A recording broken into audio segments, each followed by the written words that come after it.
toes. Oh, they like proud of how we do this. I've been with my brothers in the hills, we going stupid. I can't stop, I've been different, always knew this. Trying to turn them Bordens into Benjis, needing blue strips. Oh.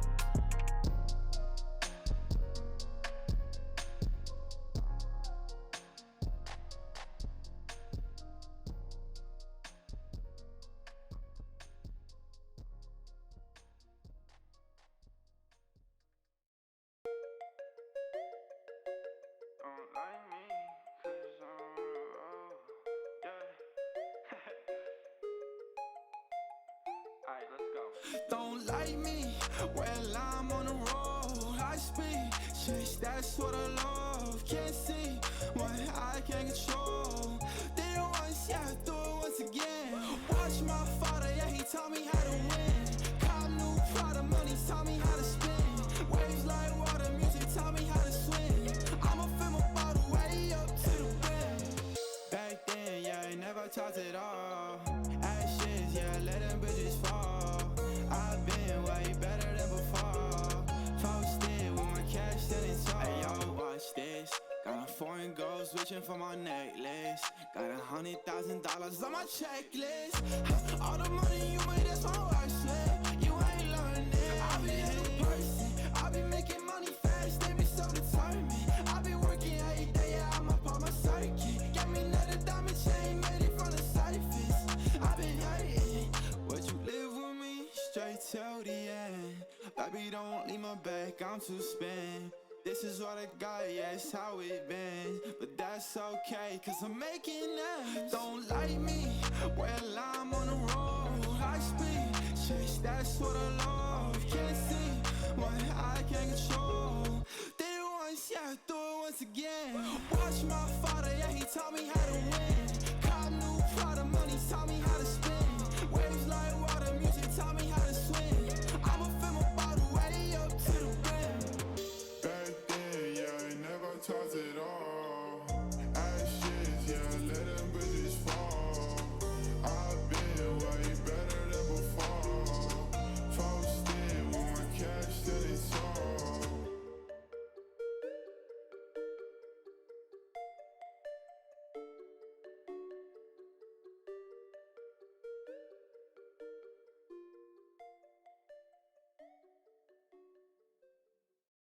Do not come. Do not come. Okay, this is the most disappointing video I've ever seen. She literally attacked the two things that I like.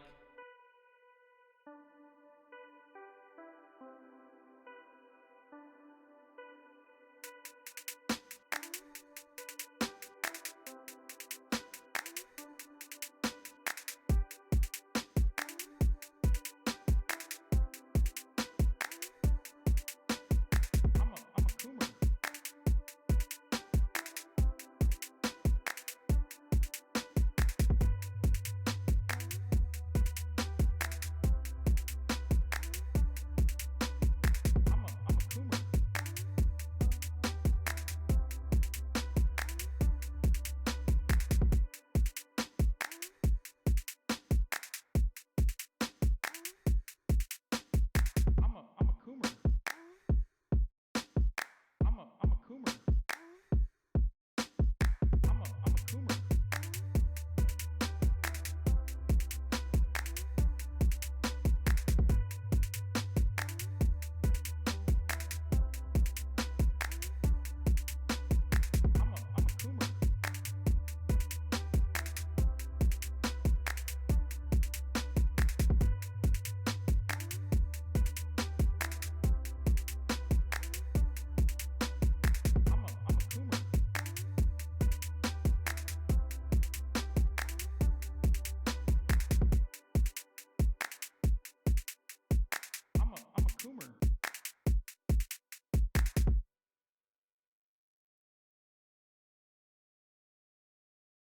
You said some things you didn't mean. I'm sure I did that too.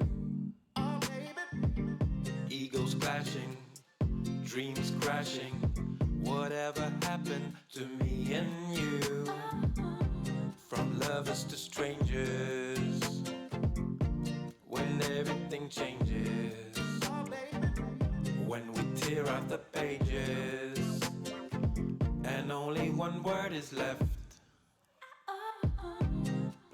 just be quiet until the next riot. Just give us some time for the wounds to heal. What is broken is broken. Let's just leave it for now. We need some perspective just to understand how. What is broken is broken for now. What is broken is broken for now.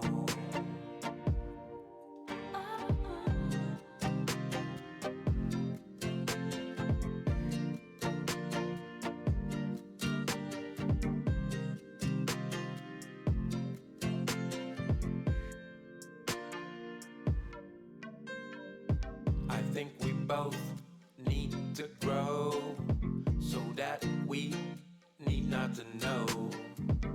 Maybe doubt, maybe ask, maybe understand at last. From knowing to asking, from tearing to building, from thinking to feeling, from hurting to healing. Please let's just be quiet and let the silence speak. Just give us some time for the wounds to heal. What is broken is broken. Let's just leave it for now. We need some perspective just to understand how. What is broken is broken for now. But maybe tomorrow we will know how. Yes, maybe tomorrow we will know how. Oh, maybe tomorrow we will know how.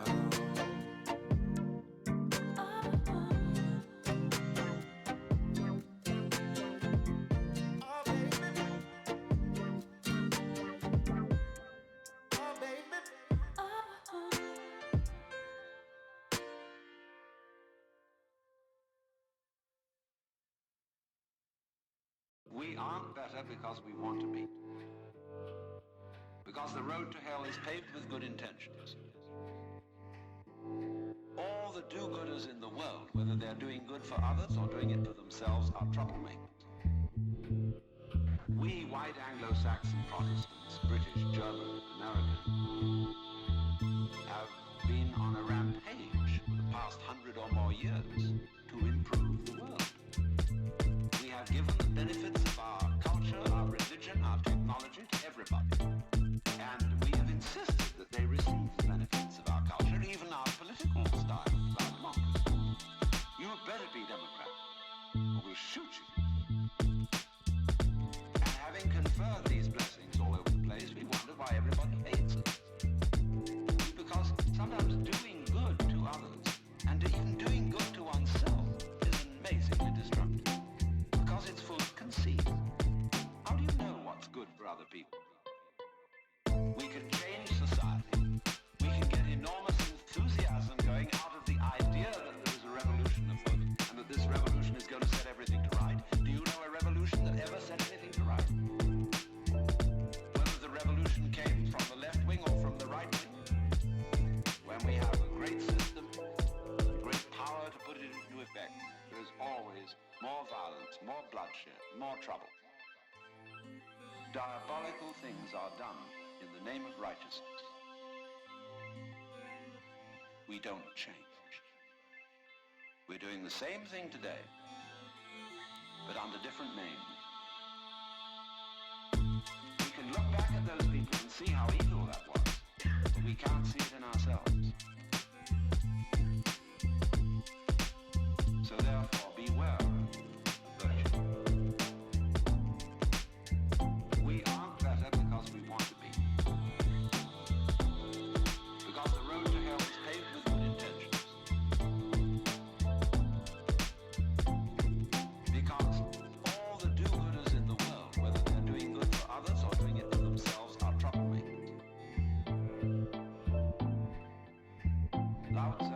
Chinese philosopher said, the highest virtue is not virtue, and therefore really is virtue. But inferior virtue cannot let go of being virtue, and therefore is not virtue. All the do-gooders in the world, whether they're doing good for others or doing it for themselves, are troublemakers. We aren't better because we want to be.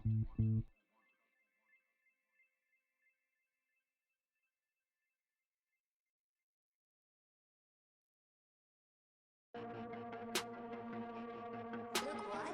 Oh, look what? Wait, are you fucking kidding me, dude? Oh my god, you are such a pathetic piece of shit. Shame on you. Shame on you, you fucking liar. You fucking filth. You fucking absolute dog shit. You fucking piece of shit. You fucking garbage motherfucker. What a fucking liar. What a fucking Weasley little liar, dude. What a fucking Weasley little... Holy shit. What a fucking Weasley little liar, dude. Holy fucking shit, dude. Fuck you. You fucking piece of shit. You fucking garbage motherfucker. I cannot believe it. You fucking piece of garbage. You know these motherfuckers are such liars, dude. I despise these people so much. God, why are you such a fucking horrible monster, dude? Shame on you, and shame on your fucking parents for literally bringing to this world such pathetic, filthy spawn. You disgusting, vile piece of garbage. What a fucking liar. What a fucking Weasley little liar, dude. What a fucking Weasley little... Holy shit. What a fucking Weasley little liar, dude. Holy fucking shit, dude. Fuck you. Oh my god. Oh, this is disgusting. So fucking disgusting. What a pathetic worm, dude. Shit, dude. I just, fuck you, dude. Fuck you. Disgusting. You disgust me, dude. Hashtag my dick, dude. Lying for clout ass motherfucker, dude. What a fucking liar. What a fucking Weasley little liar, dude. What a fucking Weasley little... Holy shit. What a fucking Weasley little liar, dude. Holy fucking shit, dude. Fuck you.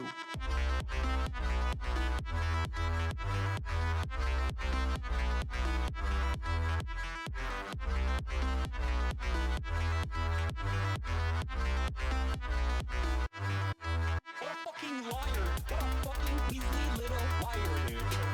What a fucking Weasley little... Holy shit.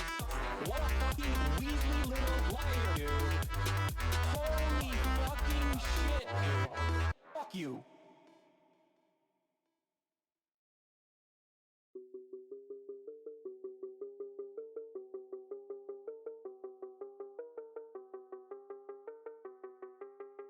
I took people's drop boxes. I was like, are you a conservative, ma'am? And like an old lady would be like, yeah, I'm a conservative. And I would fucking deck her, take her ballot and just rip it apart right in front of her face. I was like, you're not allowed to vote this way in California. That's right, bitch.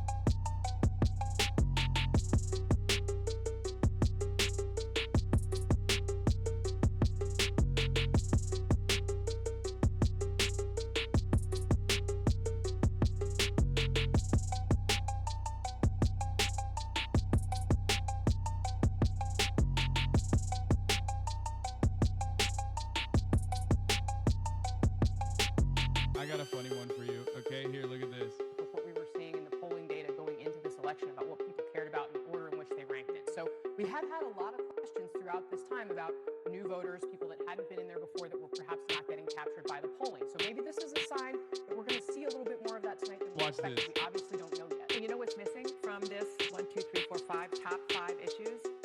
Democracy.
She says that she loves me, she just wants to fuck me. Got me feeling something, got me feeling nothing. Alcoholic junkie, says she thinks I'm funny. Think I might get lucky, spending too much money. She says she wants my necklace, put her on the guest list. Hope I don't regret this, hope I don't regret this. I'm feeling hella reckless, cashing all my checks rich. Hickeys on my neck, shit, she's on the offensive. I do not know my set list, still I'm gonna get lit. Yeah, I have a death wish, live until I'm breathless. I'ma stay progressive, she gon' stay obsessive. Life is so expensive, do everything excessive. I think my brain's defective, yeah. Can't think when she's aggressive, yeah. She snuck into my section, yeah. You think I'd learn my lesson, yeah. And we ain't getting no sleep. These girls don't even know me. Like Drake, I'm getting trophies. You want it, girl, then show me, yeah. And we ain't getting no sleep. These girls don't even know me. Like Drake, I'm getting trophies. You want it, girl, then show me. Cause we ain't getting no sleep, yeah. No, we ain't getting no sleep, yeah. She's sitting up in the front of the class, using that ass, she gonna pass. Keeping her pad and her pen in her lap. She been so bad with the men in her past. Now she just want the professor so bad. I'll give her lessons that she never had, like taking a freshman and teaching her math. I'll keep her guessing until she a grad. She always leaves them guessing, they don't know what's next, man. Learned it from the best, man. She loving every lesson with hands on points for attendance. She asks a lot of questions, I answer with my presence. I sit back while I'm texting. Said she wants to get in, said she'll bring her best friend. Know what happened next, man. You know what happened next, man. Treat her like a guest, man. Rolling out the best, man. She had a confession, yeah. Hi. She wanna stay for a minute. Hello. She wanna play for a minute. What's up, internet? She wanna slay for a minute. And now I'm all up How's in it going? I'll be back I in a hope minute. everyone's doing well. I'll be back in a minute. Hope everyone's track in a having a minute. good Friday. I'm all up in it. I'm pretty good. These girls don't even know Pretty me. good.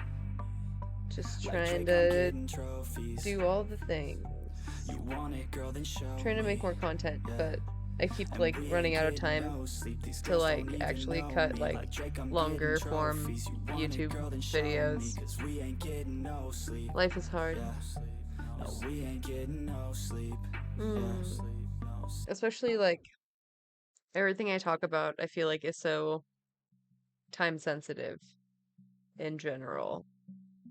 Fucking liar, dude. What a Have fucking to like Weasley turn it little around so fast. liar, dude. What a fucking Anyway, just a little Weasley stress. little liar, dude. What Holy shit, what else dude. is new? Holy fucking shit, Um, literally lying. Still Brittany lying to his Broski audience. finally dropped her project that she had been alluding to. I forgot what she even said what it's gonna be about.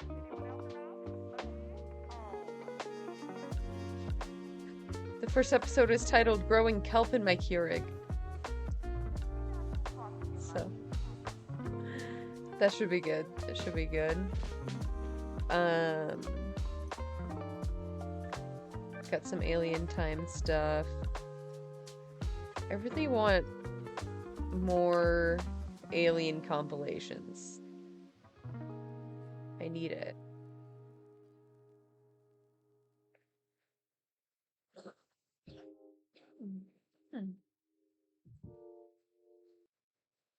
Man, I feel like I'm still recovering from my vaccine.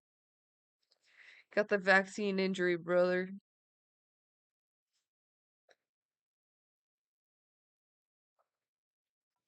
Nah, it wasn't that bad this time, actually. It was way better than all the other times.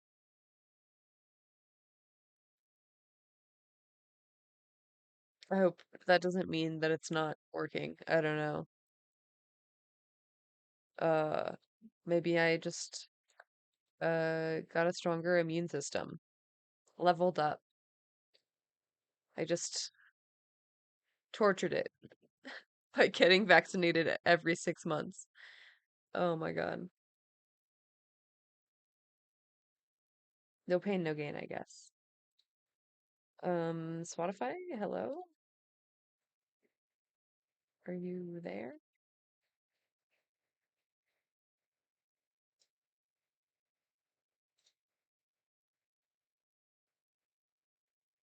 Hello? It's acting so weird right now. Is my internet? No? Should be fine? I don't know.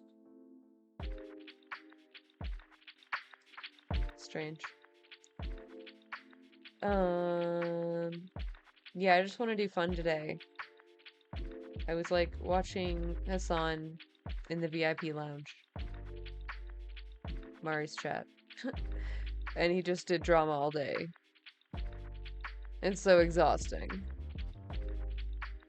So much drama. Lame.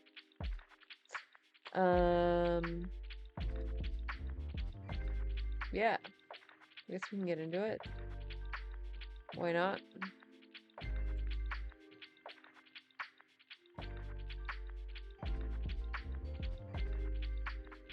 Oh yeah. There's a new Remix Bros. Please welcome the frontrunner for the Republican nomination for President Donald Trump.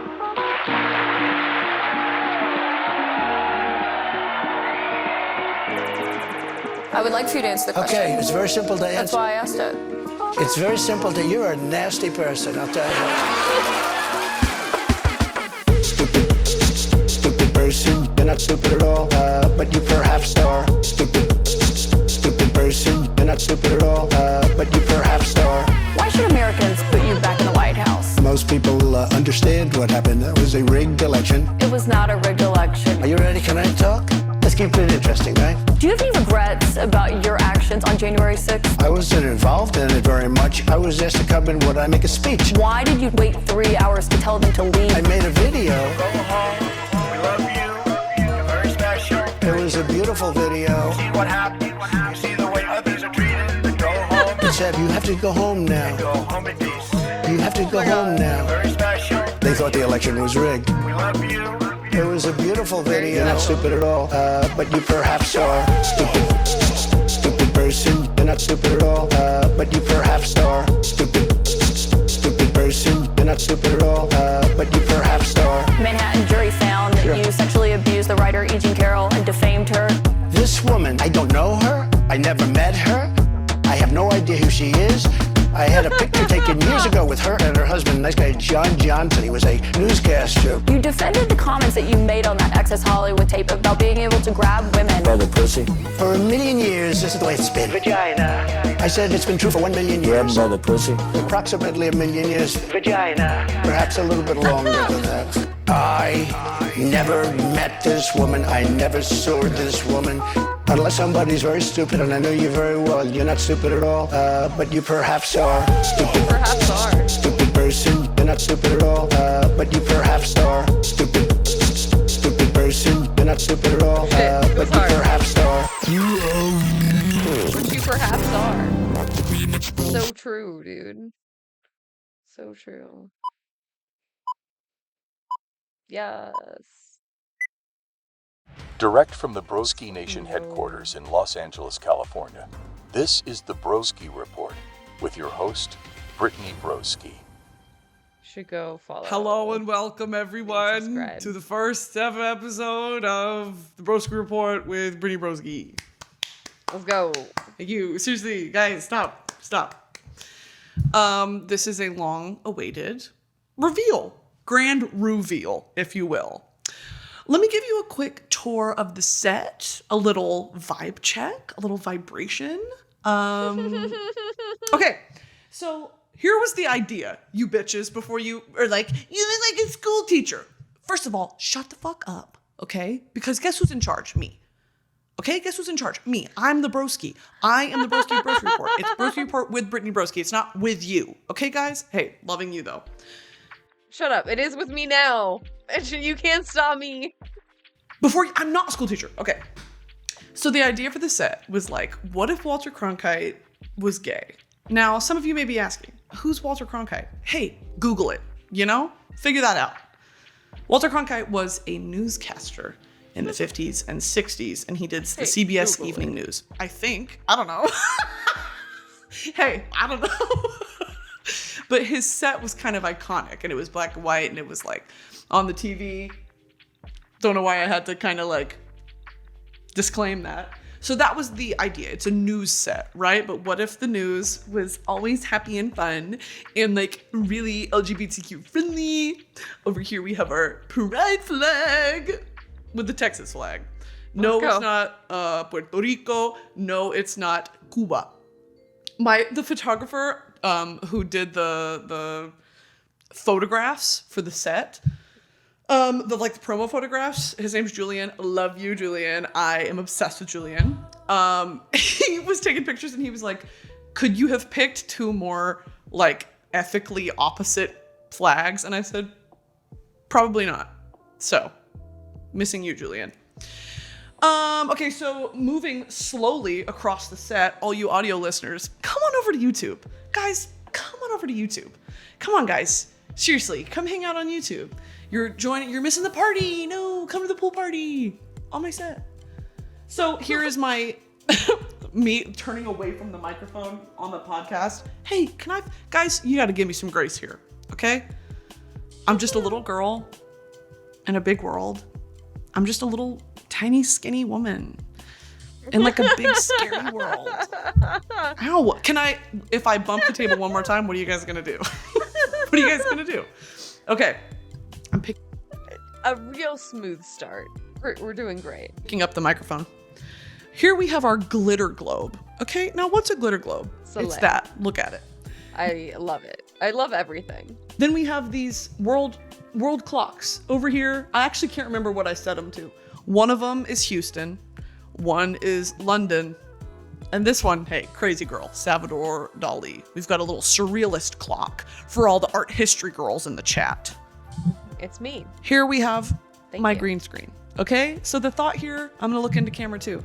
Hey, camera 2. How are you guys?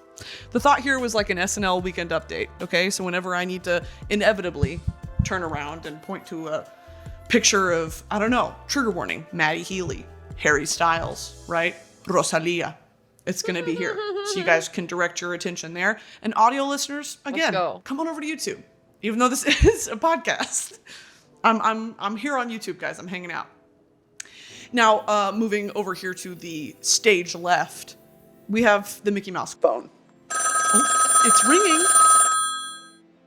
Hello? Oh, shoot. Wait, are you serious? They hit the Pentagon. Fuck, they hit the Pentagon. Well, who's on it? No, I'm recording a podcast. No, who's on it?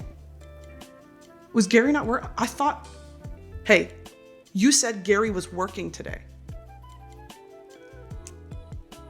Sorry. Okay, sorry, I'm recording a podcast. We have to go. If they really, wait, are you being serious? Okay, we'll talk later. Okay, love you. Sorry, they hit the Pentagon. And that is on my Mickey Mouse, sorry, not funny. On my Mickey Mouse phone.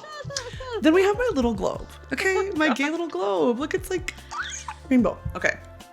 And it lights up with the constellations. So this one is called Boots. Bootes. It's literally called Boots. Okay. So that's the tour of the set. Oh, also I'm rocking with my little mug here. And of course I have a little, guys, it was so much fun customizing this set. I don't give a fuck. My passion and my calling is interior design. So whatever you bitches have to say, don't say it to me, because this set is perfect and beautiful. It is. House Targaryen, what is this called? Coaster, a House Targaryen coaster. Oh yeah, that's good. Okay, so of course I have my laptop here. Oh, and my old-timey mic. Guys, the set tour is not over. My old-timey mic. It's like Elvis. I feel like Elvis. Do I look like Elvis? Stop. Okay. Yes. So what's the vibration of this podcast? I really, really am inspired, obviously, by welcome to the stage, Mrs. Emma Chamberlain, aka Mrs. Role Model. Actually, he would be Mr. Chamberlain. I love Emma Chamberlain, bitch. I fucking love her. And she is so insightful with like really interesting topics. I love how she names her podcast episodes. I love how she goes into detail, but it's so silly and crazy. I love her. So I'm very inspired by that sort of stream of consciousness, which is what I've always, I mean, that is my side TikTok. That's my YouTube. It's just like, sure, you can give me a topic, but will I stay on it? Probably not. Okay? Probably not. I'm a woman of the people. I'm a woman of the mind. Okay? Some may say I am left and right brained. Okay? I've heard it before. Something of a genius. Avant-garde. A thought leader, really. Okay, I want to manage some expectations. Sometimes I'm gonna get super serious, guys. Okay? Look at this face. Look at this face. And if you're an audio listener, listen to my face. Sorry, that was gross. Sorry. Okay, everyone, 1, 2, 3, eyes on me. If you can hear me, clap twice. Thank you. I'm going to sometimes explore some kind of deeper topics, things I've been thinking about that week, things that have been on my mind. Maybe, if I'm feeling crazy, some things I've talked about in therapy. Recently, it's been a lot of body issues and men and all the fun stuff. So we'll get into that sometimes. Only when I'm feeling like it. And if I cry, shut up. If I cry, hey, did you see it? No. If I cry, no, I didn't. True. Anyway, I also want to go through my top 3 songs of the week. I think that'd be so fun. And because we're copyrighted, obviously, I'm going to have you guys look up the songs because I cannot play them. Okay? YouTube, you won this round. YouTube, you old bastard. And sometimes episodes will be themed. I have this idea in my brain of the next 6 episodes being a topic of something that I love. So that entire episode will be dedicated to La Rosalia, Harry, Pedrito Pascal, things like that. So let me know if you guys would be interested in that. I actually don't care. I'm going to do it anyway. Guys, let me know, but I will not be listening to what you have to say. But definitely leave me a comment because sometimes your comments make me giggle. Actually, I'd say most of the time your comments make me giggle. The comments some of you bitches leave on my spam account, I'm sweating, by the way. A bead of sweat just rolled down my back. The comments you'll leave on my spam account make me cry laugh sometimes. Oh my God, we could go through them sometimes. I have so many ideas swirling around in my noggin. It's like a little whirlwind. It's like a tornado. There's a bunch of cows and corn and houses and tractors all blowing around in my brain. But I'm a 26-year-old female woman. What? Literally okay. What? Guys, also, feeling a little awkward, right? I'm hosting my own newscast. Feeling awkward but supported. Because through Christ, all things are possible. Through Christ, all things are possible. All things are possible. Through Christ, all things are possible. Taylor loves when I do that voice. Okay, also I'm sweating under my boobs. It is so fucking miserable sometimes to be a woman. Okay, no one talks about under boob sweat. Everyone's like, I wish I had big boobs. No, you don't, babe. I wear a 40 double D. Okay? 40 double D. You have any idea what my back looks like? I had a mole removed from my back. All right, moving on. I have a question really quick before I get into what I wanted to talk about because I've been feeling really awkward about this lately. I'm going to turn over here. Did anyone else during the pandemic have an Alabama Barker phase? A what? Now, Alabama who? Now, some of you may be asking, who the fuck is Alabama Barker? That is going to be Travis Barker's teenage daughter. This is her up on the screen. Now, Alabama Barker, was she 15 years old when I found her on TikTok and binged her account? Yeah, she was, okay? I think she's like 17 now, maybe 18. I was obsessed. Every night before I went to bed, I would watch Addison Rae's videos and I would watch Alabama Barker's because in my brain, when I'm feeling a little delusional, I think I look like Alabama Barker. And I don't want a single comment to tell me I don't. Because you're lying. That's my twin. Look at my twin. I was obsessed with her. I get obsessed with like really pretty blondes. Obviously she's not a natural blonde, but it doesn't matter. If you're a blonde, you're a blonde. It doesn't matter what is grown out of your head. If your hair is blonde, you are a blonde. And I will die on that hill. This is my natural hair color. What's grown out of my neck. Anyway, I had an Alabama Barker phase where I would literally just sit on TikTok and just scroll. And it would usually be her mouthing lyrics to really troubling songs, or like half-assedly doing dances. And sometimes, oh my God, she would do vlogs where she'd be like, bro, what? Wow. There hasn't been, I don't know what's happening. I guess she did say it's stream of consciousness. Goddamn. hey y'all, I'm going to Italy with my family. And I was like, period, Alabama Barker, I don't give a fuck. I'm obsessed with you. That she will never understand, not for a long time, how much fucking money she has. How much fucking money she has at her disposal. That is crazy. Anyway, I needed to get that off my chest. Okay. Now, what's in the coffee cup? Random Is it liquor? fuck. No. Okay. That's going to be Cafe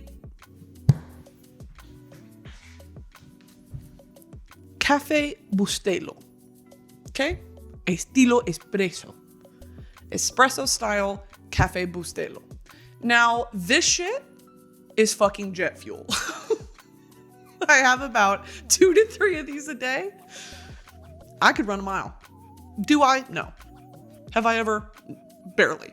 Okay? You guys remember when in like middle school we'd have to run the mile? The first mile the first mile I ever ran was 15 minutes.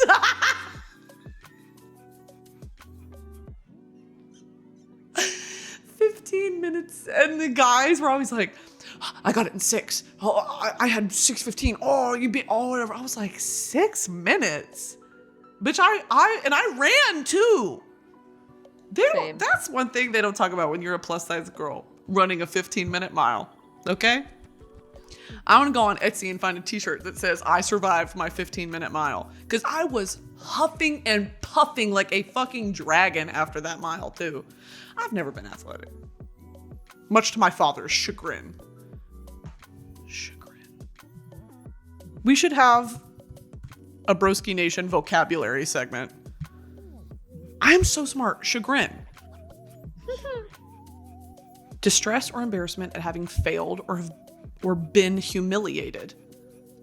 Feel distressed or humiliated, period. It's a verb too. You can chagrin someone. He was chagrined. Anyway, this shit is jet fuel. Cafe Bustelo. Someone. But it's so good. It's got that full-bodied oaky afterbirth flavor. So fucking delicious. Get into Cafe Bustelo. But don't sell it out, because if I go to fucking Walmart and you bitches have sold out Cafe Bustelo, I'm going to be pissed. And I'm going to tweet your addresses. I'm going to go into each and every follower and I'm going to find your IP address and I'm going to come get you. Rude. Okay? I'm going to get you. Have y'all seen that? That Broski video. Can I look at my photos on my MacBook? It makes me think of this. Hey boy, am I talking too fast for you or something? You hear me? I reckon you get up out of here, huh boy? You boys ain't supposed to be around here, are ya? Yeah.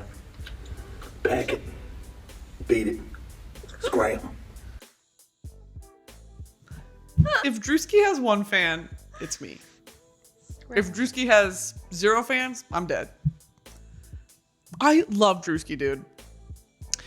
Okay, anyway, I'm sipping this jet fuel, so give me a damn minute. Oh, also my Keurig does this fun thing where when I'm tucking my sweatshirt under my boobs and I don't want to hear a damn thing about it. If you comment on that, you're anti-woman. Actually, yes. True. The camera angles, you can't even see it. I love filming on my stat. What was I talking about? Oh, so my Keurig does this fun thing where sometimes it's fuzzy. Ew. Sometimes. The last time I cleaned my Keurig, I opened that top compartment and I poured my water in and I saw it looked kind of similar to what I imagine a coral reef looks like when there's a current. There were barnacles. What? There were growths. And there was some kelp. Some Keurig kelp. Keurig brand kelp growing in the top of my fucking Keurig. And so I was like, what the fuck? And I got a paper towel and I like tried to wipe out the top and I said, and then I was on WikiHow, how to clean a Google. What does that mean? How to clean a Keurig. And it says to run vinegar through your Keurig. Vinegar cleans everything. Vinegar cleans it all. First of all, no, it fucking doesn't. You guys are liars, or maybe I'm an idiot. And maybe both are true, okay? I have tried time and time again to clean a dishwasher with vinegar, to clean my Keurig, to clean the sink, to clean clothes. It just makes me smell like pickles. It does not clean it, okay? You know what cleans clothes? OxyClean. It works. It works. You just have to like let it be there for like a long time. Like a long time. What was his name? Bill. OxyClean Bill. Billy Mays. He fucking died? He died. Billy Mays died in 2009? Yeah. Cocaine a factor in Billy Mays' death? Holy shit, guys. Autopsy says heart disease killed TV pitchman. Cocaine not contributing factor. Wait, holy what? shit. This was Stanley was recently at my house. We were hanging out and I said something. Oh, we were talking about Avicii. Remember Avicii? Like kind of like Calvin Harris, but not. I love Avicii, dude. R.I.P. Avicii. And I was like, he died. And it had something to do with he discovered like a child pornography ring or something like that. Oh shit. And Stanley what? was like, really? And I was like, yeah, Google it. Because I had my screen casted up on the TV and he Googled it and it said, this is not funny, but it said, Avicii, like, pedophile, sex trafficking, death ring. He was trying to expose it, whatever. And it was the article that I had read and I was like, damn, yeah, click on that. And then at the bottom it said, fact check, false. So it said, fact check, this did not happen. This is not true. I said, lying. Every day is a constant fucking humiliation. I have never had a moment where I'm not suffering from some version or level of humiliation. And that's my truth. And that's the truth I live every day. I wake up, put my pants on, put my little slippers on, make me a little Cafe Bustelo, and let the humiliation begin, okay? I'm sorry, Billy Mays, R.I.P. Anyway, my Keurig was fuzzy, so I tried to run vinegar through it, and they say you have to do it like 5, 6, 7, 15 times, right? I went through a whole bottle of vinegar. The house smelled like I had pissed in my pants, ate a jar of pickles, poured the jar of pickles on myself, and I imagine, how babies are in a strapped in baby chair, like a toddler dining chair. I imagine if I was, y'all remember Baby Spencer? Baby Spencer. No. This is how I imagine myself. Okay? Baby Spencer from iCarly. Imagine me like this, but I have pissed myself. My body is also that tiny. I've pissed myself. I've poured a whole jar of pickles on myself. I've choked on it, coughed it up, vomited it everywhere. And now I'm slapping the table and playing in it like babies play with applesauce. That's what the fucking house smelled like when I ran vinegar through the Keurig. It was, and I mean this genuinely, horrid. Terrible. Yeah. Horrible. Yeah, I have to do this with my coffee machine too, and it does. It smells really bad. It smells real bad. But you just open the windows. I don't know. Why do people from Florida talk like that, by the way? Horrible. Florida. Anyway.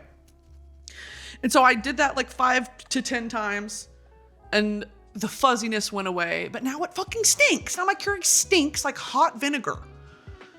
And so I ran water through it a few times, and I was like, that is as clean as it's gonna get. And my coffee still tasted like vinegar for like 5 uses after that. Well, I cleaned the Keurig. Honestly, maybe that was a year and a half ago. I need to do it again. I went to make coffee this morning and yesterday. And sometimes, when I like drink the sink water, I'll pour the sink water into my little cup, and I'll pour that into the Keurig. Then I'll make my coffee, and then I'll go to my fridge. Excuse me. Pardon. I'll go to my fridge, and I'll get out my oat milk because I like to cut my Cafe Bustelo full of oat milk. Okay, call me crazy. And I poured that cold oat milk in there, and my coffee maybe sizzled.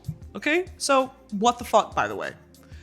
Can someone, maybe Hank Green, tell me why my coffee sizzled similar to the water in Flint, Michigan when I poured oat milk into it? I looked at that and I got that little sinking feeling in my stomach, like another thing I have to fucking deal with. And then I was like, I don't care. I drink sink water all the time. And hey, I look great. Okay? And if you don't agree, you're wrong.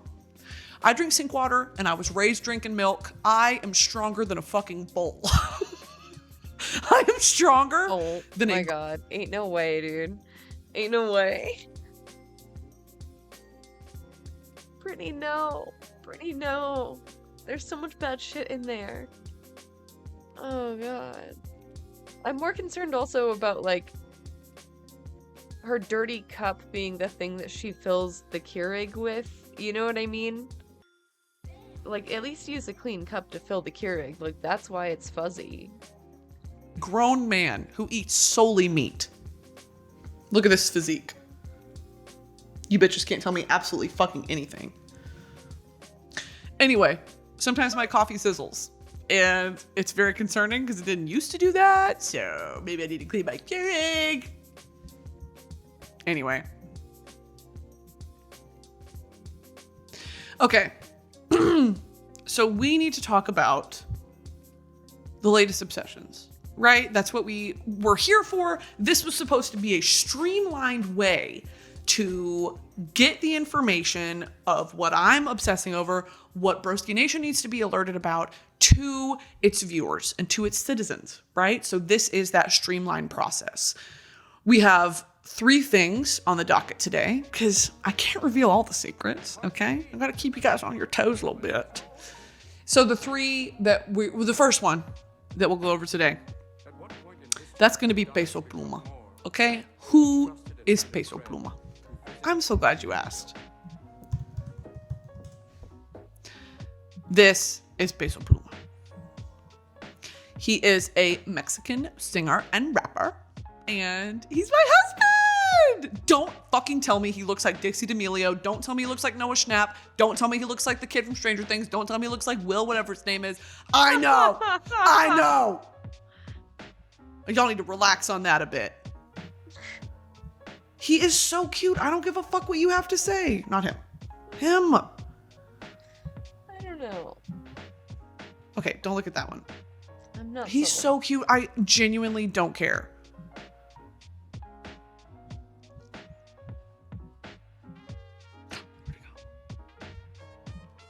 Now, damn, I need that shirt. It's one of those wrestling shirts. La doble P. Doble P viejo. A la verga. I love Peso Pluma.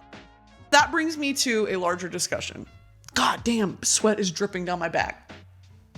This brings me to a larger discussion of what is happening, qué está pasando en la música latina. What is happening in Latin music, guys? Everyone is boycotting Bad Bunny. Okay? What's up with that? I actually do know what's up with that. He said some pretty troubling things recently. The shit with Kendall Jenner, I don't want to talk about.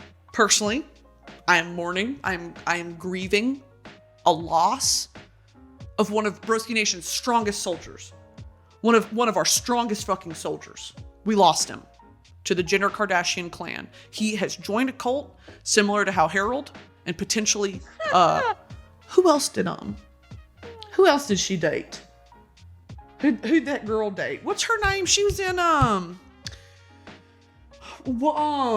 she dated and she's got that kid with that weird name. That was an impression of my grandma. But it's funny because my Mimi knows exactly what she's talking about. I'm sure y'all's grandparents do that too, where like she's trying to recall the exact name, but she knows what she's talking about. And then like she'll reveal enough details where I'm like, oh, Mom, that's Post Malone. Or Mimi, that's Post Malone. Mimi, that's whatever. She called me one time. She said, Here's your friend. I said, Mimi, what are you talking about? I got a lot of friends. What are you talking about? She said, your friend. He's got them tattoos. I said, so many people have tattoos. Mimi, who? She said, Mr. Malone.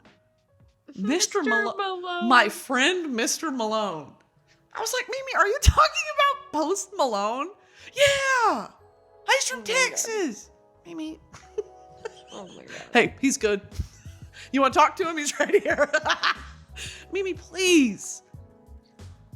Anyway, what was I talking about?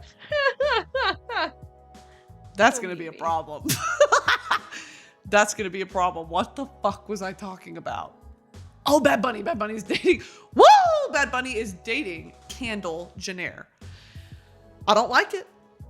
Okay? But I did see a funny paparazzi video where she pulled up to some restaurant in her old school Cadillac or something like that. And she's driving it. She parked. She was fixing her makeup. And she's playing like Dembow or something like that. And I was like, holy fuck, Kendall Jenner listening to Latin music is crazy. So that's fine. It's not fine, but it could be worse. Also, Benito said some things that's like, why would you say that? And his Coachella performance, yeah, I pissed in my fucking pants. What?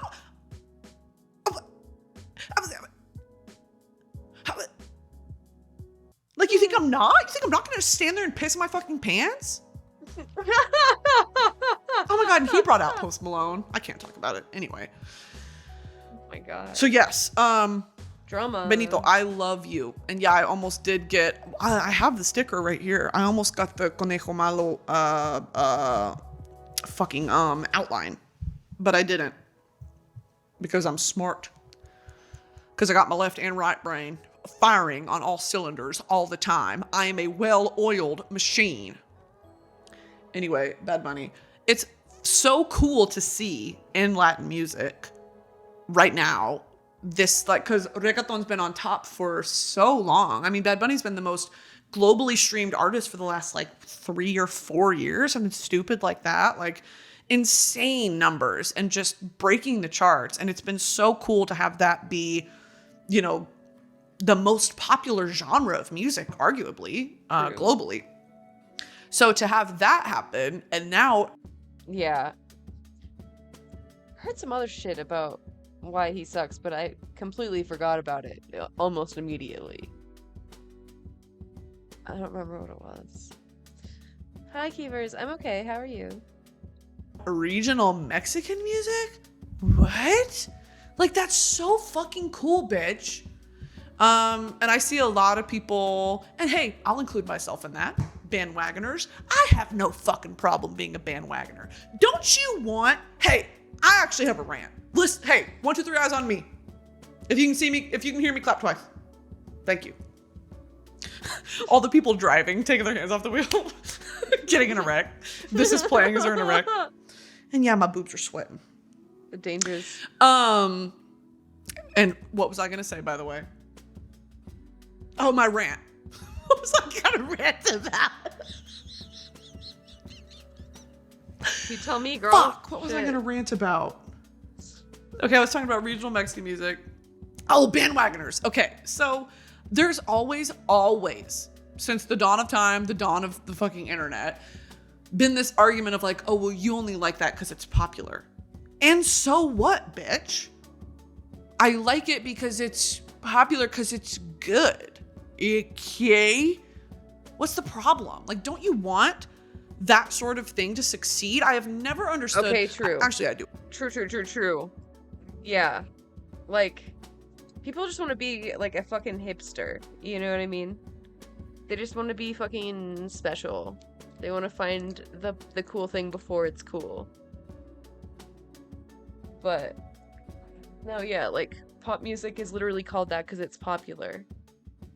You know, it's like it's generally catchy, kind of vibey. Most people will like it. That is the point. You know. Do understand, but I'm older now, and I see the problem with it, of wanting to gatekeep your favorite, right? Like wanting to gatekeep because you knew them when they were small and no one talked about them, and there was so little content, and they probably had a direct connection with their fans. Like they would interact a lot more. And of course, the bigger that the artist gets, that kind of goes away, right? Because they're so incredibly popular, it's not possible to be able to have that intimate connection. You're not playing to a small room at the House of Blues anymore. You're playing fucking AT&T Stadium. You know, it's like, and that you want that to happen. You want your favorite artist to be successful. It is 2023. TikTok has revolutionized the music industry. It is no longer like plausible, I think, to gatekeep your favorite artist, because the goal always is more streams, more attention, more eyeballs, more streams, more listeners. So I don't think that it serves anyone. It just makes you look fucking annoying and like a cunt a little bit. If you're like, Inhaler, I knew them when no one, girl, who fucking cares? Okay? I like Inhaler too. Okay? Anyway, I need a bang trim. Anyway, I will fully admit, hey, hand on the Bible, I'm a bandwagoner when it comes to Peso Pluma. But I'm a big fan of him. Like, I fucking love him. I love his stage presence. I love his attitude. I love how grateful he is. I love how giving he is. I see so many videos of him, like, really giving back to his community, which is so fucking... I don't think it's for clout. I don't think it's for, you know, like, you can tell he really, really cares. He has meet and greets with his fans. Like, I love him. Is he on coke? Probably. Is he on coke? Yeah. Okay. Don't they call him Perico Pluma or something like that? Is it Perico? Okay, and guys, you're in this with me, okay? For all my Hispanohablante listeners, I am white. Don't forget that. I know you don't. I know you never will.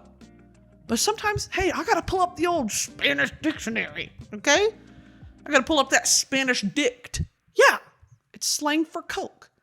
Coke, snow, blow, and a parakeet. So sometimes I'll see videos of Peso Pluma. His real name is Hassan, by the way, Slay.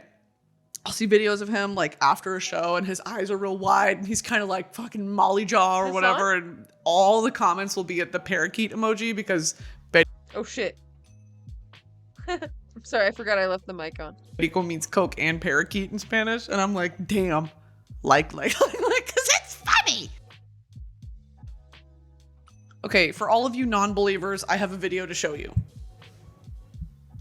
This is really important to me. Peso Pluma, it's so funny because you are becoming one of the biggest stars in the world. Do you not like, look at his smile! Look at his smile! What the? I'm gonna start tearing up. Look at his smile. Do you guys not understand? The biggest stars in the world right now, and just, you know, growing globally. And you have to understand. If you don't, I'm devastated. If you don't, I feel sorry for you. I really do. You are not in the know. You're not in the inner circle. You're not on the executive board.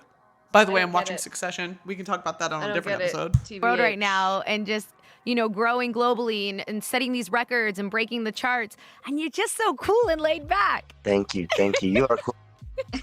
You're literally just like, I love that you're just vibing. Like, you're setting all these records, like really putting Latin music, you know, to a whole nother level right now. You're like, yeah, it's cool. No, I'm so excited, but I literally could start crying.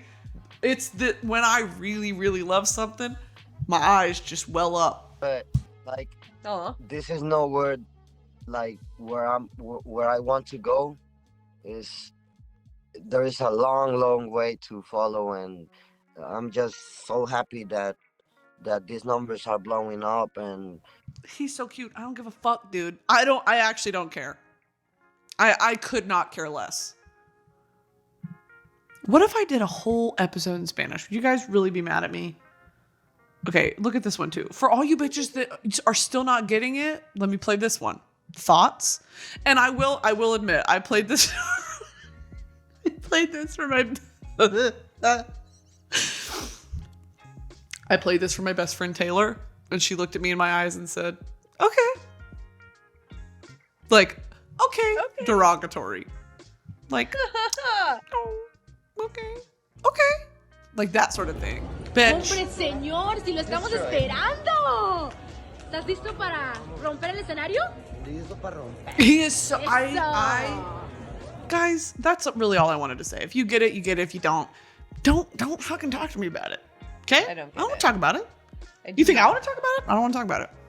Other than Peso Pluma, I am just like I go in and out of waves of like really intense. All I listen to is Latin music, and then sometimes it's like it's not even on my radar. And I do the same with like country music. I do the same with yacht rock, like dad rock. And sometimes isn't it her show? Yeah. It is. And she already said she would not be listening to feedback, so I'll do the same with like Future. I'll only listen to Future for like 2 weeks straight. And then I won't think about him for 6 months.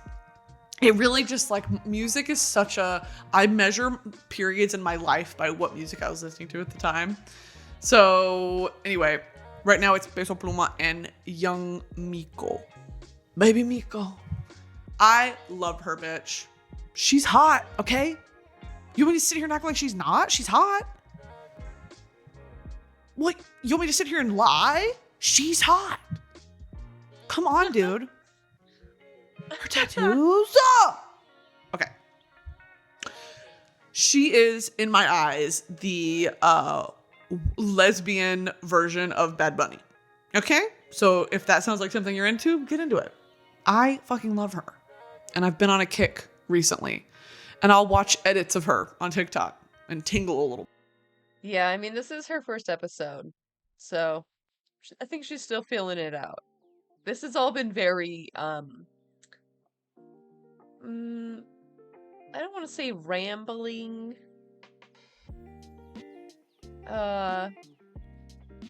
Very diverse set of topics. A little bit. Okay? Sometimes I get a tingle. Sometimes. Listen, this podcast is going to be an all things go. Okay? Anything goes with Emma Chamberlain and Brittany Broski. Welcome, my co-host, Emma Blaber. Thank you for being here. Sometimes when I was a child, wonderful, maybe late elementary, early middle school, I asked my mom, I said, "Mom, how come when we go over a railroad track, sometimes my wuss tingles?" That's all I have to say on that matter. Okay? I just don't feel like sharing more. Hey, maybe I shared too much. Okay? That's the beauty of the internet. That's the beauty of this podcast mic to you and yours at home. Oh my okay? God.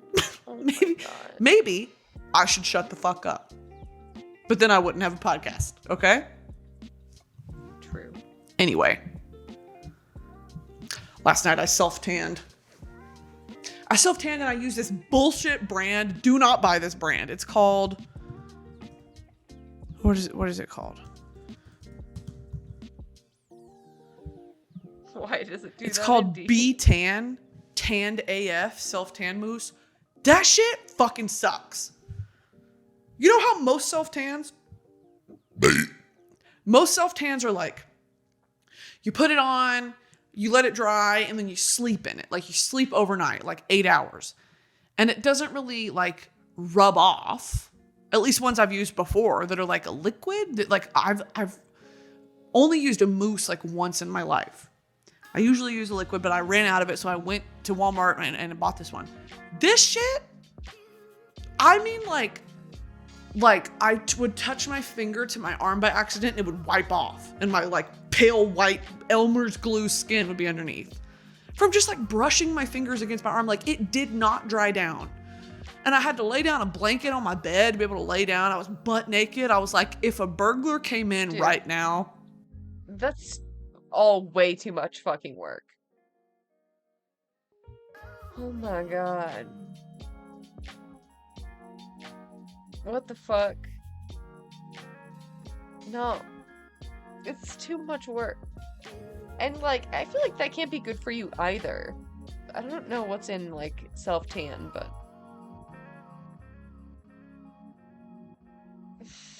Learn something, yeah. He would probably come in here and turn around and leave. Okay, because my nude body is enough to deter any burglar. Okay? My nude body could be used as an international weapon. They just shine a big projection of my naked size 18 body, and it would, first of all, be so pale that it could blind any pilot within a 20-mile radius. And second of all, it would be such a jarring image. They should show it to, like, POW camps. A jarring... She's so mean to herself, oh my god. Scary image. So mean. Anyway, don't fucking buy B-Tan, Tanned AF, Self-Tan Mousse. Say tan one more time, by the way. Stupid ass fucking name. Holy shit. And I even used one of those mitts. And it dries on the mitt, but not on your body. So I'm trying to, like, rub it around because it was kind of patchy. And I did everything right, dude. I exfoliated. I put lotion on and it dried down. Okay, so I was hydrated, I was exfoliated, and I was dry. My skin was dry, and I put that shit on and it did not dry down. It got everywhere, and I'm just pissed off about it. And I still smell like fucking cat chow. All self-tan smells like cat chow, but it's worth it if you get tan. And I'm not trying to be crazy dark. I'm just trying not to reflect. What is it? What the fuck? I didn't know that. That's gross. That doesn't seem worth it, man. The light from the sun. Damn. Did you just advocate a war crime? Yeah, I think so. It's so hard being a woman. Don't buy B-Tan. If you guys have any recommendations for self-tanner, I'm about to just go get a damn spray tan. I'm so over it. And I've never gotten a spray tan because I think they're going to make me look like Jennifer Coolidge when she has those things on her eyes, those little circle sunglasses. I don't know if it's advocating for it so much as saying, if we're going to do it, I have this new weapon for you. I think that was the angle. I would venture to say that Britney's not pro torturing prisoners of war. And I think that's what I'm gonna look like. I'm scared. But the Kardashians get spray tans. Okay? And I am about as close to a Kardashian as they come. Okay? So if they can do it, I can do it. Don't buy B-Tan. Okay. PSA. Guys, I think I've said all I need to say for this first episode. Okay, this has been a crazy, wild ride, and I'm loving you guys. I love you guys so much. Thank you for being so patient for this podcast to come out. It has been a labor of love, entirely self-funded. I paid for all of this myself. It's in my house. This is in my spare bedroom. And I think it's so cute. I think we really, really knocked it out of the park, y'all. I think it's real, real cute. And yeah, thank you for your patience. My talk show is coming out soon. I've teased it and talked about it a lot on the interwebs, on Mark Zuckerberg's internet. Oh shit. And that there's another thing. So there's a podcast and another show? What is coming out in the summertime. So be on the lookout for that. Go. That's it over here at the Broski Report team. That'll do it for episode 1. Thank you for listening and subscribing and rating 5 stars and watching on YouTube, Spotify, Apple Podcasts, whatever you like, whatever you want. It's here for you. Okay? Yeah, I'm watching Duck Dynasty again. I've relapsed. Oh no. All right, team. Thanks for listening. Love you. Bye. Stay safe.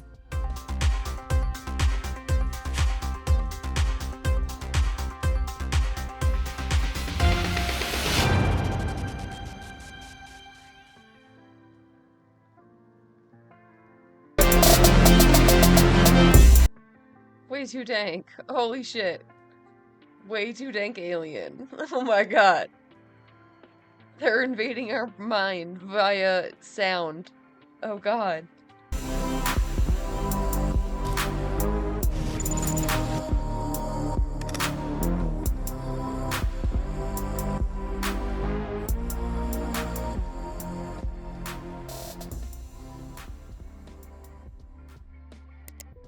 Hey, what's up guys? Tyler here with Secure Team. Before we jump in, I want to show you guys an animated 3D rendering of that totally epic UFO sighting featured in my very last video of that shiny metallic object that nearly struck that private plane over Colombia. I took a...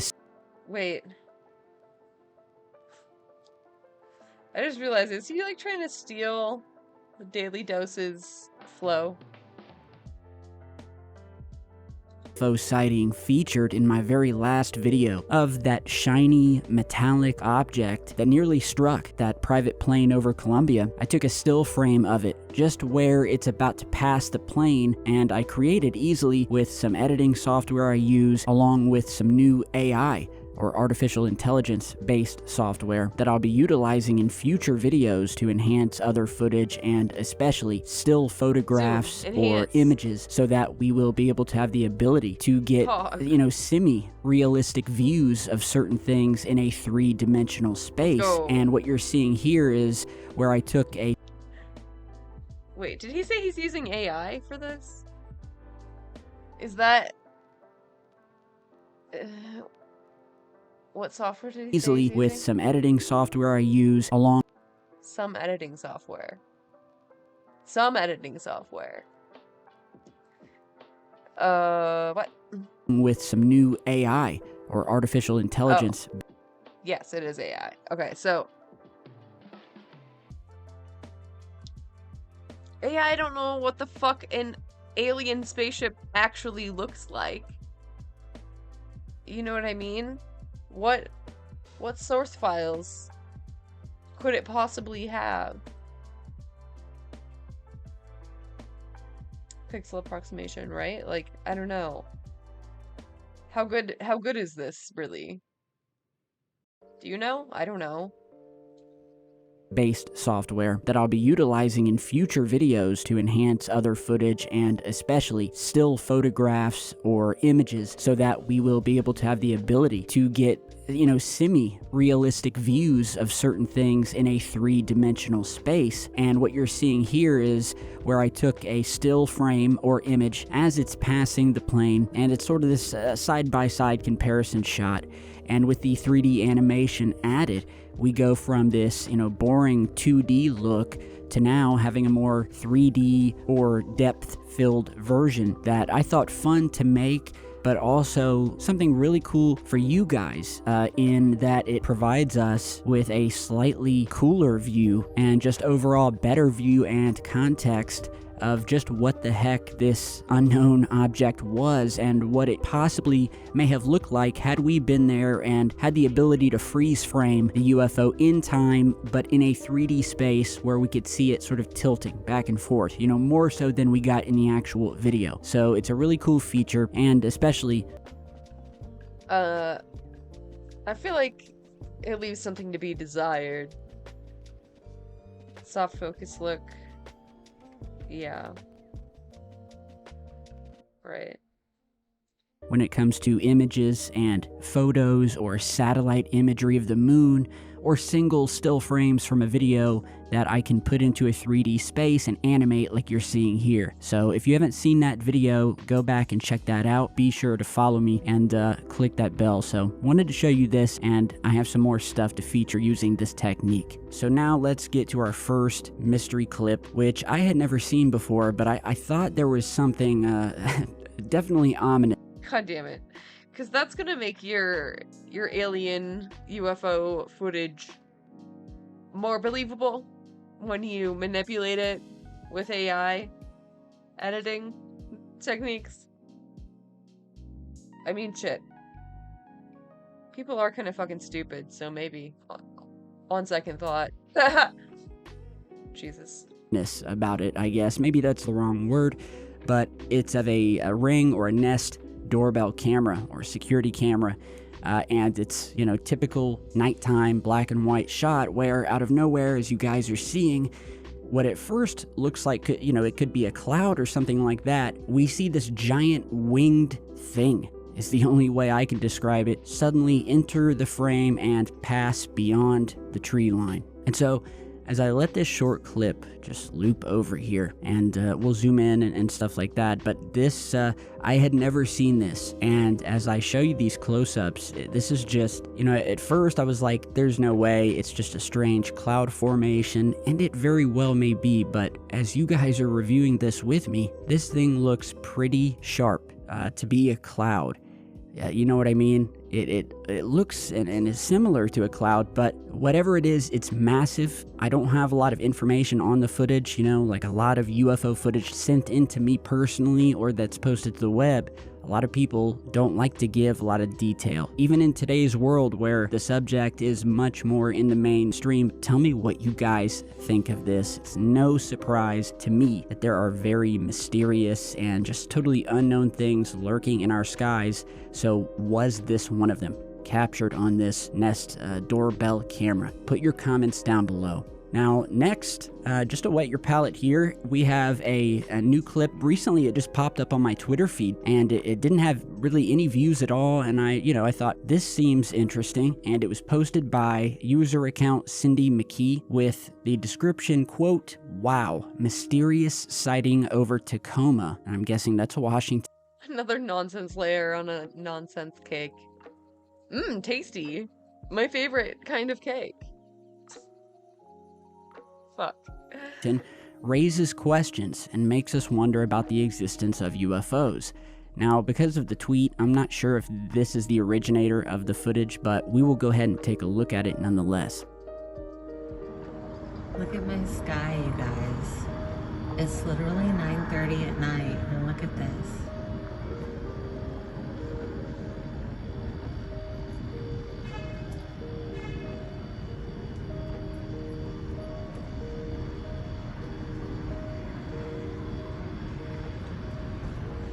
What are these lights?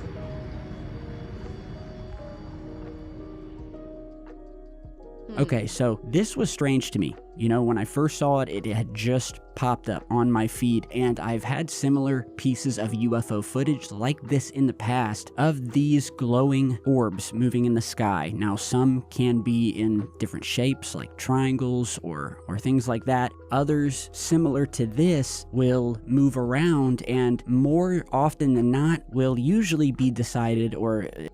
Great way to dodge out on some royalties. Oh my god. True. God damn it.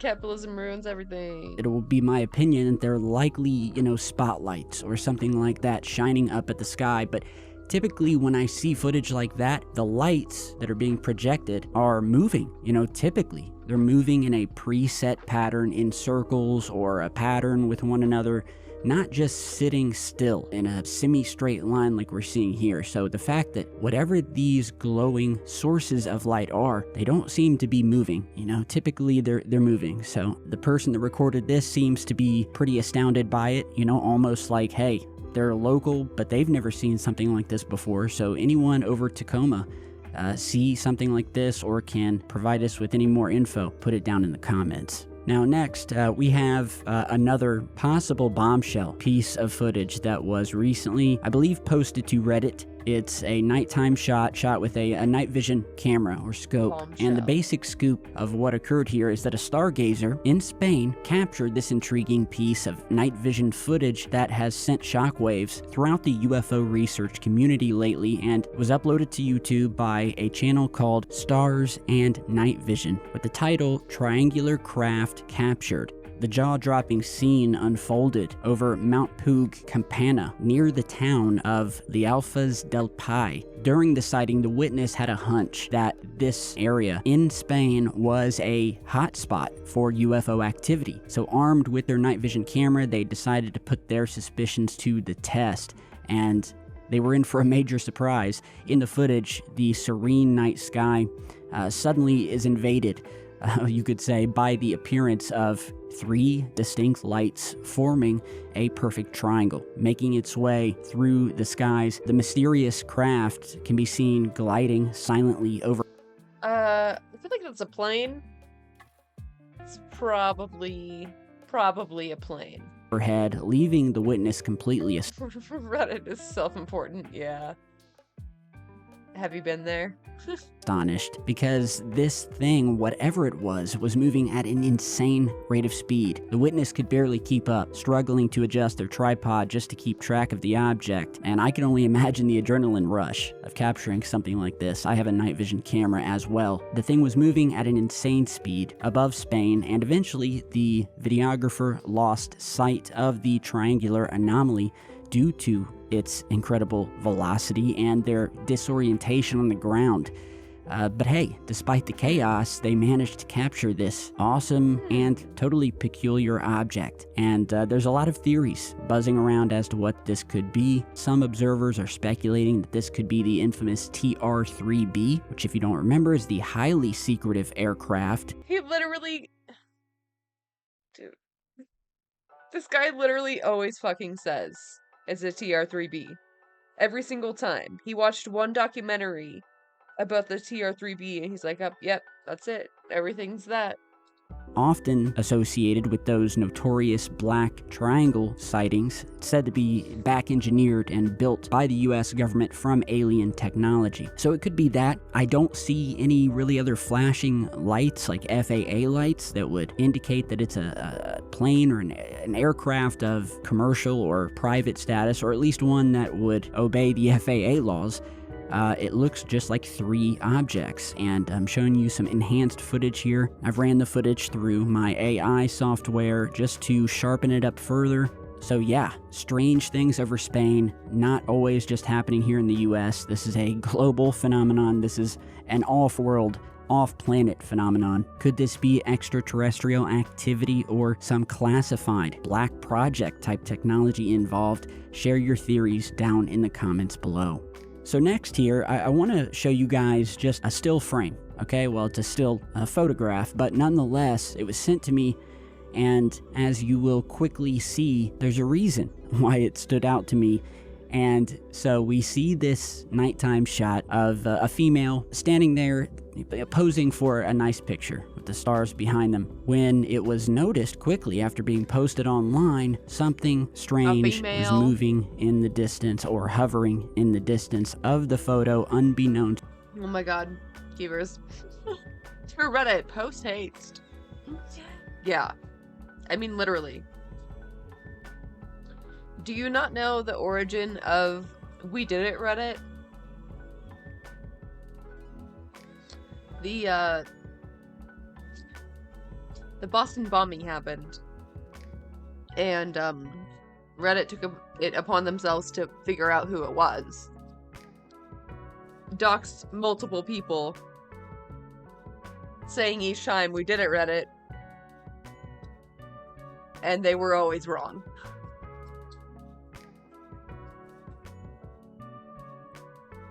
So, you know, maybe the internet was a mistake. To the girl, and we'll go ahead and zoom in here, and as we zoom in to the circle that was already put in place around the UFO when it was sent to me, we see what appears at first glance to be a string of lights with another larger light directly underneath it. This image was uploaded around 2019 to 2020, and I haven't confirmed that. I've done some reverse image searches on this, but the general consensus seems to be around 2019 or so, and some of you may be thinking immediately, hey, this could be Starlink satellites. You know, we have a bunch of little white dots all in a row. It's easy to spot, but... Bro, 4chan fucking terrifies me. What the fuck? A view of the sky?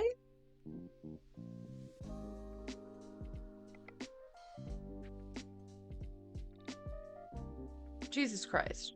Starlink back in 2019 really wasn't a thing at all.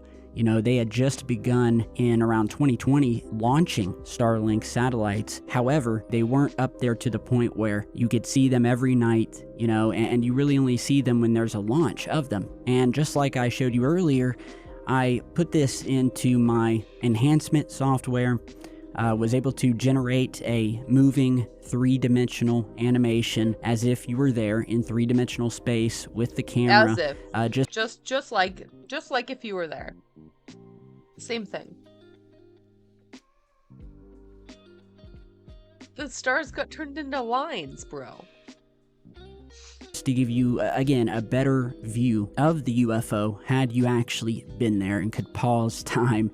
And I really love being able to utilize this technique. What are you talking about? Which is something, really a lot of people can do. It's not that hard. But this, from what I can see, was posted on Facebook back in 2019 and 2020 in or around Belize.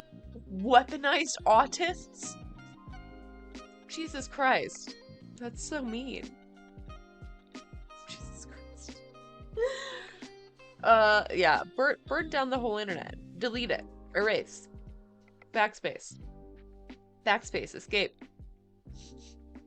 Which is in the northeast coast of Central America. And the original post that I could find, which you're seeing here, describes the sighting by stating, quote, "Tonight, a young photography enthusiast accomplished what many professionals with years of experience have not. Yara Romero, while capturing images with her camera, observed what apparently is a UFO in the sky, which was camouflaged among the stars." And as you're seeing in this 3D animation of this still photo, along with some simple contrast enhancements, it almost appears as if we are possibly looking at another triangular object, or at least an object of some kind that we are seeing from a side view, like a lot of the saucer UFO sightings we see, or black triangles, or what have you. Some of these structures or craft will be very thin, and we will only get these side views of them as they pass by, which will make them look more cylindrical. But then some of them are at an angle, and you can see that there's more of a structure to these things. They are much wider, but are very thin looking from the side view. So I'm just letting this loop over here, and you guys can give me your final thoughts.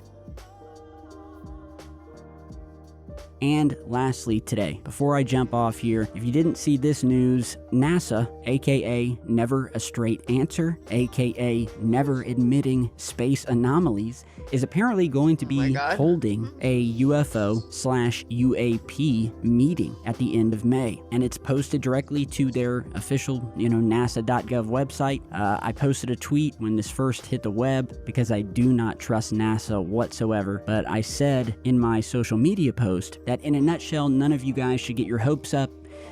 I've seen these meetings now, and so have many of you, over and over. How many times do we hear of new UAP reports coming from the Pentagon, or new meetings with congressmen and this and that? And I report on each one, and typically I will predict beforehand the outcome of each such release or meeting or report, and how they always turn out to be nothing burgers, and they always are, and they have been. And so now we have NASA telling us it's going to be holding a public meeting at 10:30 a.m.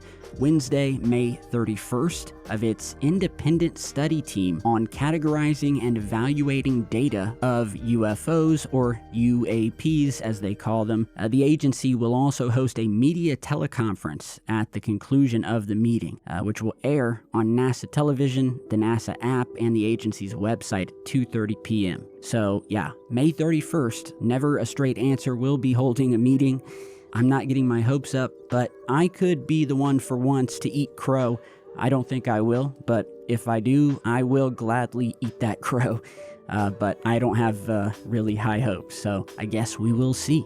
And with that, guys, I want to thank you all for stopping by today. I appreciate all of the love and support from all. Never a straight answer. Bro is way too skeptical. IMO.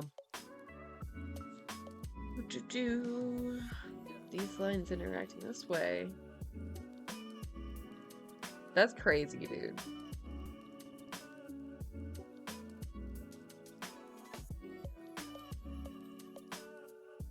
Some people really, should be working for the CIA or something. I don't know.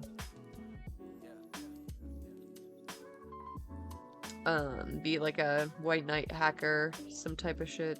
All of you, from my supporters on Patreon and fellow YouTube members, and I want to say thank you to the people who in my last couple of videos posted some super thanks comments down in the comments. If you don't know, super thanks comments are highlighted, colorful comments that you can do a one-time purchase of by tapping the little heart-shaped icon under this video. Much like a live stream super chat, you can choose the amount and your comment will be not only highlighted so as to be seen, but it will be pushed more to the top of the comments, and it's another small way to say, hey, I liked this particular video. So thank you to the people who left the super thanks comments on my last couple of videos. It means a lot. Follow me on social media so that you'll have instant updates to new videos I post and other news, and I will see all of you guys on the next one. Stay safe.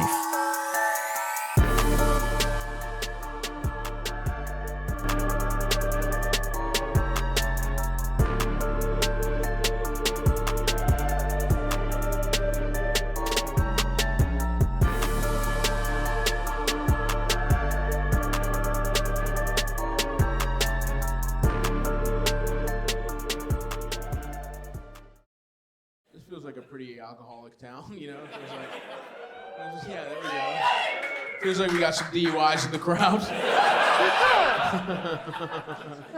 Anybody DUI? Yeah, back there? Nice, what happened, man? Some really good reason, I'm guessing? Huh? At a graduation, bro, that's really... Diploma and DUI the same day. What are you doing now? Locomotive engineer. Train guy? Fuck yeah, little hat? That's awesome. They're like, look, it's on fucking tracks. Even if you get fucked up, it'll run itself. Just fucking pull the little fucking thing. You see a little kid with a learning disability do this, you pull the train whistle. You make his day. You can be as fucked up as you want to, pal, all right? Just... What kind of trains do you drive, my friend? Freight trains. So we're talking like, you know, like the supply chain. Are you part of what's fucking it up? Is there just a shipment of... Huh? Well, oh, I'm sorry. You take issue with that? You would say everybody... What are you, anti-union, Stavvy? Come on. Has gotten everything they've wanted really easily the last few months. And that prices have been what they should be for basic goods. Huh? Okay, a simple no would have been fine, you know what I mean? A defensive, what do you mean fucking it up? Makes it sound like maybe you can crash a train drunk, you know what I mean? Like, what, me? No, I'm not the reason eggs in Buffalo cost this much. I didn't put too much Kahlua in my hot chocolate and drive a freight train from a farm directly into a ravine? Nah. Just the driver, pal, that's me. I didn't have nothing to do with it, okay? So drop it!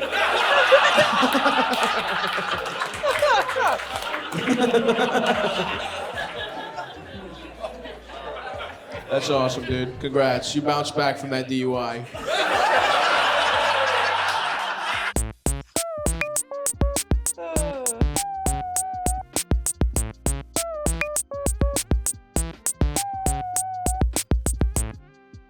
Hello everyone, this is your daily dose of internet. This guy likes to open cans using his teeth. Oh god. Oh god, don't do that. Oh god, not like that. What? Oh god. Please no. Let's go buy for Twisty. Don't try this at home. For some weird reason, this salsa started producing electricity. Ay, pero por mucho, ¿por qué hacen este?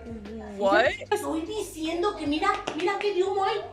Ya, Gaby, porque puede explotar. What? The fuck? This dog is an absolute freak. Real? I'm pooping. Weirdo. Hold it. It's Mr. Krabs. No way. Come over here. He's so cute. Oh my god. The skier fell into a massive hole in the ground that was hidden under the snow. Oh, fuck. Oh, fuck. Ain't no way. He wasn't hurt and was able to stop himself from falling further in. Shit. Oh, fuck. Tiger shark! Tiger shark ran me. Holy. Oh my god. Did you guys hear about the orcas who are fighting back? There's like 3 orca attacks, but they're attacking the yachts. They said eat the rich, literally. Apparently they're like teaching each other how to do it. I don't know. I don't know.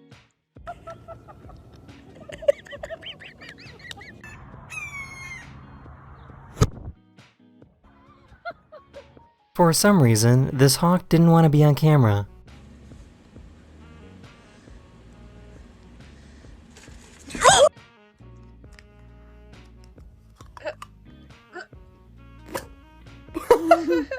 Why does it look like this flower is flipping everyone off?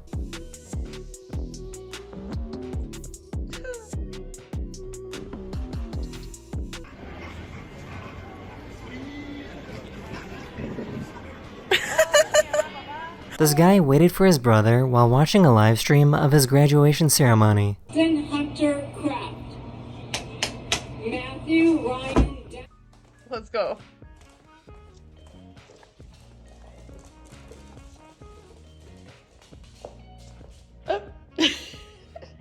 Things are a little different in Poland.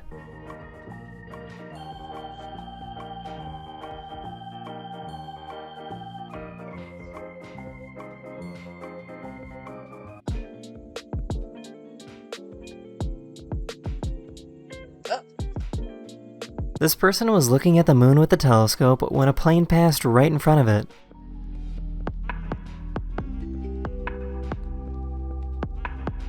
Nice.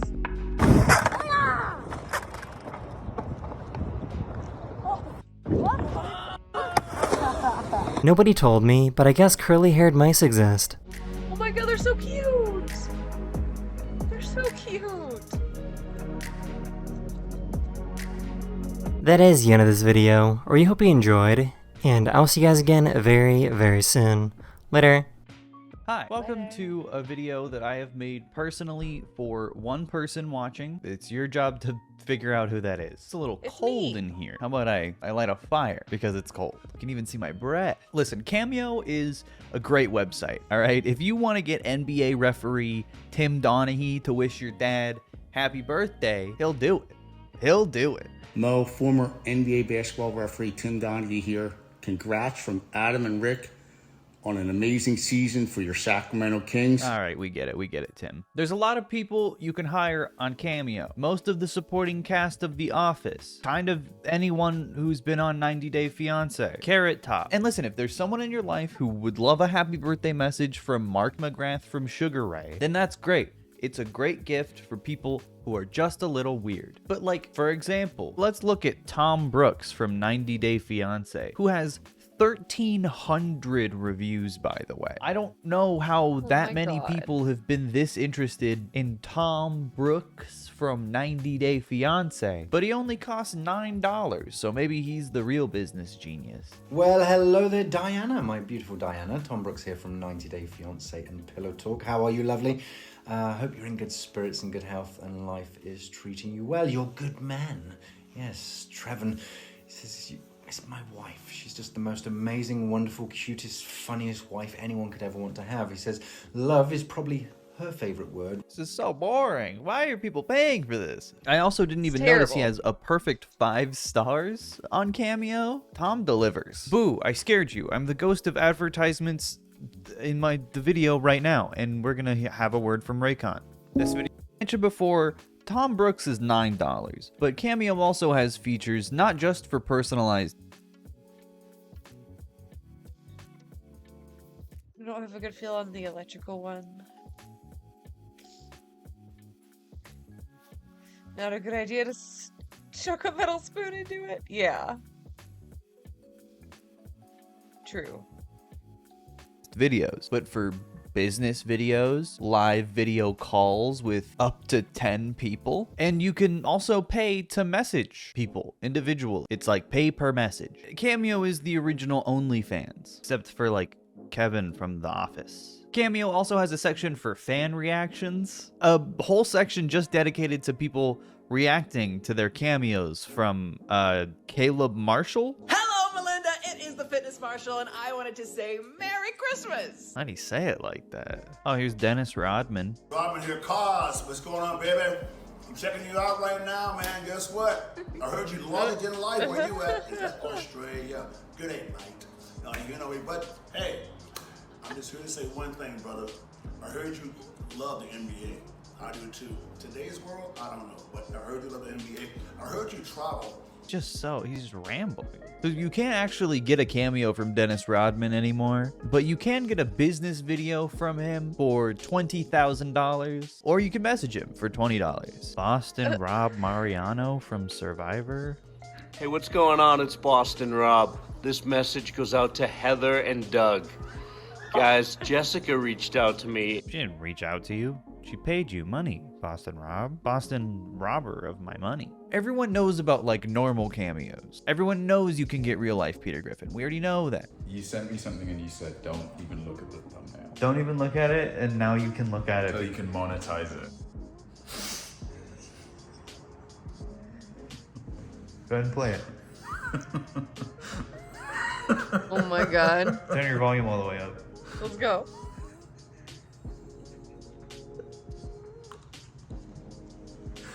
You better not. Here's a guy, when I realized Peter Griffin here with a shout out for Jordan from your friend Ethan. He said you wanted a pep talk about how to deal with the hardships of life. But to be honest, I either ignore my problems or exacerbate them. But when my back is up against the wall and I have no other choice, I fall back on the fact that don't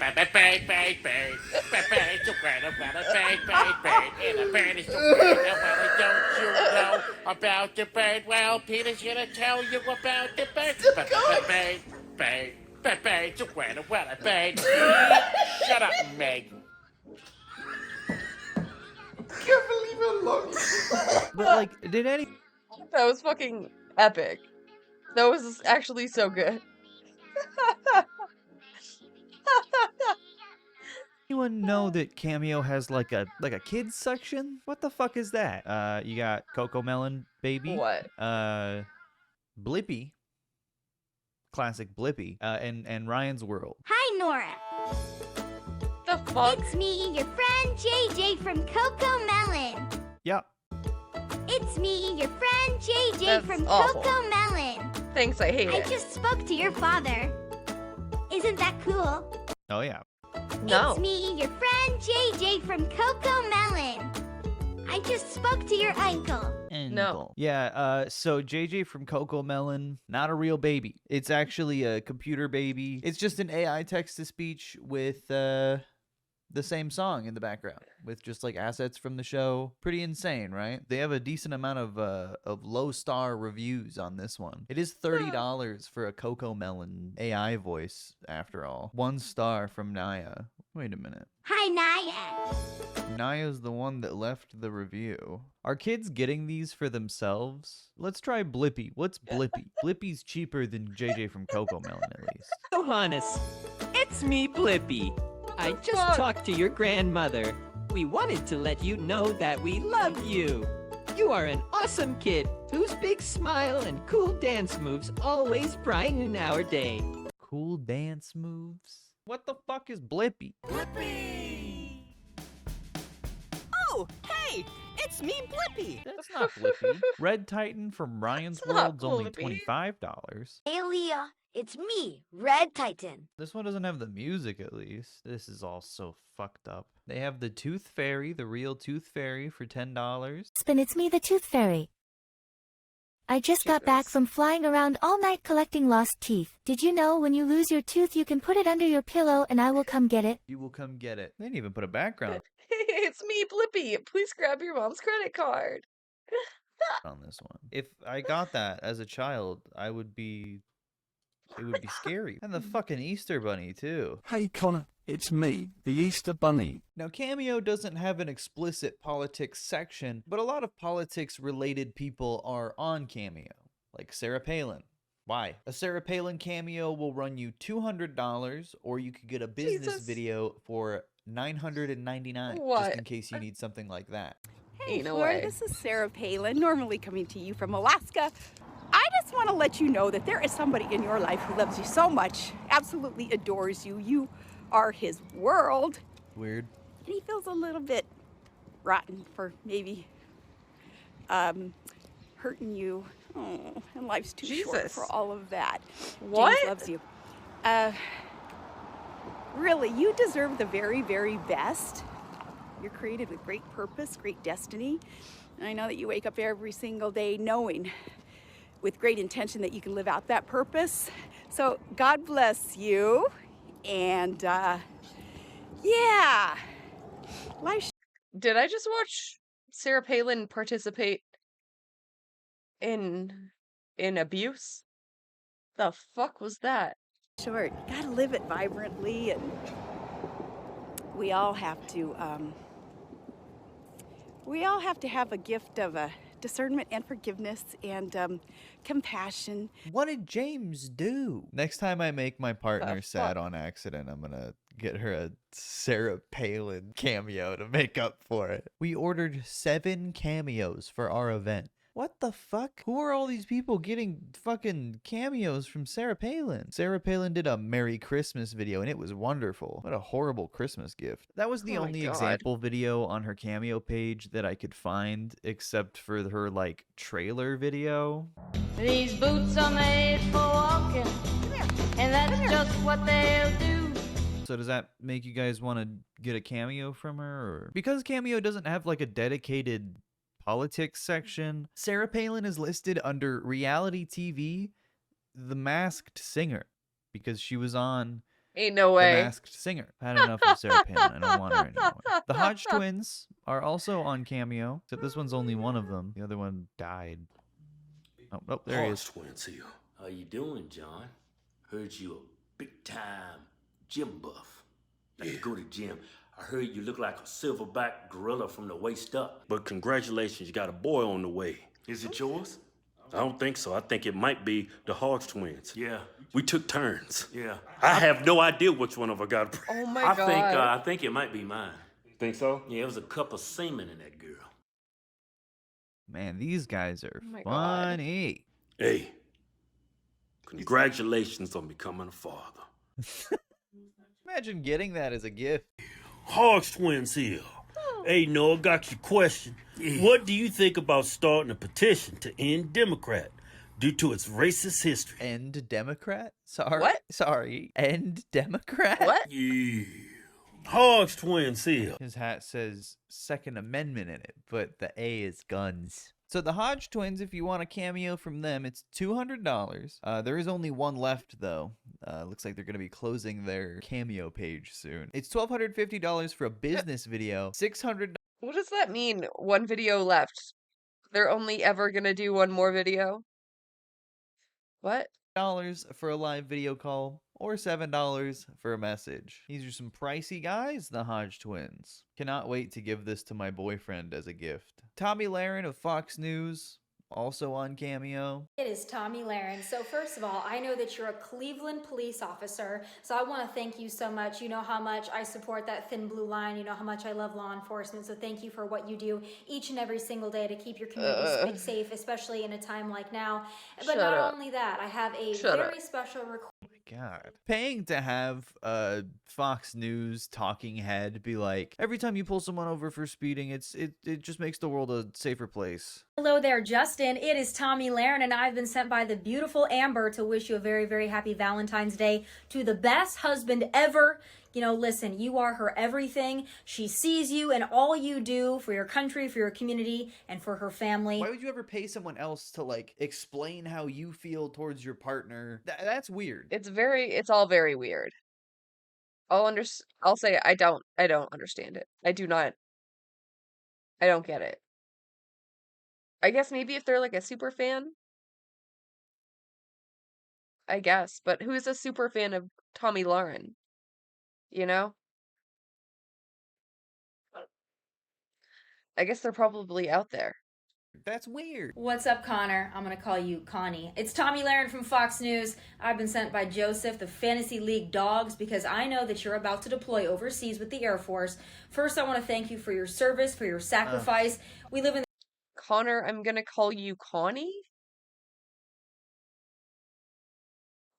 the greatest nation on the face of the earth, even with Joe Brandon in office, and it's people like you that keep it that way. So I want to let you know that we support you, we love you. Paying someone to do like bootlicking directly for someone, I mean, that just feels like fucking dirty. First of all, let me stop everything and thank you for your service and thank you for just keeping the entire country safe, you know? I'm so humbled and happy to hear that you're a fan and a follower of mine, but listen, you gotta do me a favor, all right? Your friends and your family, they wish you a safe and successful deployment, but you gotta bring your big head back in one piece. This cameo would be really funny if the guy died. Tommy Lahren is $95 for a personalized video, $3,000 for a business video, and a $10 message. Former attorney to Donald Trump, Michael Cohen, is also on Cameo. Of course. Makes such I long think Giuliani is too. videos. 8 minutes, 9 minutes and 30 seconds, 5 minutes, 30 seconds. It's too much, Michael. It's too much. And how you doing, my friend? Hope all is well. I am so thankful that you finally received the book and that you finally received the stuff from Katie Fang. I hope that you enjoy it. I hope you show it off. And I hope it brings you everything that you want. Defendant, the guilt. This shit is so fucking dystopian. Oh my god. Oh my god. I fucking hate it.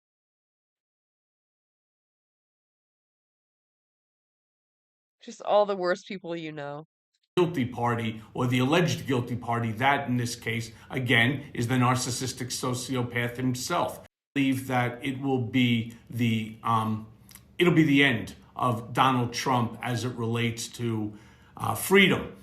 781 stolen vote case. That's just my belief. And I think even harder than that is going to be the January 6th committee. I mean, for God's sakes, they've been working on this now for over 2 years. So in the first place, or you're a journalist, and thinking an opinion is not supposed to be the way that you pass along. Bro is just ranting in the whole cameo.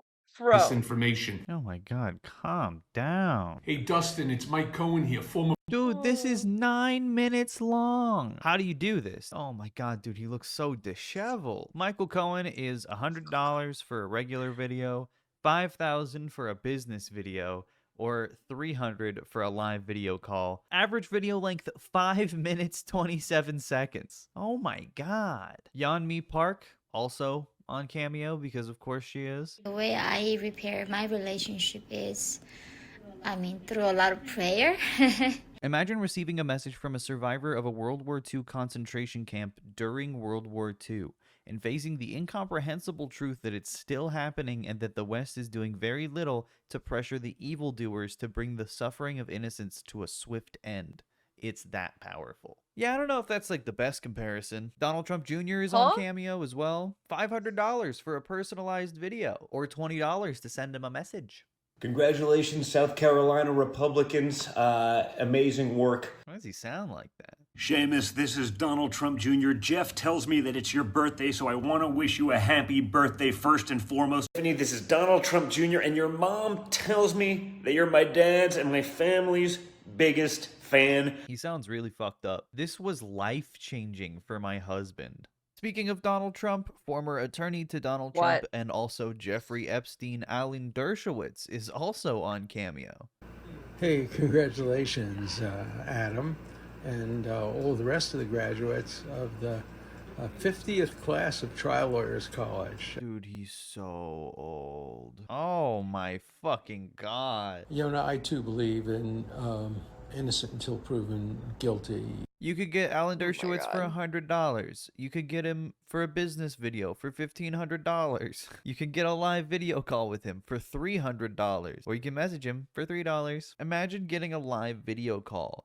They're up to 10 people. If I got Alan Dershowitz on a video call, I would show him YouTube jump scare videos until he dies of a heart attack. Former advisor to Donald Trump and also Richard Nixon and also Ronald Reagan, guy who has rigged multiple political elections, Roger Stone, also on Cameo. This is Roger Stone with a message for Ida. Your friend Billy Condon says you're a libtard. I think that's a bit harsh, but he says all you do is shop for rugs online, listen to ultra-liberal podcasts, fake news, eat hot chip, and lie. And smoke your jewel, Those things will kill you. Sounds like a limousine liberal name to me. Why does he sound underwater? I understand you have a custom lowered ceiling. What is wrong with his face? What is he wearing? You know what? You're really too old for this boys trip thing. After all of you are married and have kids, so knock it off and act your age. Knock it off. Yes, this is a message for AOC. So why don't you go down to the border, put on your white outfit, and actually... The fuck is his hair? What is his hair? What is that? Just like looks glued on. take pictures with the children in the cages. The cages set up by Barack Obama and Joe Biden. But you're still admitting that there are kids in those cages, though. Who put those there then? We'll never agree with your politics, but we'll admit you did a good job here.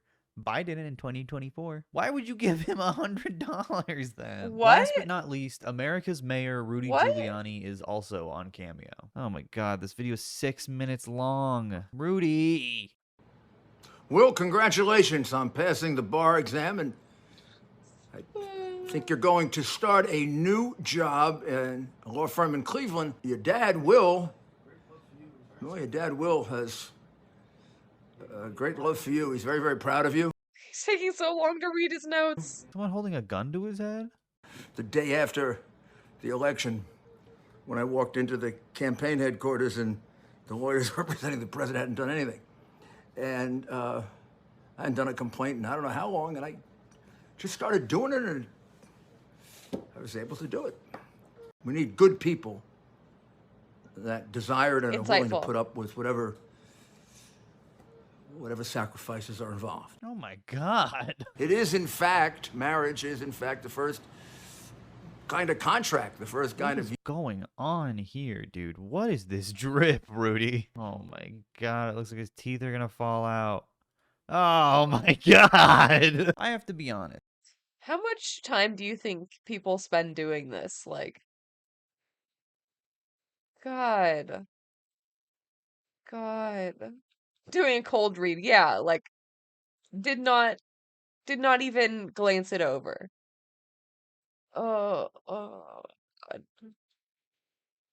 There was a part of me that wanted to hire Rudy Giuliani on Cameo. Or maybe Alan Dershowitz, get him to say, like, Bofa or something. But it didn't feel right giving them money. It didn't sit right with me. So rather than doing that, I decided to get a guy from Duck Dynasty. Not one of the racist ones, I don't think. He was just on the show. So I decided to have John roast my friend Nick is Not Green. I wanted him to comment mainly on Nick's survival skills and, you know, roast him kind of like, oh, you couldn't catch a fish if you had a hook for a hand. I don't know. See, that's why I don't make the big bucks like John Goodwin does.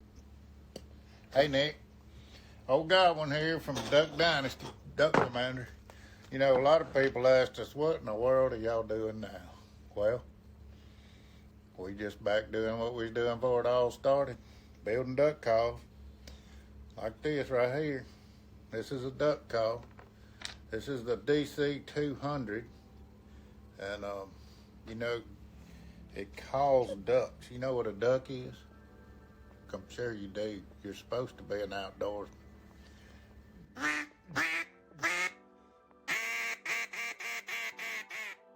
Well, that one's a little bit shallow. Each piece of wood has its own characteristics. So some of them make it, some of them don't. Just like your survival skills. I don't think. Oh, good night. Yeah. Look, Oh my God. a duck is, they like water. Some of them like fields. But and so you have to go out in the woods and look and scout and find out where they're at. I'm sure you know this. But since you're going out in the woods, you know, be careful, stay by the highway, keep it in sight, because I don't want you getting lost. You know how you are. I know how you are, getting lost. And your survival skills are a little suspect. And then, you know, everybody got to go find you. You know, like Ethan, he's probably, you know, the best outdoorsman out of the whole bunch, you know. W. Ethan. But you know, be careful. Be careful. We're praying for you. And you know, just ask Ethan for some tips. Hell He'll help you out because he knows all the cool tricks and how to find your way out of the woods, how to hunt, how to fish. You know, I'd pay close attention to him because you know how Grug. you are. But anyway, Grog hyperclap. Nick, good luck. I hope you burn them. Why did he say he hopes he burns? Whoa. Thank God for Cameo. Make sure to subscribe to The Greatest Outdoorsman on YouTube. Ethan is online. If you liked this video, I am making these videos a couple times a week actually on my second channel, so I can focus on bigger videos for this channel. Bigger. Thanks so much for watching. Please Bigger, press better. like and subscribe, and look on my Patreon for other stuff too.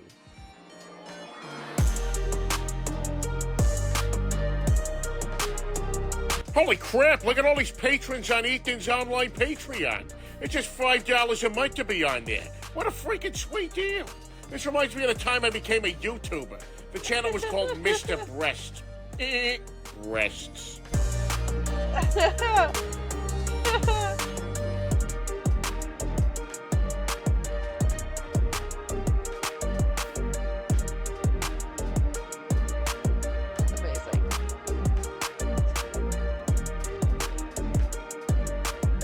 Okay. This last year I never made a video on the Frogman because I was fairly certain it was fake. But now he is starting up the whole process of building a frog army again, so let's investigate. Frog army? That's it, that's my intro. Hey, I'm Amanda, you're watching Swell Entertainment, and today we are talking about Thin Frog and his frog army. Last year was apparently the first year he tried to do this, and this year he is once again back at it. Like I said in the intro, I was fairly certain this was fake last year just because there were just certain things where I was like, that doesn't seem correct. And then there was also the fact that at least one of the footage clips we know for a fact he did steal from a YouTube channel. So this year, once it was started up again, everyone was like, oh my God, it's starting again. This is like ecological terrorism. It's a little early for me to start throwing out the T word. Not that T word. You get what I... Oh yes, we are wearing my circle glasses today because we are doing a deep dive, scholarly deep dive. I think this might be the fit for my stupid little deep dive videos in the future, just because I look like I am in the background of like a drawing of a library, and I'm not the focal point, but I'm someone that you draw in the background to take up space. We are talking about Thin Frog. Two main important things that I think are important here. One, we have never seen Thin Frog's face, and two, Thin Frog has never actually shown us his real voice, as far as I can tell from his account. He might have a burner account, might have a backup account. This account did go dormant for at least 5+ months, it looks like, between the last update from his frog army to the start of this year's frog army. So the likelihood of him having another account is probably higher than 0. We do see his hands quite a bit, and based on what we see, we know this is probably a white guy. And this is where it got me for a lot of this, because some of the things that I caught throughout his different videos and things like that, and also the hands themselves, I'm thinking this guy is early 20s, maybe a teenager, for a couple of different reasons. Because he's really into the mud and the dirt, but based on what we see of his hands, they're pretty... manicured is not the word. I'm sure you all know someone who works with their hands quite a bit or gardens quite a bit. Like, their hands look it. Like, I have more calluses than this guy, you know, and I have a dog who's crazy, you know, and I've worked in the service industry. There's a certain lack of wear and tear to his hands that make me think that this guy is younger than maybe some people may think he is. Especially just the concept of a frog army is something very juvenile. And I know that TikTok now is like, this is the closest to a supervillain we're ever gonna get. I thought it was not like literal frogs for some reason. I thought it was like his audience are frogs or something. No. Literal frogs. Okay. I mean, Elon Musk is right there and he is a grown man, but I kind of get what you're saying. It's like a cartoon supervillain is what we're getting with Thin Frog. And that's where, again, it makes me think that this might be a teenager. Oh, also, before anyone gives me a hard time, this is probably not the same type of frog. It looks like a frog. I think that's a frog. I don't think it's a toad. It might be a toad. I don't know. I'm a YouTuber with an associate's degree in English and one in liberal arts. You think I know the difference between a frog and a toad when I just Google frog and then click the first image that I like? This could be a toad, this could be a frog. Feel free to comment down below though and tell me how upset you are that I misguessed the species of the toad, or the frog, whatever that is. That's fine. I'd love that. Thank you. Like I said originally, there are several reasons of why I had questions about frog spawn and the frog army last year. Several things didn't make sense and weren't lining up to me. But basically, Thin Frog's whole thing is that he likes to go out, find drying up puddles or water sources that are just kind of like disrepair water sources, where frogs like to lay eggs because they're shallow, they're not gonna float away, that type of thing. They can anchor better, and collect them if he thinks that it's polluted, drying up, what have you. And he was like, I'm gonna rescue all these frog eggs and I'm going to put them in my pond and make a frog army. He had this like a plastic pool pond that's like 2 layers that he got from a garden supply store, then circled it out the water, put in plants, and then put in all these frog spawn, and then was like, I'm gonna build a frog army, kind of jokingly it seems. And then people were like, that's not enough frogs for a frog army, because he was just kind of doing the math of how many eggs are in a clutch when a frog lays an egg. And I did learn a few things. There was a bunch of videos that he did about the difference between toad eggs versus frog eggs. Apparently frog eggs are in like clumps and balls and can in fact fall off, whereas toad eggs come out in like streams, like almost like streamers of eggs. I did not know that. They're like stringy. Weird. We just kind of keep collecting eggs for a while. And what I thought was super weird too is that a lot kind of keep collecting almost like streamers of eggs. I didn't expect to learn. I did not know that. They're like stringy. Whereas toad eggs come out in like... Yo. What? That's crazy. Streams. Like almost like streamers of eggs. I did not know that. They're like stringy. Weird. We just kind of keep collecting eggs for a while. And what I thought was super weird too is that a lot of, though he got them seemingly all at different times, they were all in the same stage when he first got them, but then they also kind of hatched in a fairly consistent time frame altogether, which did not make a lot of sense to me. I get if they were all actually laid at the same time, but it doesn't seem like they were, considering where he's going to get the eggs. The frogs don't seem to be there where they had left them. I don't know, just certain little things where I'm like, I'm not a frog person, but this seems fishy. Last year he went back to one water source quite a bit, and it was when he said, look, this one's polluted. You can see the film on the top where there's been an oil spill or something, like rainbow colors on the top of the water. It's like, so I'm gonna rescue these eggs and add them to the frog army. And he did that quite a bit. However, when he would be grabbing the eggs and then also putting them back into the water, I'm assuming he's not hosing down the eggs when they're in the bucket that he's using to transport them or what have you. The fact that he was able to transport all of these eggs seemingly from all these different water sources, and a lot of them came from this one allegedly polluted water source, then wouldn't some of that oil residue transport with the eggs into your fresh pond water source? Why is there no transfer of oil? And throughout the footage that he would show us, I would not see anything that would indicate that there was any oil or gas or whatever it was, any rainbow film whatsoever that would make it into the water source. That, and then, like I said, tadpoles kind of grew at different times. What's the life cycle? The larval stage, the tadpole lasts 2 to 3 months after egg hatching and before transforming into a frog. The tadpoles feed on small organisms suspended in the water, such as algae, diatoms, and bacteria, and organic and non-organic detritus. So about 2 to 3 months to become a tadpole to a little frog. That's understandable. How long does it take eggs to hatch? Eggs generally hatch in 2 to 3 weeks, but the time varies based on water temperature. One dead egg is visible in this picture, the opaque white circle, whereas the other embryos are very developed and are close to hatching. Yeah, then at least the first time around, I think the eggs took too long to hatch based on what we saw. It's hard to tell now because also the thing about TikTok is, though there's usually a timestamp, it's not always super easy to tell at the time. And obviously I'm not super familiar with the frog life cycle, so I don't know for certain how much I can gauge that on my own with just like my own eyesight. The timeline now actually seems a little more accurate to like how it was before, but that's just me. With what he showed us about his frog pond from last year, it's very small. Very small. Then when he shows us quite a few of the footage. There are shots and angles where he is showing us quite a bit of tadpoles, especially at the tadpole stage when they were swimming around and transforming and what have you. His footage where the camera pans and where he zooms in, he shows us so much that we should be able to see the edge of the plastic tub, and we don't. Sometimes we do, but not always. And then there are also times where he claims to have cleaned out, like emptied out all the tadpoles, put them in 2 tanks so that he could change out the water because they were pooping everywhere, and then he puts them back in. However, I feel like something that would have been super easy is to show us the tadpoles in the tanks, and he never does. Day 62. Today is cleaning day.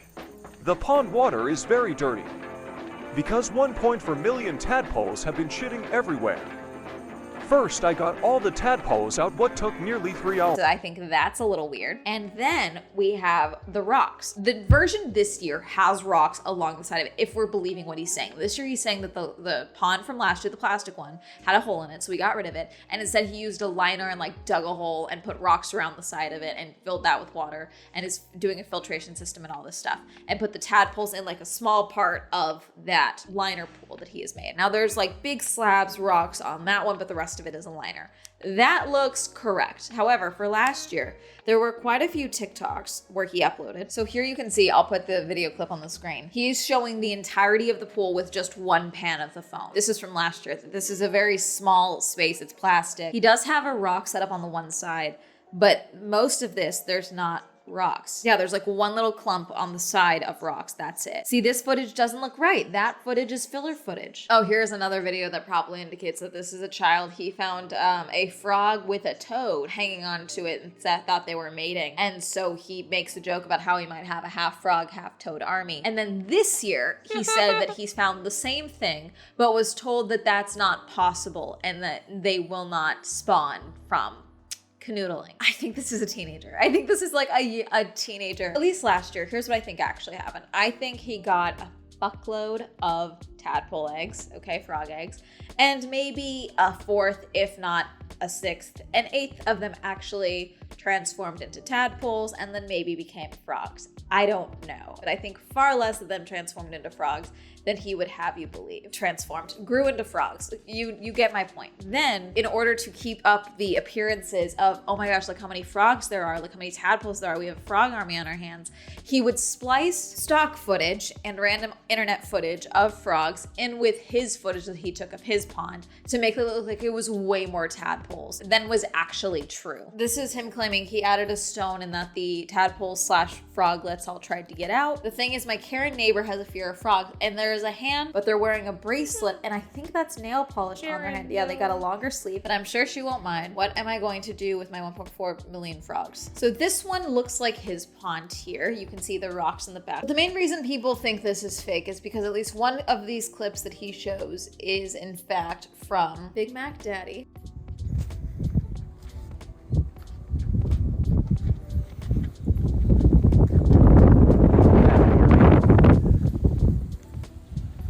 They're so cute. They're everywhere.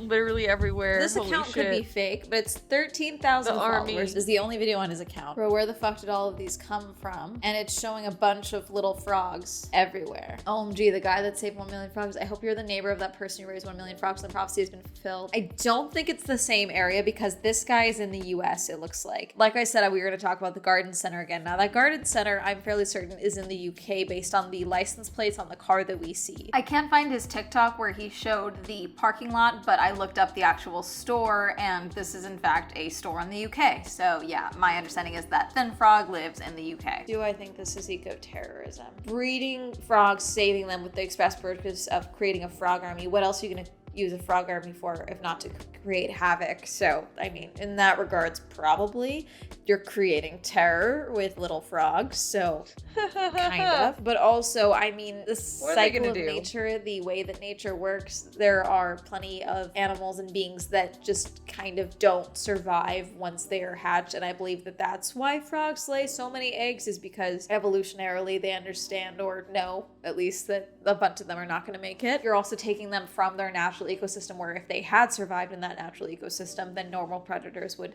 you know, the food chain and all of that would have handled it and kept the population where it's supposed to be.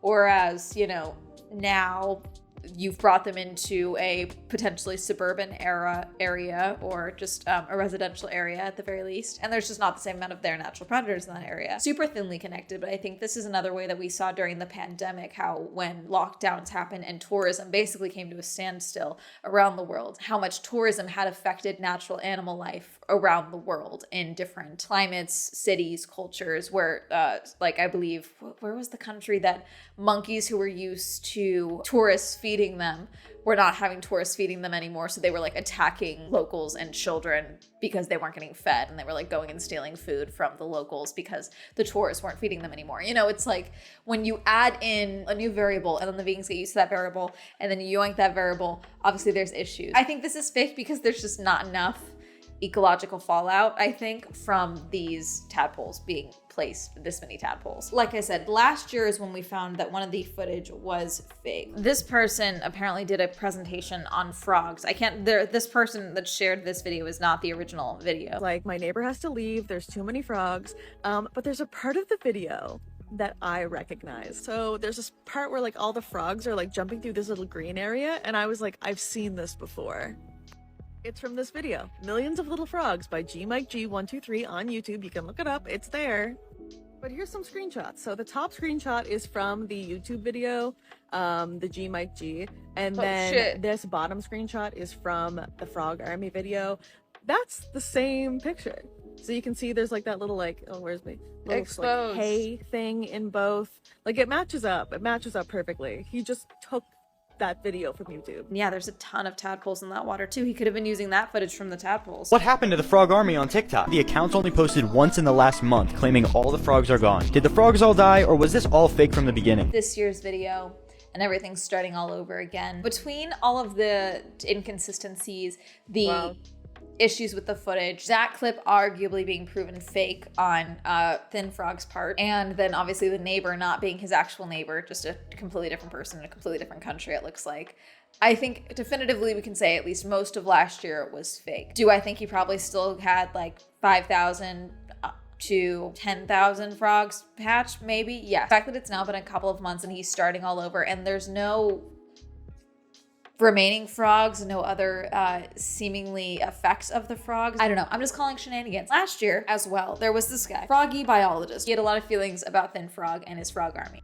So this guy thinks he's building a frog army. So right there, you already messed up by just going out there and randomly collecting frogs. You don't know if they're invasive species that you're trying to raise and build an army out of, which again is also kind of a big ego trip. This could also be a protected species that needs special permits to handle because they're rare and endangered. You could be messing things up. There's a whole host of issues with having that many potential frogs in your backyard. In a pool, you could have a rampant disease problem. You have other issues with cleanliness, and you don't know what frogs these are or what conditions they need to live. There's a reason we have biologists and agencies handle these things in order to protect the species the way they're supposed to be protected so we don't add more danger to the environment. He is talking about how you don't know what type of frogs these are. You don't know if they're a protected species. You don't know if there is disease. Again, he did take them from, in his own words, a polluted water source. You don't know if there's disease. You could have a disease outbreak. Bringing that into a populace where there's humans, animals, dogs, cats, what have you, could lead to a whole host of issues. In the comment section, Froggy Biologist also shared, I'm not sure his frogs are invasive, but it appears that random fish and salamanders too hatched, so he doesn't know what he is raising. Do I think any of this is real? Not particularly. If you are someone who I believe, again, this is in the UK, don't dox this person. If you do know who the frog person is, okay, don't do that. But do you think any of this is real? Did you go to school with someone who was like, you guys, I have a frog army? I feel like I've known quite a few people who, if they had a frog army, they would tell you they had a frog army. Here is the latest video from Thin Frog. This was posted about 2 days before this video goes live. Fairly certain that Thin Frog is reusing footage from the last Frog Army saga because some of these clips look so familiar and it looks like they're just kind of flipped around or cropped or something. I don't know. A few other creators on TikTok that I wanted to highlight while I'm here. Eel Pit Guy. Eel Pit Guy, he goes by Cow Turtle. He's got 1.2 million followers. He apparently bought a house that had like a fruit cellar or a septic tank or something down below that's like almost completely enclosed that was like filled with water. And so he decided to clean up the water and add cinder blocks to make like a little island and basically made this a whole ecosystem under his house. And he had an eel pit. He added eels, he added fish, he added carp, he added just insane. Carp. I don't think carp's what he had. But What? he had fish, okay? He has a whole little eel pit. He literally went That's so snorkeling cool. in the eel pit the other day. Just snorkeling in the eel my pit with God. the eels and the fish. Oh, he's got a catfish in there. Okay, sorry, I said carp. It's not carp. It's fairly deep now. That's at least 2-3 feet deep of water. He names all the eels. I highly recommend following Cow Turtle. They're fun. Then we also have this guy who scares the living hell out of me. So this is Fishing Garrett. He has 4.5 million followers. He does not feel God, animal, man, none of it. He just goes walking around the Everglades, the Florida Everglades, and he's just then showing like, oh yeah, hey, by the way, look at this giant crocodile to his left. Gotta look out for those. And then picks up a snake, lets a non-venomous snake bite him, puts it down, and then keeps going. You're terrifying. Like, I feel like being in your presence would just give me an aneurysm. Here's him shuffling his feet in the Florida Everglades, and then there's just a crocodile up ahead of him, 3 feet in front of him. I'm very glad you just seem very curious and like you're just like, this is cool, like very casual, because I do think you have the potential to be a supervillain if you wanted to, since you don't seem to have any problem being this close to danger. You're an Animal Planet episode waiting Seriously, to what happen. the fuck? And not the good. Yeah, like more like a Steve Irwin, like, bro. Please don't do that for the views. Oh my god. Anyways, that's going to be it. What do you think about the Frog Army? Do you think the Frog Army is real? Do you think that everyone involved is overreacting, talking about the ecological disaster that this has or could cause again or last year? No, that's probably real. Yeah. I don't know. Probably like don't move the tadpoles. It was real, if any moves was real. Do you think that the footage is all real and that he's not manipulating the footage whatsoever, and that this is that many tadpoles? If I you don't truly think it's this is real. where are all the frogs from last year, if that's the case? What do you think happened to all of them between when he stopped posting and when he started posting the new series again this year? I mean, shit, I hope it's not real. Let me know. Comment down below. Reminder, I have a podcast, this Welsh Hands podcast reminder. I have merged. Probably just a shirt that just says, that's too many frogs, is going to be the shirt for this video. Shout out to my patrons. Thank you so much for subscribing to Patreon. If you'd also explore my Patreon, love listen down below. Like to follow me on social media. That'll be up here. I whacked the microphone. And that's going to be a lovely day. Goodbye.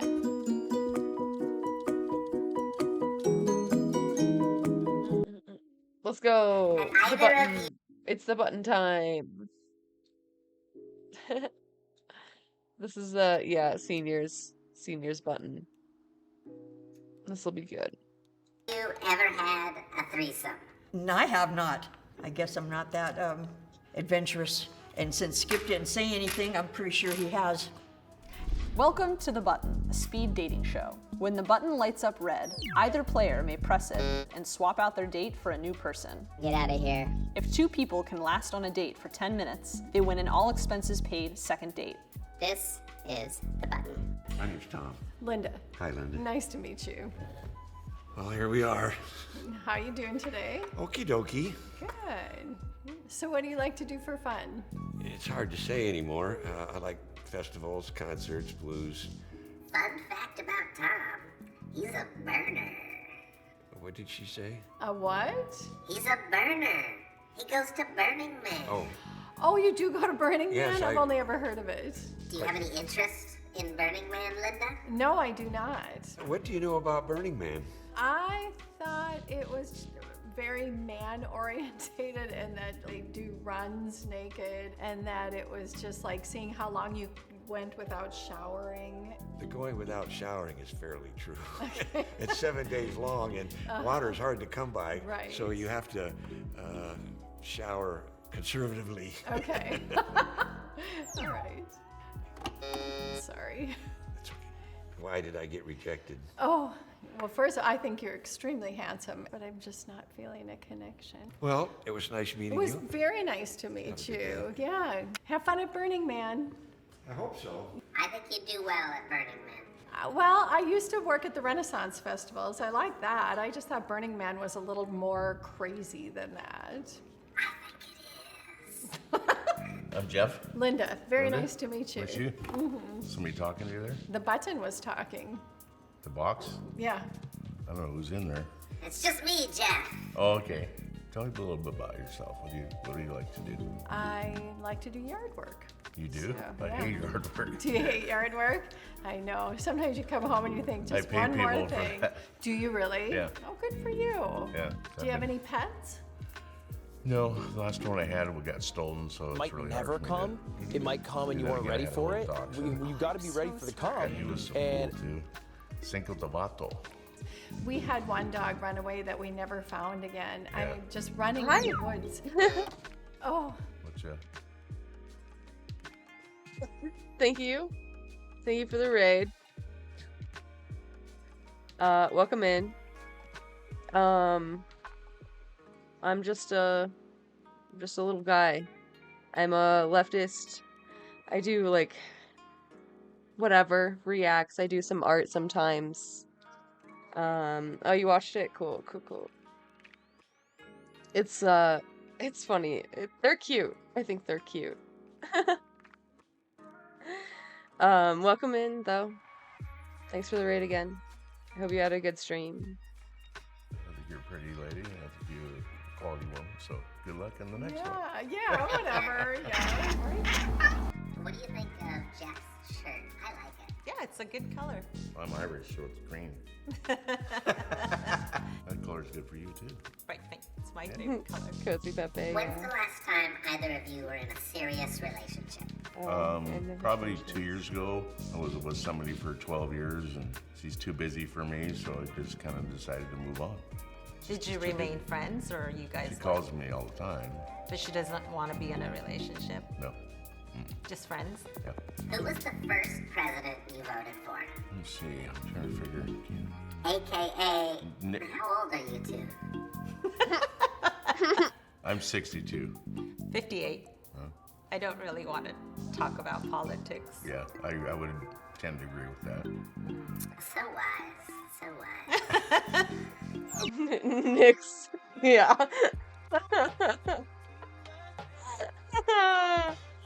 Yeah, that adds up.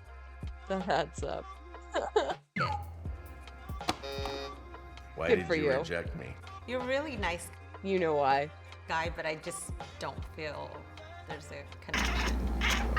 That's an honest and fair answer. I'm Gordon. I'm Kim. Okay, Button, waiting for a signal. Gordon. Yes. Do you find Kim attractive? Yes. What do you find attractive about her? The way she holds herself. And Kim, do you find Gordon attractive? I mean, I think he's a nice guy. Uh-oh. That's a no. If you're feeling too shy, I'll hit the thing. Why? I don't know if it's like a Why? specific reason, but you know. Bro, he was just as red as the button was. You see this? I don't know if this is just like the light reflecting on him, but he looks like he's blushing so hard. I don't know if it's like a specific reason, but you know, sometimes you just, when you talk to someone, you know. Yeah, he's like staring a little too hard. The eye contact is too much. If you have a connection or not, and I just don't feel like there is, so. That's fair. Yeah. My name's Tom. Kim, nice to meet you. That's fair. Let's see. Are you still working? Mm-hmm. Yep. And you? No, I'm retired. Mm-hmm. So what do you like to do? Oh my god, zero chemistry. I've never seen less chemistry between two people. I spend a lot of time working on the house. I ride the motorcycle once in a while. What kind of motorcycle? I've got a Harley Deuce. Ooh. Poor Tom. It's a big one. Wow. I just don't feel like our interests align. I'm Skip. What's your name? Kim, Kim. Very nice to meet you, Kim. nice to meet you. Where do you like to vacation? I don't, honestly. I love to work and I love to sing. Do you like to vacation? You don't? And you dress like that? Bro.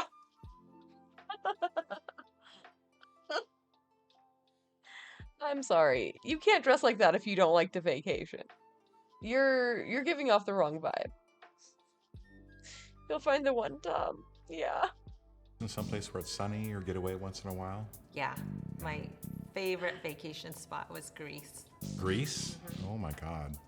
So a lot of people go to Greece and there's so many stairs that once they get there, they're so old they can't climb the stairs. It's good you've been there when you were young. Yeah, you actually pre-watched my stream through time. No, like if you dress like that and you don't vacation, I think that means that you're like a proud boy or something, right? Like why else would you? Kim? Why? I think you're very beautiful, but I think that you like to travel a little bit and go out too much for me. I'm Janet. Janet, I'm Skip. Go out Nice too to much meet you. for me. You go out too much for me. Oh, I hate fun. You have too much fun. I'm a boring guy. Is that your real name? It is, yeah. It was given to me by my grandmother. Okay, she just wanted to skip you. Or not skip, being one of the two. I already love you two. I ship you. I think the Button wants to go Chill. out with me. You think so? You won't let me talk. Button's kind of hot. Thank you. Maybe a threesome? A threesome? Absolutely. Well, you know what? You two have Button is so horny. Chill. Down, Button. Down. at it. I'm out of here. Have either of you ever had a threesome? No, I have not. I guess I'm not that adventurous. And since Skip didn't say anything, I'm pretty sure he has. I have. See, no answer is an answer to my mom always said. That is correct. That is correct. So what do you do, Janet? What do you do for fun? I'm here. This is going to be fun. Yeah, absolutely. I haven't really been out having a lot of fun for quite a while because of situations and things in my life. And now I'm working on getting past that because not every guy is abusive and violent, right? That's true. So, what do you do for fun? I'm a singer, so I love to go out and do karaoke once in a while. I do a little stand-up comedy, just to entertain myself. That's what I've been thinking about getting into. Yeah? I was born April Fool's Day, cross-eyed, given a name that means God's precious gift. Well, it sounds like it's meant to be. You know? But then I'm afraid I'm going to get up there on stage and I'm going to freeze or wet my pants, one of the two. I think you just have to ask yourself, am I nervous or am I just excited? I don't know. Can it be both? There's that. Well, are we going to go for a second? You're going to punch me? Ain't no way, dude. Why did you do that? I think I hate him. He's also gonna say that she's too fun and wants to enjoy life too much. that you are very sweet, but I'm just not attracted to you. Sorry. Hey, Skip. You know, the next one just may skip you. Oh, I'm sure. You're an awfully good-looking box, I gotta tell you. I know. If I was sitting on the other side, I'd be able to check out your backside. Sir? Sir? What are you doing today? I'm talking to the box, having a great He just wants to fuck the box. Oh my god, he is boring. time. I'm the button. Or the button, pardon me. I'm Skip. Hi, Skip. I'm Samantha. Very nice to meet you, My Samantha. pleasure as well. You're quite lovely. Thank you. So, what are some of the fun things that you like to do when it's raining and cold? I like to sing. I like to do a little karaoke. Oh, so what is yeah. your go-to song? I love doing ballads and love songs. I love Frank Sinatra and the crooner tunes. Please Like do not Buble. harass the Can we hear a little Buble?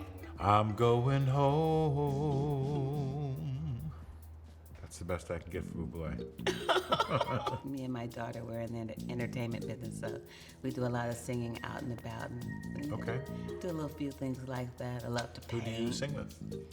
I used to sing with a group called BYD, Booty Do Your Duty. That's awesome. Booty, do your duty. Has a ring to it. One of Samantha's deal breakers is someone who dresses like an old man. What does that mean? Like sweatpants with the drawstring? Well, you know the pants that come midway up. Oh, just below the nipples? Yeah. Yeah, I no, love the those. I Deal love breaker. those. Deal breaker. I'm sorry. Show us your outfit, Skip. Stand up and show it off. But I could work with that. Oh, shoot now. Showing a little knee here. You're going to get me excited. Sorry. Are you two vibing with one another? I feel a little vibe. I think Oh, we yeah? could have a little fun together. I like her outfit. Well, you know, I'm very inquisitive. I'm always asking questions. You got any more questions for Skip? Skip, do you have children? I do. I have a 20-year-old boy. Okay. He does not live with me. Grandkids yet? No. Oh, okay. No. Maybe someday. You have a big family? Yes, I do. Kids? Lots of kids. Lots of kids? Yeah, I have 2 personally, but my kids had kids, and right now Now they're all your kids, Yeah. huh? I also had 2 great-grandkids, too. Wow. Yeah, Holy so. cow, you don't look old enough for great-grandkids. I know. I know. Fun fact about Samantha, she's very 420 friendly. How do you Let's feel go. about Mary Jane? I don't. He hates it. He's a fucking narc. He's a fucking thumb. He wears that cap so you can't see his thumb ass head. I don't smoke weed at all. CIA. He's CIA and that's his undercover look. Unless I'm awake. Okay. Oh, shit, I'm not wait. only 420 friendly. That's my best friend. Wait, I got you baited. Oh my god. Ain't no way. Ain't no way. Oh my god. I've lit up red a couple of times. I feel kind of bad now. Have you? I didn't even notice. I didn't even notice. I'm gonna light up red again. If you two want to go on another date, don't press me. Here's your opportunity to get out. You can get out now. I think we should go on a date. You think so? Yeah. I'd like that. Okay. Let's go. Okay, they are kind of cute. I approve. Very cute. Weird earlier, but they're sweet. Yeah. They're very sweet. Maybe go do some karaoke. Oh, that sounds like trouble. Good times, yeah. Okay, now. I thought he didn't like going out. Absolutely. Just gonna get the right woman, I guess. Last time I tried coming here with Taylor, Ooh. and we didn't. So this is Ela of H3, if you're not familiar. She's doing vlogs now, and I live for it. I realized you need an appointment, so we came and there was nobody here. This is our second attempt. Welcome to Close Cafe. How are you guys today? You having a fun day?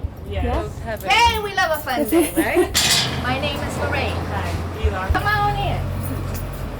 We're doing an Instagram picture right here with a cute retouch. It's from 1992. Okay.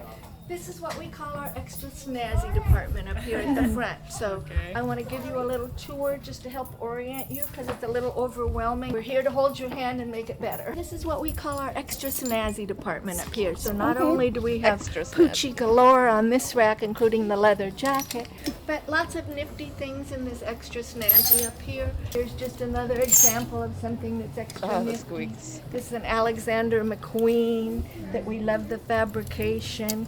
And just the way it's made, you know, with all the stripes matching and all that good kind of stuff. This whole wall is almost all Chanel. That's a D&G jacket with the Chanel belt necklet, Chanel dress, Chanel purse, Chanel shoes, you name it, we have it in Chanel. We're so lucky, you know. This one has little clear palettes on it that when the light catches it, it helps you see them. Then it also have little pearls on there too.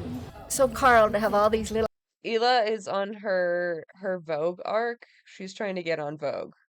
She like pretty much said that explicitly, I think, in the last vlog.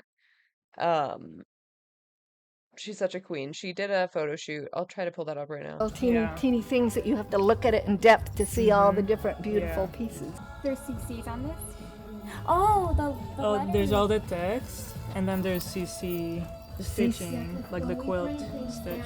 Fun thing to show you about this one. Notice how this says 01 Cruise on this little tag here. And then if we look at these breeches, we also have 01 Cruise. But then ready for the coup de grace? Here, let me show you one more thing. You should jump out at me, I'm waiting. Jump, jump, jump. Oh my god, what is this? Vintage umbrella. I should have the shoe all teed up and ready here, darn it. Thank you.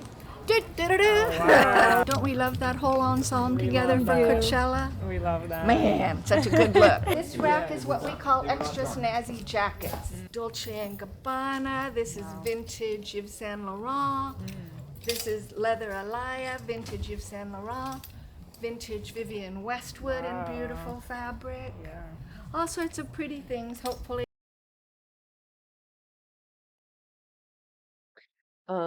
She is such a queen. My queen. Any Ela Kleiners represent?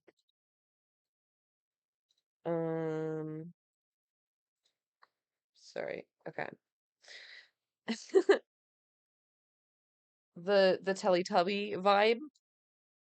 I love this. This was so gorgeous. Fucking iconic. Haven't seen much of her. Yeah. Yeah, she's doing her own thing. Her own girl boss slay queen. Whatever. I don't even know. I think she spends most of her time on Teddy Fresh. Um, but I loved this shoot so much. I don't even know what the fuck garment dress, I think. It's amazing though. I'm obsessed. Iconic. Put her on Vogue right now. This literally looks like a cover of Vogue. Like it could be. She's so fierce. Look at her. Ugh, she's so gorgeous. The butterflies? I'm obsessed. Her makeup artist is so fucking good too. Oh. They're so cute. Let's go. In my rom-com era. She's so fabulous.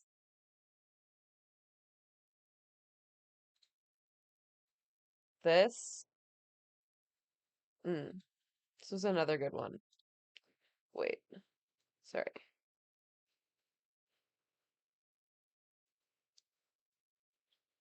Her photographer. Like, I just love everything. Everything.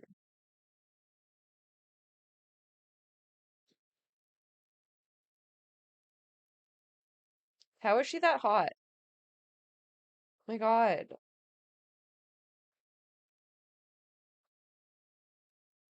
Obsessed. Sorry. Okay. I'll stop swooning. To make you go ooh, right?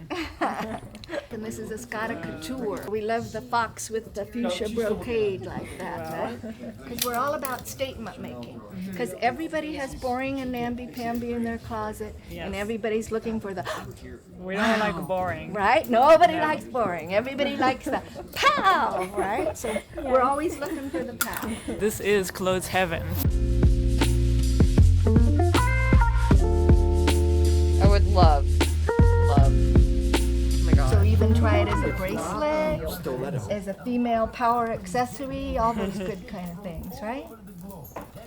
Ugh, I love that one. It's so pow. And spells out Chanel on the little wooden squares. Isn't that cute? How do you like my nail polish by Teddy? Like that? Yeah. I love the colors. I mean, he actually tried to do nail art, like he did purple first and then a little dot. He's improving from when he did my nails. Designer. I love tiny things. Can I just buy the hanger? Honestly, I'd be happy with this. So what was your favorite thing that I showed you so far? So far, I'm really interested in that orange suit up Hot there. diggity. We will go get that down for you. And I thought that this that you're holding, I thought that one could look really cute on me. That's Very cute. Just a to die for outfit. I love this one. So I'll put it over here for you to try on when you're ready, okay? Our suit.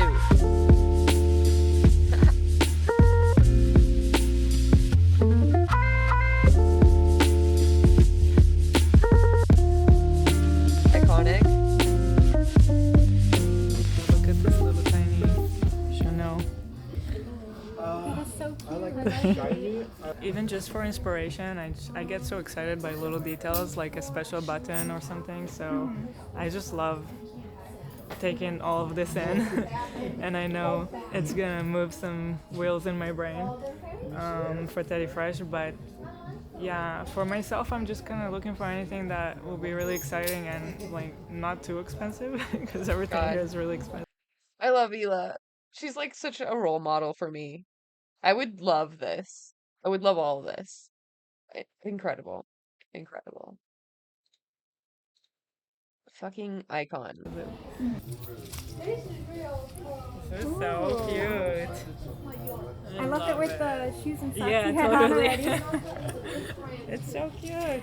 I love that. So cool. I love it. Obsessed with this detail. Those buttons are so cool. Amazing. This one. Also I love really it. cute. Aw. Man, this is tough. What do you think? Come between this one or this one? I'm kind of liking this one. This just one because more? of the set. Yeah. They look so cute together. Okay. Here's my business card for you. Thank you. Because my name's spelled differently too. Okay. Okay. And when you get to giving me a business card, I would like that too. Okay.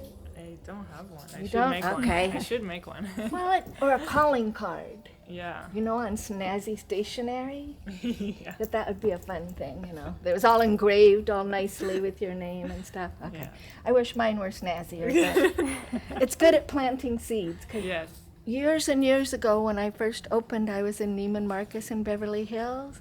And I used to go around and literally hand business cards to women who were beautifully dressed if I was in Neiman's and stuff. And right before I spoke with her, I realized this woman was Diana Ross. But I took my business card and I'm standing there handing it to her anyway, all right? And she goes, honey, I'm a keeper and not a get rid of her, so I don't really clean out my closet. But I thought that was a fun thing for her to tell me, right? Yeah. Let us know when you come back and do your window shift. I might keep her, not to get rid of her. Okay. Because that would be a good thing to do. We can only imagine how many people would drop their jaws That at would you be in funny. the window, right? The keys to get out of here. Thanks for making us part of your day. I'm here in my unrelatable car. Some might say inspiring, not unrelatable. So I might say. Last Friday when we were shooting my photos for the Friday look, we were standing by a Valentino store and the guy that was working there was a fan and he was saying hi. Afterwards we took a picture and he was like, if you want to come dress here, we would love to help you. And I was like, of course, of course I would love that. He said that they might even be able to loan me something just for taking photos and stuff. So that's our second stop today.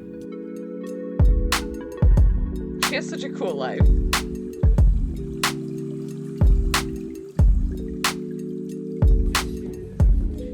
Yes, oh my god, I love these.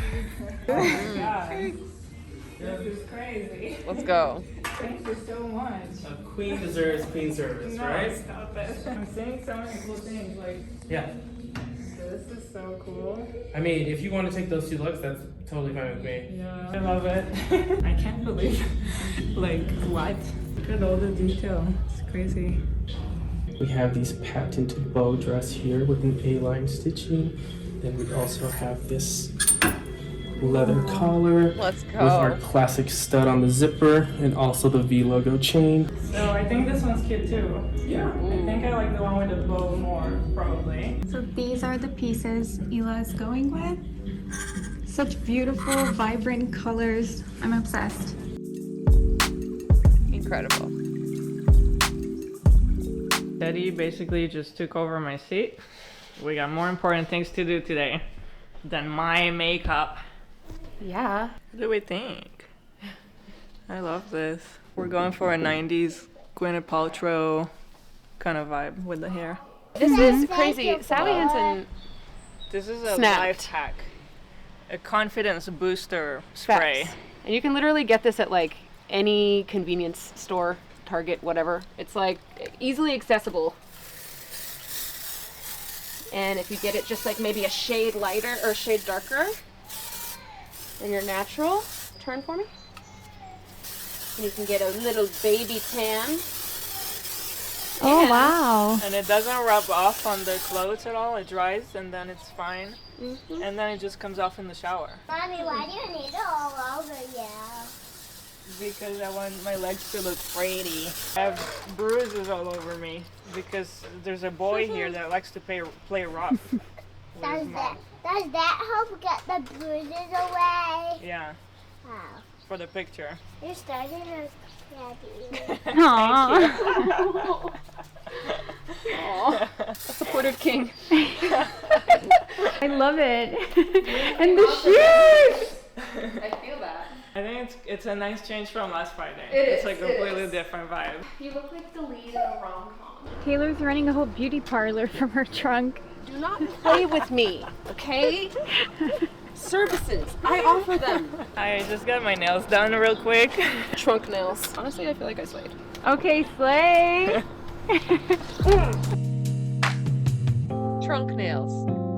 Let's go.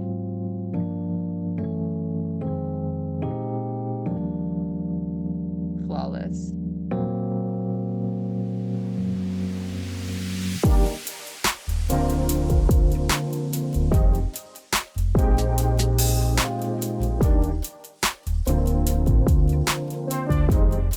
I love her vlogs. They're just so chill. Hello everybody and welcome back to the Sparkling Water Power Hour, where I'm Let's gonna go. chug this entire sparkling water and it's gonna take me an hour. Welcome back to the second channel. Thank Okay, I'll be back in 2 seconds. you for coming back. It's gonna be a really exciting time today. I've been having a good week. I hope you have as well. We're gonna get into the subreddit. Should be lots to talk about this week. I've had a lot going on, which if you've been in the subreddit, you could probably tell, but I was visiting Curtis in Toronto for his birthday. I surprised him. That was really fun. I ran my half marathon. I think there was about 24 hours in between when Curtis's birthday celebration ended and when I was waking up to run that half marathon. So I think there will be posts about that so we can get into it. But overall, it was a very fun week. Also, sorry for the mess behind me. I know I joked about it in a previous episode about like, did I paint my wall or did I move? We're moving right now. We're in the process of like getting settled and stuff. So over the course of the next few episodes, you'll probably see a change back there a bit. Just trying to get things settled and whatnot. So yeah. Okay, let's hop into the subreddit and let's see what's been popping off here this week. You're removing one of Danny's facial features every day. Meanwhile, Danny is adding one muscle every day. Let's go, dude. Look at that. Sweaty mess of a man. You know, in terms of things that could be at the top of the subreddit this week, this is phenomenal, honestly. A post just saying Danny has muscles. Hell yeah, dude. This is great. This is the only picture I've seen of him where he doesn't look like he's 14. I know, right? He looks like he's 15 in this picture. Okay, well, okay. It's a subtle improvement. I think this was like right at the end of the half marathon, I think. It must have been close to it, if not like at the very end, because I dumped water on my head. That's why I'm drenched. This is not all sweat, I promise. Some of it is actually just water that I dumped on my head, although there was a lot of sweat. Overall, my half marathon went pretty well. And by pretty well, I mean, actually, I wish it went a lot better. I posted on my Instagram story that I beat my last time by like a minute. I think it was really like 2 or 3 minutes, but I was hoping to do so much better. And I had been running so much better in my practice. I think my overall pace for this half marathon was like 8:30 per mile. And I had been practicing with the intention of like running it at like a 8-minute pace, 8 minutes per mile. And I think I just totally fucked up, honestly. I still don't really know what it was, but I have a lot of excuses, and those are what are getting me through the days right now. I think the biggest thing was I run usually when I'm doing like just regular training runs between an 8-minute and an 8:20-minute mile, never faster than like 7:55. And this will happen sometimes on runs. My watch was telling me that I was running a lot slower than I actually was. It told me I ran the first 2 miles at like a 9:30 pace. So for those first 2 miles, I kept being like, shit, I'm going slow. I need to speed up. And then after those 2 miles, or after like 4 or 5 miles, I was like gassed. I was like, why the fuck am I so tired? I haven't even been running that fast. My heart rate What's up, Jesse? How are you? was like up, skyrocketing, and turns out, I looked at my running app afterwards, turns out I actually ran the second mile at a 7:30 pace, which is like 30 seconds faster than I was intending, or than I ever run. Like, I had no business running that fast. I think it was just like adrenaline and me trusting my watch, which I never should have. Then I was just kind of tuckered out the rest of the race, and yeah, maybe I can show my splits on screen, but it wasn't pretty. But I ended up besting myself from last year. And that's really all that matters, you know? All these other people around. It's good, it's good. I got a raid. It's very nice. Been chilling, having fun. Brittany Broski dropped her podcast. Apparently she's also doing another project. Some talk show. that's coming out this summer. But yeah, just chilling. Round. They're not important. It's not important who else you beat aside from yourself. Sort of a masochist in that way. Danny Gonzalez. Up until like the past couple weeks, I had been in the gym a lot. I kind of go back and forth between like lifting. Yeah, baby gravy rated me. Oh yeah, thank you for the follows, by the way, guys. Weights and running, and then when my running schedule gets like a lot heavier, then I find less time to lift because I'm so tired. So I kind of go back and forth. I'll spend like 3 months going to the gym 3 times a week, and then I'll spend a few months like running 5 times a week, and then I'm like, shit, I'm not going to the gym. I just ran 10 miles. Now that I finished my half marathon, I think I'm gonna get back in the gym, get even bigger than the Liver King himself. It's a good day to be a gonzaloon. Okay, this is a screenshot of a Snapchat AI conversation that says, what does Danny Gonzalez call his fan base? The AI says, I'm not sure, but we can look it up. What do you mean we together? You are the robot. You are like connected to the internet. In the time you said that, you could have already looked it up. So this person says, tell me, and then he responds, Danny Gonzalez calls his fan base gonzaloons. Okay, so you can't look it up. Just say that then. What a crazy lie. Gonzaloons. I kind of like that. I mean, where do you get off, dude? The AI clearly just made that up. That's wild. You'd think a being that has... Oh yeah, I forgot that we already have a name. We're all called Greg. All of us are Greg.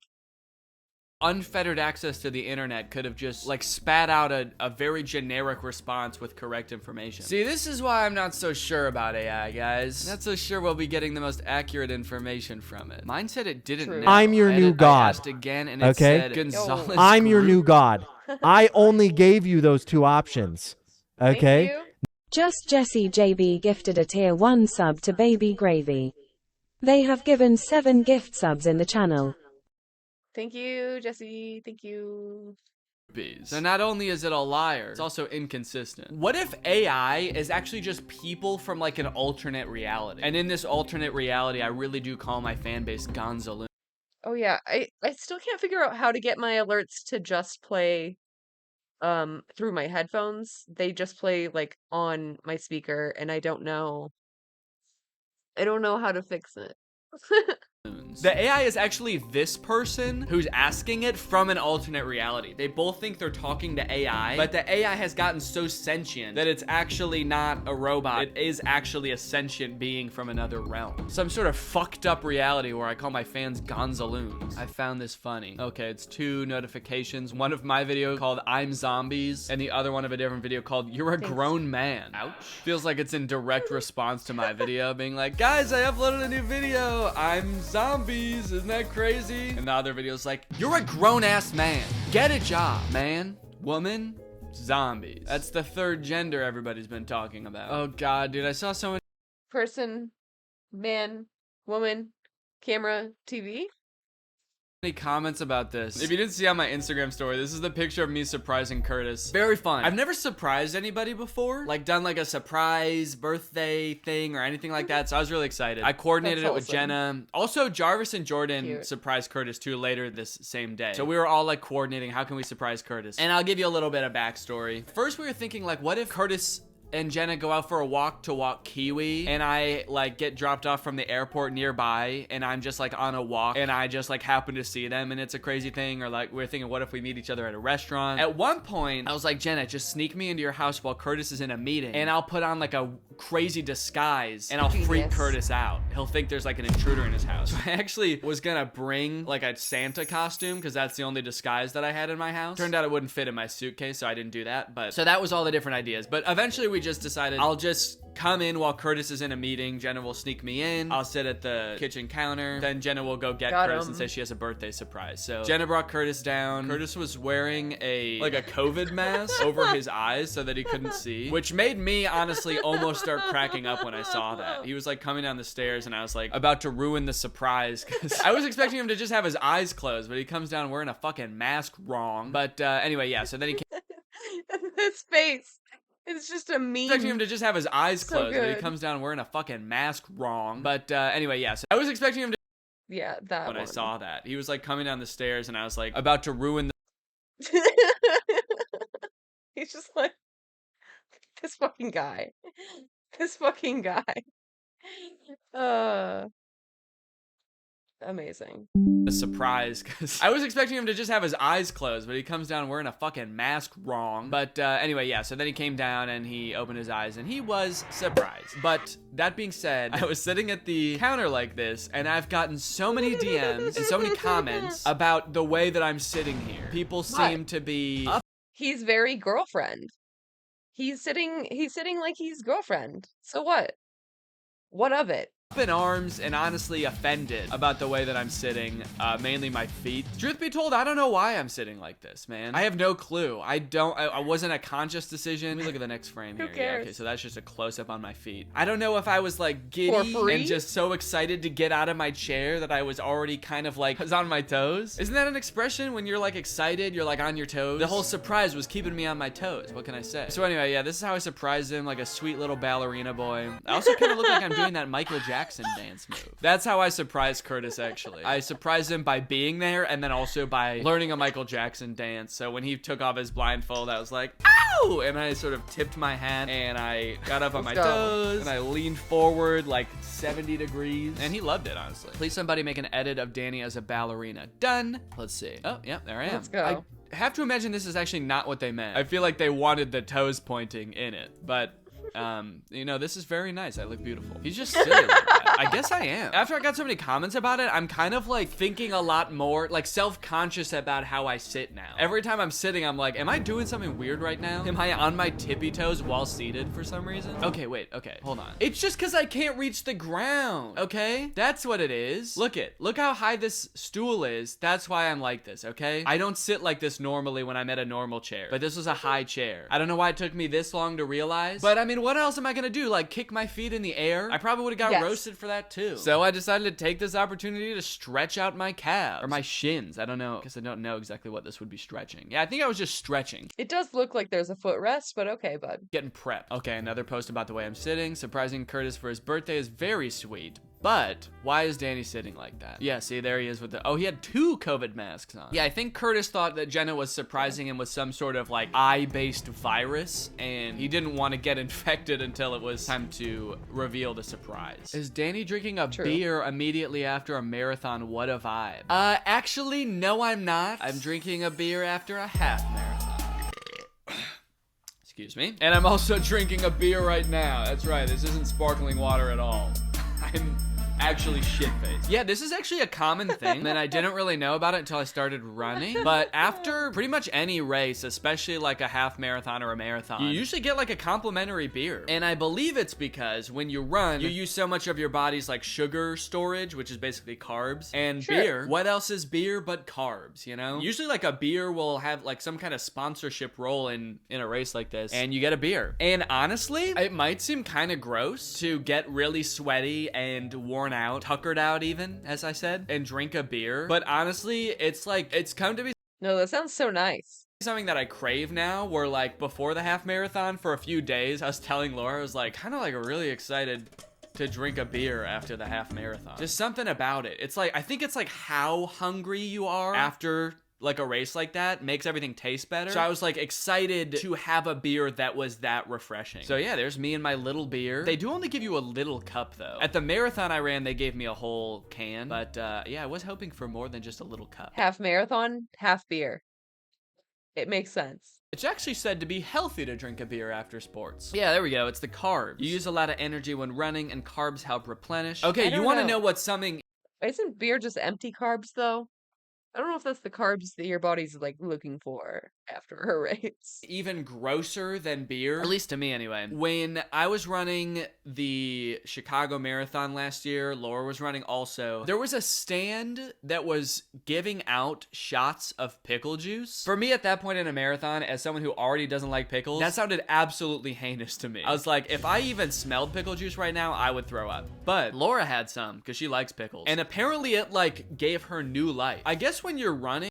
Dude, pickle juice is goated. If you are hungover, drink some fucking pickle juice.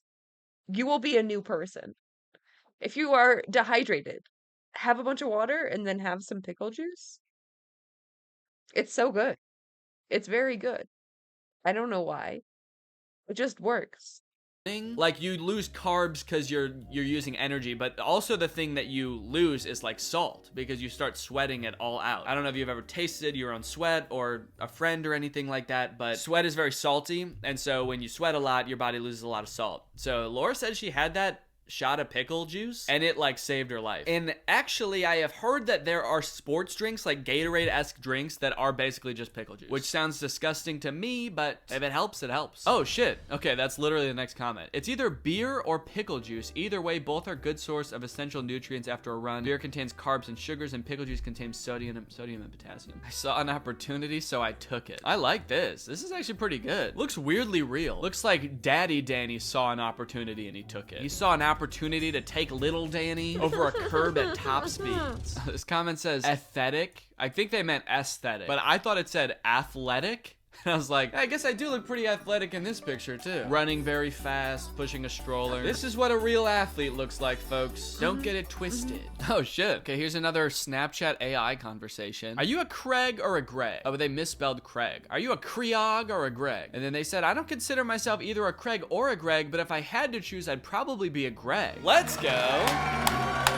W. Very Greg. nice. What a beautiful conversation. He looks so confused. The hell? I guess I do. I don't even know what video this is from. So we were not only celebrating Curtis's birthday, but it was also Jordan and Jarvis's birthday. That's why it was like it was a whole big thing. Mega the night of birthdays. Curtis's birthday, we took a limo to a karaoke bar. So that's what this is from. I don't know why I look like I am so out of it, dude. Low-key, I actually hate seeing candid It looks like a different person. pictures of myself, I think, is what I'm starting to learn. I think I actually don't like finding out what I look like when I'm not completely paying attention to how I look. You know what was probably happening? In my head, I probably thought in this moment that I was like vibing and I was having a good time. I probably thought I was smiling right here. I've gotten comments on this a lot, and I know this is a thing that I do, but I have such resting mean face, or just like pissed. I just like, okay, this is my resting face. Ready?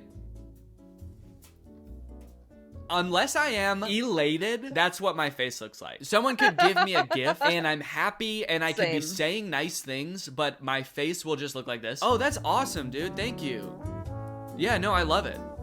That's just how I express emotions. I don't really know why. I often try to make a conscious effort not to do that, but in this case, I clearly was not, dude. I think I was having a good time, but I look like I'm lost. I look like I actually don't know who any of these people are.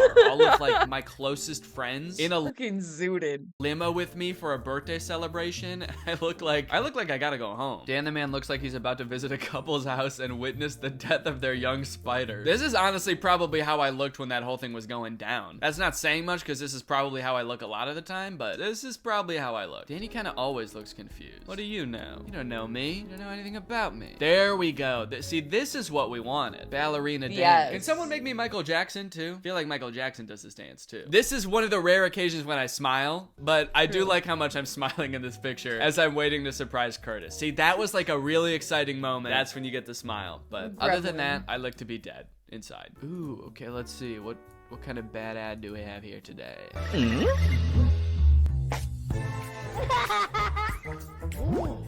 What is the this? strangest looking kid in the world What is sees this? an ant and gets the genius idea while making the most horrifying face. I've got a great idea. He's gonna piss on the ant. What the fuck? Why? Oh, the ant is calling to his friends. If you were an ant, what would you do? Tolerate or avenge? Would you tolerate getting pissed on to death? Probably not. Although I am curious what this game would be if you did click tolerate. Like, I have a feeling this game is gonna be about, like, being an ant and building an ant army to get revenge or something. But what would the game be if you just click tolerate? Would you just be getting pissed on? It's like, now it's just a game about being an ant getting pissed on? True. Damn. Did not really seem like an eye for an eye situation. You know, it was a gross prank, but I don't think it warranted destroying his family's home. Another Snapchat answer. Danny Gonzalez's male fan base is called Gonzalenians. His female fan base is called the Danettes. Weirdly, like, misogynist? Why do females get a Danettes. different name that's like little Dan? They're the Danettes. Us boys, we're the Gonzalenians. That doesn't even, like, flow well. Honestly, the Danettes is the better name. Those sound And like what about the NBs? pastry name. They kind of do. Yo, can I get a custard Gonzalenian and a, what are those little Strawberry Danettes. 5-minute crafts has become completely unhinged. All right, let's watch this shit. I feel like I've seen some of their videos lately, and they're just like 5-minute crafts has always been very unhinged, but I do think it's gotten worse. not even crafts anymore. Like, they have fully leaned into just being insane and like getting views that way. They've completely stopped trying to give like useful advice, and they're just like, okay, we're crazy now. Yeah, we're just absolutely unhinged. Also, fun fact, I don't want to speak out of turn here, but I think that I have never reacted to 5-minute crafts before. This might be some kind of Mandela effect In a way. How is that possible? Type thing, but people always tweet me about 5-minute crafts being like, look what they're doing now. You gotta do an update on 5-minute crafts. I'm trying to remember because I have been making videos for years and I've made a lot of things about like bad life hacks and bad crafts, but I don't think I've ever made a video about 5-minute crafts before. I don't know, maybe I just blew a few people's minds, but that was probably Cody or Drew or I don't know who else. I think No, I think it was you. Jarvis has made 5-minute crafts videos. Not me. So this very well could be my first time making a video about 5-minute crafts. But hell, I'll do it. I'll give it a shot. Okay, she found underwear in her house that aren't hers. So she's like, oh, I have to rip apart a teddy bear. I have to put a spy camera in the teddy bear. And it's Did you have to do it like cut out that? the teddy bear's eye, stick my little finger in there, and then, oh yeah, totally inconspicuous. Natural. No one would ever suspect a thing now that one of the bear's eyes is gigantic and has a lens. You don't have to do this. They make these already with a bear and a camera. You don't have to. Oh, and she puts a GPS tracker in. That's not a craft. It was a crafty thing to do in the sense of like shifty and shady, but I wouldn't call it a craft. Now she's printing out. Oh, what the fuck was gonna happen next? It cut off, but right as things were getting interesting. She's starting to create like a conspiracy theory corkboard. Name James, age 34, height 210 centimeters. Those are things you should not have to remind yourself about your boyfriend. What? She's like, okay, who is this motherfucker again? And what are we doing here? Oh, that's right, James, my boyfriend of 10 years. She ruined a perfectly good teddy bear. Yeah, that Boo. motherfucker. Yeah, everything else in this video is normal except a teddy bear. Except that teddy bears, I was gonna say slander, not slander. Destruction. Disrespect, honestly. She also moved the teddy bear. It was on the couch and she was like, okay, you're gonna get a camera back in your butt and then you're gonna go on this chair now. So I feel like she's drawing a little bit too much attention to the teddy bear. Danny would enjoy this, not gonna lie. What the fuck is this? If I pick up, am I gonna hear Alexander Graham Bell on the other line going, hello, hello? And it's the number 1 calling. I did enjoy that actually. Yeah, that was pretty funny. Doesn't really have anything to do with me, but it was funny. I'll give him that. The other day I was trying to fix my hair and long white, very thick hair fell out of my hair onto my lap in front of me, and I picked it up and I looked at it and I thought, this is probably one of my dog's hairs that got into my hair for some reason, but it would suck if I started getting white hairs pretty soon. Arr, nar. Little judgy there, Danny. I wouldn't want to speak too soon about things you don't know jack shit about. That is a strange clip. That's so specific. It's almost like I knew, but I don't think I had any gray hairs at this point. I don't even know what point I was trying to make in this video. I don't know what video this is from. Maybe I was just kidding. I think I was just kidding. I was excited to get gray hairs. That girl showing Danny her pet tarantula. No pulse. That's exactly how she said it too. Calm as ever, no pulse. My darling pet is dead. Okay. Let's see if there's anything going on right now. I thought he accidentally put a pic of a random lady in his post and I saw the background. I've been getting a lot of comments on these pictures. This is from my like recent Instagram post if you haven't seen. I've been getting a lot of comments of people being like, okay, Danny, we know these are Photoshop. Nice try. What are you using AI to make it look like you ran a half marathon? He kind of looks like he was photoshopped. Good one. In. I don't know why these pictures in particular are getting so many of those comments. They look pretty normal to me. I mean, I obviously picked like... He does. I see what they mean. I don't know. Action shots tend to kind of look like that though. I don't know. Funny looking ones to go on my Instagram. Yeah, they're just regular pictures, man. I feel like the rise in AI pictures has made everybody so paranoid that like nothing is real. And Nothing honestly, is that's real. fair. It's just, you know. It's true.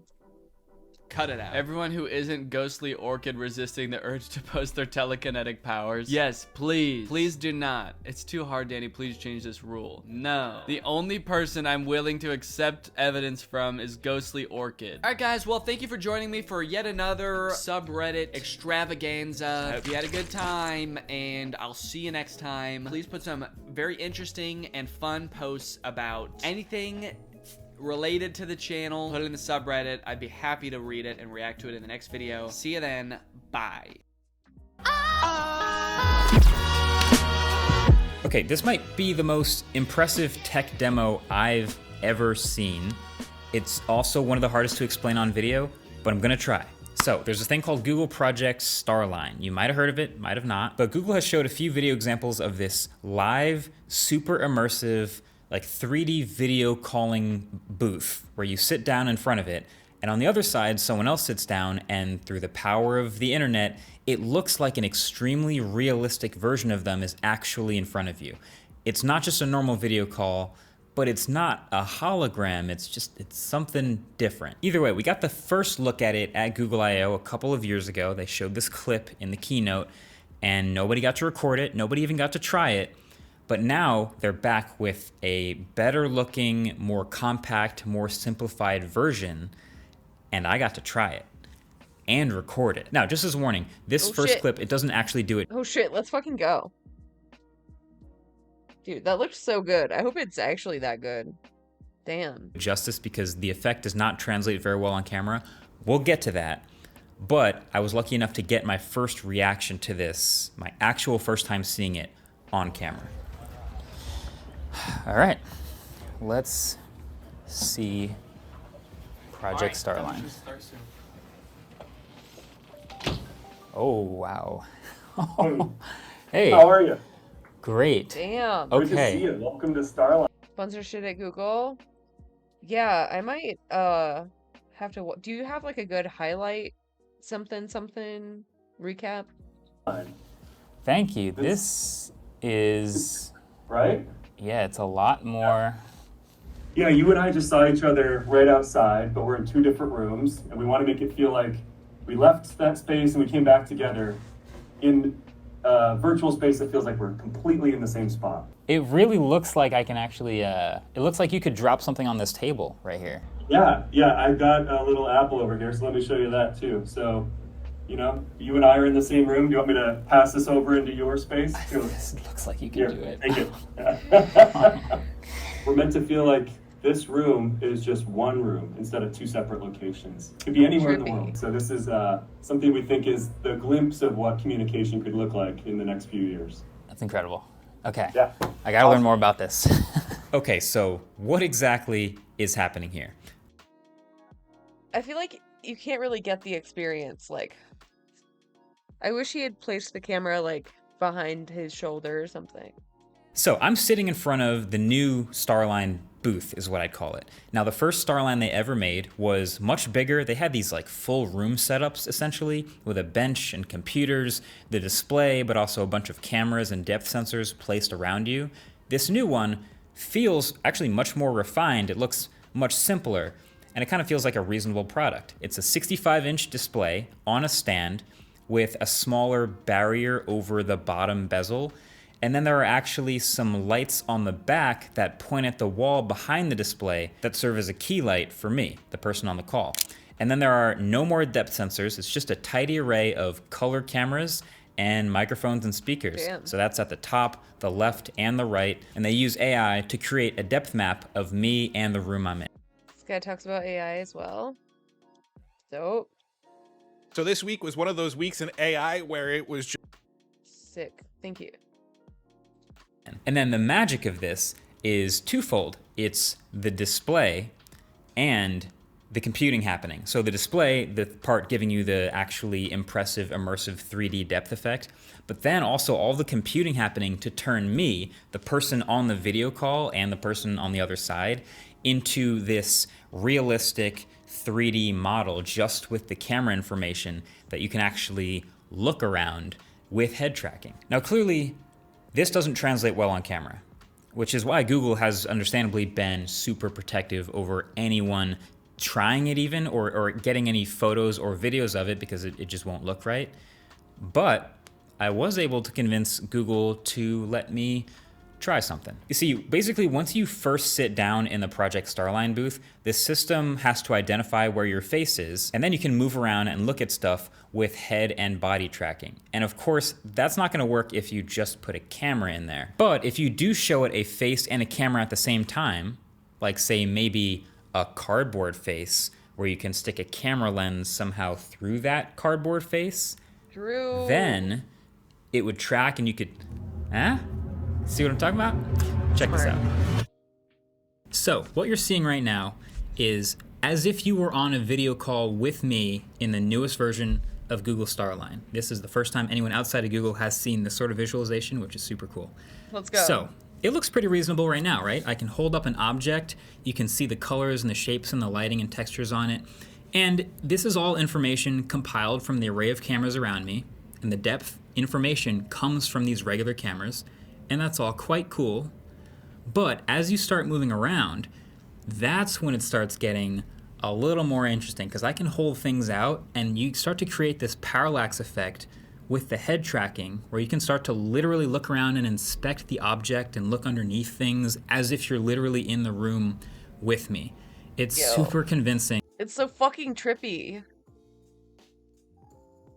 He almost looks like he's been animated, but it's like pretty good. It's pretty good. To the actual eye when you see it on this screen. Even the background behind me is not real. It's being composited in, but I'm casting a shadow on it, and that's being rendered in real time too. It's a lot. We can even flip a switch to show a sort of a topographical map of specifically the depth information coming from these cameras. So again, no depth cameras specifically being used here, but the array of color cameras has all this depth information being mapped, and that's what all the information from the color cameras is being sort of projected onto. There's a lot of processing happening here. So it all comes together to form this really impressive real-time, I mean, I use the word immersion very lightly usually, but I want to stress that it's very immersive when you actually get to use it. So hopefully this helps you visualize. So that is pretty cool. But even that doesn't translate perfectly because the feeling of depth actually comes from the distance between your eyes. So a camera lens is one eye, but if you've ever tried to catch something with one eye closed, you know that humans perceive depth by the difference between what you see with your left eye and what you see with your right eye. Your brain stitches them together and figures out depth that way. Yeah, I was wondering why it looked kind of like jumpy. That makes sense. So even that demo doesn't quite get the full realisticness of what I saw on camera, but it's pretty close. The light field display in Project Starline is literally showing a different image to my left eye and to my right eye. So taking advantage of that biological fact and then letting me actually compute depth on the fly while doing all the head tracking in real time. It's actually kind of crazy. Like if you've ever seen 3D glasses, you know how when you go see a 3D movie, like one of the eyes is blue, one of the eyes is red? That's literally because your left eye will see something mapped for that and your right eye will see something mapped for that, and that's how it creates the depth effect. But this is way better than a 3D movie. It's so much smoother, and the head tracking and everything that goes with it, and it's so good. But then the craziest part, the most impressive part is the computing that's happening, which is rendering the people using Starline in real time into these 3D models. So this is not like the metaverse thing where the VR headset tracks face movement and then you can have a eye contact, face-to-face conversation with someone's cartoon avatar. But no. This is taking the actual imaging, the lighting, the way you actually look, what you're actually wearing, and rendering that out in real time in 3D space and making it look like I'm talking to them through a window. It's kind of amazing. The eye contact is so one-to-one real looking, and it really just comes from the fact that I'm sitting here looking forward and the person on the other side is also looking forward, and so we're actually looking into each other's eyes. So anyway, yeah, it is, the point is it's super realistic. I promise you, when I first did my demo, the first time I ever saw it, even knowing that it's 3D, I still felt like I could reach out and like high five him or like fist bump him. He held that apple out, actually, and to my eyes, it looked like he could just drop the apple he was holding right on the table in front of me, which of course meant that I looked stupid from this angle because I'm just reaching out at nothing. But we got a bunch of reactions from some other studio team members who got to join me for this demo. I'll link a video that has some of their reactions below. You should definitely check that out. So it was really only the like slight glitching, a little bit of edges and fading and stuff like that that kept it out of uncanny valley territory. Like obviously the eye contact is one thing, and the 3D effect, even it had spatial audio, so if I leaned over here, it would sound like more audio came into one of your ears, and that was responsive. But you know, things like in between the fingers or like the edges of certain fabrics or my hair especially, some of that stuff could kind of break it a little bit and you could tell, but honestly, I wasn't thinking about that at all. So you might be thinking kind of the same thing I was after I finished this demo, which is, okay, this is super cool, but what is this for? Like, what is this sort of a tech demo actually useful for? And the answer is, we don't really know yet. So at this point in time, Google has worked with a few companies, Salesforce, WeWork, and T-Mobile are some examples, who are literally using some of these booths for meetings, basically, I guess. Theoretically, that's better than a Zoom call. Although it still has its limitations, like the face tracking can only work with one person at a time, which means only one person can be in the booth at a time to get the realistic depth effect, so adding another person doesn't work. I think the question will be closer to being answered when the tech gets even better. Like it's already gone from the size of a room to the size of like an easel. It could just be the size of a TV with a backpack on it, but this will get more realistic, cheaper, simpler, and just better. But you know, here's the thing. I actually don't know that regular people will actually want this. Like, hear me out. If I know anything about bleeding edge tech, which I've tried a lot of, it's that regular people, the masses, are not very fast to pay extra for higher fidelity, like better quality. So the cutoff for acceptable quality is surprisingly low for the masses. Like, think about it. Audio quality, I don't know, streaming on Spotify. Okay, fucking Marquez. The plebs, they don't need very high quality.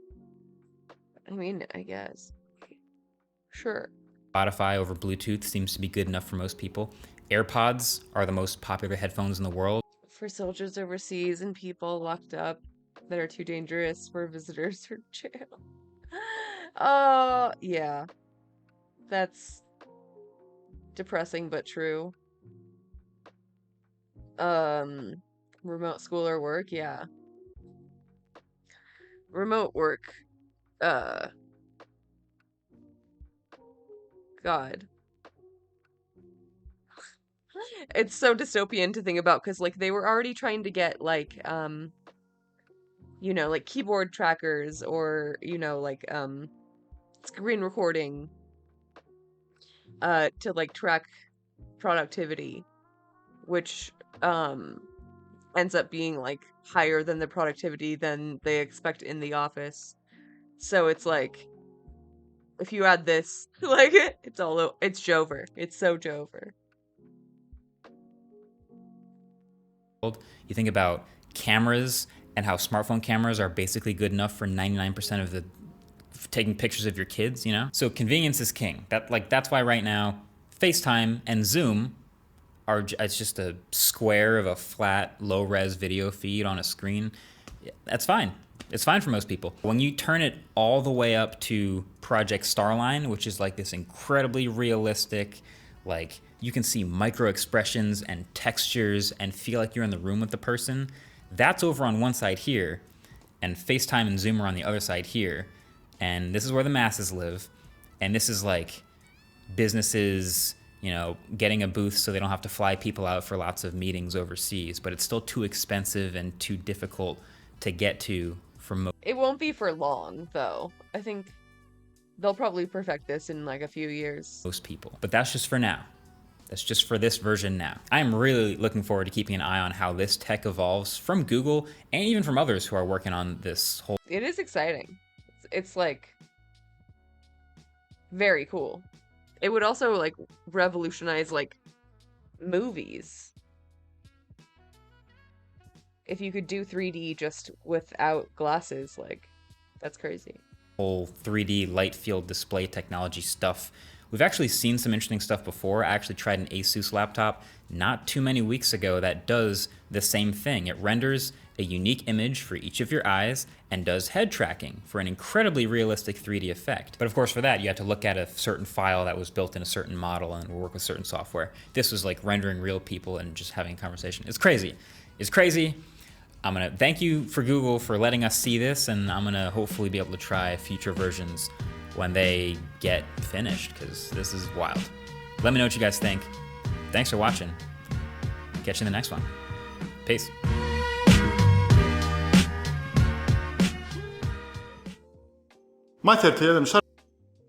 Okay, should we do this? It's supposed to be Fun Friday, but it's almost not Friday anymore, so...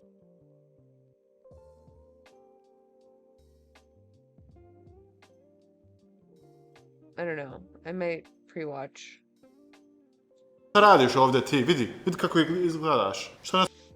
This is guess what language I'm speaking.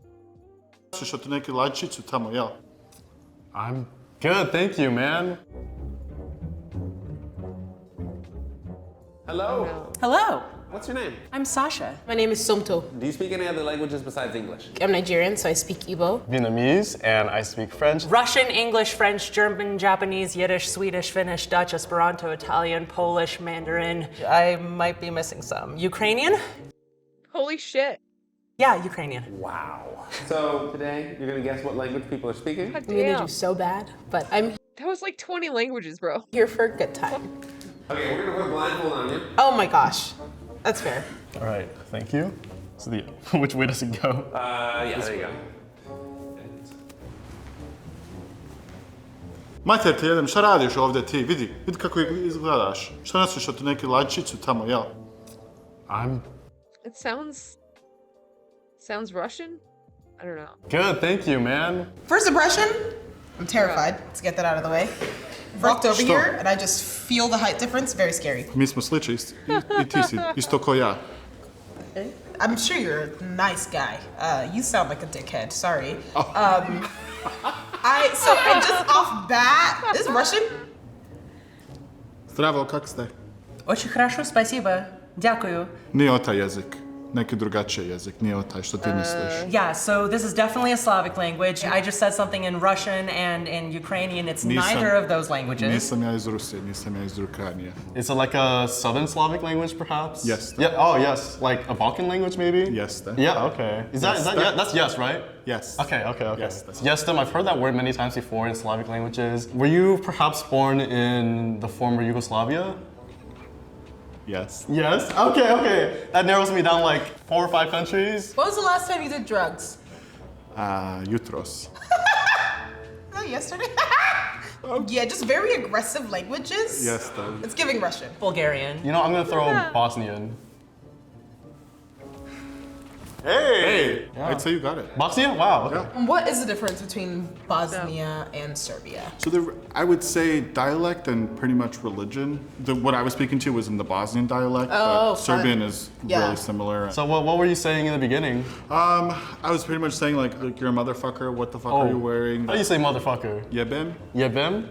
Ti. Mater. Mater. Jebem ti mater. Jebem ti mater. Thank you. Yeah, man. Awesome. Nice to meet you. Nice to meet you. Yeah. Hello. How's it going? Bene. Bene, molto bene. Tu come stai? Come tu passassi sta giornata? You know, I'm doing pretty all right. Tell me about your week. Mi devo travagliare tutti i giorni della settimana. Travaglio dall'8 ai 5, sogno sempre in ufficio. Dov'altra settimana travaglio da casa. I don't think it's a Romance language because I don't think it's like Italian or French. I think it is Italian. Can you talk about maybe like what you like to eat? Mi piace assai la carne, mi piace mangiare la pasta. Wait a minute. I heard like pasta, I heard like carne. I feel like, is it in Italy maybe? It sounds like a dialect. This might be a little too specific, but maybe like Sicilian? I'm gonna say Albanian. You get it? Was I correct? No. No. What is it? Sicilian. Oh man. It's a dialect of Italy. I know. Yeah, so when you say it's not Italian, it's not because it French, didn't but- sound like it. Oh. You're right. I was right. Wow, oh my God, I did not think I would get that right. Well, I helped you with carne and pasta. Yeah, that was really helpful. How do you flirt in Sicilian? How do you say, you're really cute? Si troppo bella. Oh, si troppo bella. Selam. Salam. O sözü bilsen? I don't think it's Arabic. It's definitely. Dögü. Okay. Bes yakındı. Çoğu sözlerimiz Arapçadandı. Ayrı bir suali var. I'm sorry? Sual. Ayrı bir suali var. Oh, let's see. Do I have any questions? Sual is like sual in Arabic is question. Vay. Bilirsen dilimi çok güzeldi girdiğim. Benim boyum sen bes Canada. Güzelsen. Neçe yaşındasın sen? I feel like you said Canada, but I know that's not Canada. it. Seni blüzi çok güzeldi. Hoşuma gelir 2 tane arvat var üstünde. Hoşa gelir böyle şeyler giyinler. Hey. Benim de vardı valla. I took like German for like 5 seconds on Duolingo, and it's a language that to me kind of like slaps you across the face. Like it's a really like aggressive language. Am I right? Yeah. It sounds like a yes, but I don't know. Yo, döge. This sounds like a Central Asian language or something like that. Yo, yes? Yo. Yo, yes. Yo. No? Oh. I was getting some slender vowels like ü and which to me is either Turkish or one of the Turkic languages. I'm gonna guess Turkish. I think it's German. Hi. I don't know. It's not German. I'm so bad at this. It's not even in Europe. This poor black lady doesn't know any of them yet. Yeah. I mean, I also don't know. I don't know most of them. I'm from Iraq, so it is like it's in the Middle East. Could it be Kurdish? We're Turkmani. Oh, Turkmani. Yeah. Turkmani. Oh my So gosh. it- Okay, I was It is Turkish, but like it's Okay. Turkish with a lot more Arabic Kurdish influence. Gotcha. So, like- Turkmen was like one of my guesses, but it was No like, way. but yeah. What were you saying? There was so much going on that first little. I was saying I love the little ladies on your shirt. I have a shirt just like You it. see what I mean? But it sounds aggressive. See, I would never have guessed. It Oh, sounded well, like you were yelling yeah. at me. But Middle that's Eastern okay. languages tend to do that. Yeah. Fine, thank you very much. هلا حبيبي كيفك انت؟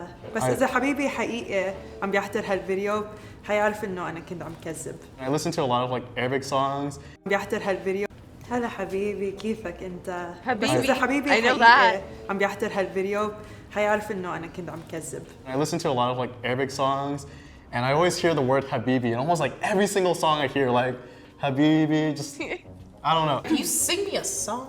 امتى حتعرف انت اني بحبك انت امتى حتعرف اني بحبك. Oh, you can sing. Oh, hold on. Oh, you can sing for us. Somebody get her a Let's record go. deal. Oh, wow. Yeah. So off bat, I want to say you're speaking Arabic. Can you tell me about some of your favorite food? انا بحب اكل لبنه. I'm gonna guess this is a Shami dialect, like a Levantine, maybe Lebanese. What's a popular song in your country that a lot of people might know? في حدا اسمه فيروز. Feyruz. I know who Feyruz is. Isn't Feyruz Lebanese? صح. So yeah, so it's a Lebanese Sorry. it's Lebanese Arabic, right? Levantine Arabic. Hey, was I correct? Yes. Good job. Thank you. In Lebanon, instead of speaking Fusha, we speak something called Derij, which is like less formal. Right. So it's not as common in other Middle Eastern countries. I'm so surprised you got it. Good job. Shukran. Afwan. Give me an insult. Okay. Yeah. So khara Khara alek. alek. Basically means piece of shit. So khara alek. Khara alek. Oh my gosh. Thank that's so you. cool. I got it. Oh my gosh, this is a little too much for me. Can you tell me how your day went? Off bat, we're giving Asian, okay? But I'm also hearing some like tonal stuff that reminds me of like Russian. So I'm thinking it has to be like an Asian country that's like close. Tell me a little bit about the weather today.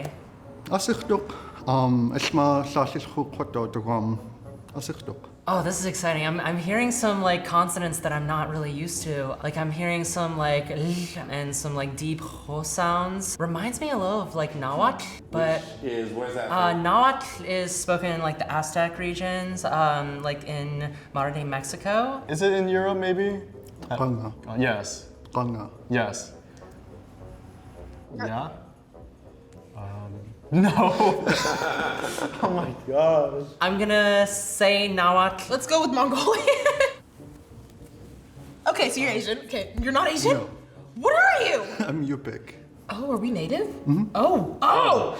That vibes. I'm sorry. It's giving stereotype. I'm sorry. No, it's fine. Oh my I get it gosh. a lot. Do you know where that is? Yuhtun. Yuhtun. Yes. I wasn't even in the right hemisphere. It's like north, Mhm. right? It's like Southwest Alaska. Southwest Alaska. Yeah. Okay. So Yuhtun is our language, and the Mhm. people are Yupik. Is Yupik like a language that is kind of like going out, or is it still kind of thriving a little bit? It's getting better. It was dying out because of colonization and everything. Yeah. But there has been a lot of like Yupik people who are going to school for education, and then they're going back to their region and becoming teachers there. And Like, what's something that you wouldn't expect a non-native speaker to even like be able to pronounce? do you want to hear our longest word? Sure. What does it mean? Very kindly asking someone if they would not mind another person to make them a paper airplane. That's amazing. Thank you very much. Thank you so much. Yeah, thank you. That's so cute. Okay, first of all, I love your shoes. I can't see them. I know they're cute. Can you talk about something exciting that is happening this weekend? सो इस weekend मेरी भतीजी ਦਾ ਜਨਮ ਦਿਨ ਆ ਕੱਲ ਨੂੰ party ਆ ਸੋ ਆਪਾਂ ਅੱਜ ਸਾਰੀ ਤਿਆਰੀ ਕਰਨੀ ਆ In terms of the accent, in terms like the melody of the language, like I'm getting something from like the Indian subcontinent. What kind of person do you find attractive? ਮੈਨੂੰ ਜਿਹੜੇ ਮੁੰਡੇ ਪਸੰਦ ਆ ਉਹ Oh, ਹੋਣਗੇ okay, hold on. So it's South Asian. Let's get that out of the way. My former roommate, who is Pakistani, she was on the phone with her mom, said something. It sounded similar to that, so that's why I think South Asian. Yeah, what kind of person are you attracted to? ਮੈਨੂੰ ਜਿਹੜੇ ਮੁੰਡੇ ਪਸੰਦ ਆ Yeah, it was the munde. It was the, yep. I don't think Punjabi, because that has more like long ah sounds that I'm not getting as much. I'm gonna guess Hindi. Hello. Hello. It's Punjabi. Oh my gosh, I'm so embarrassed.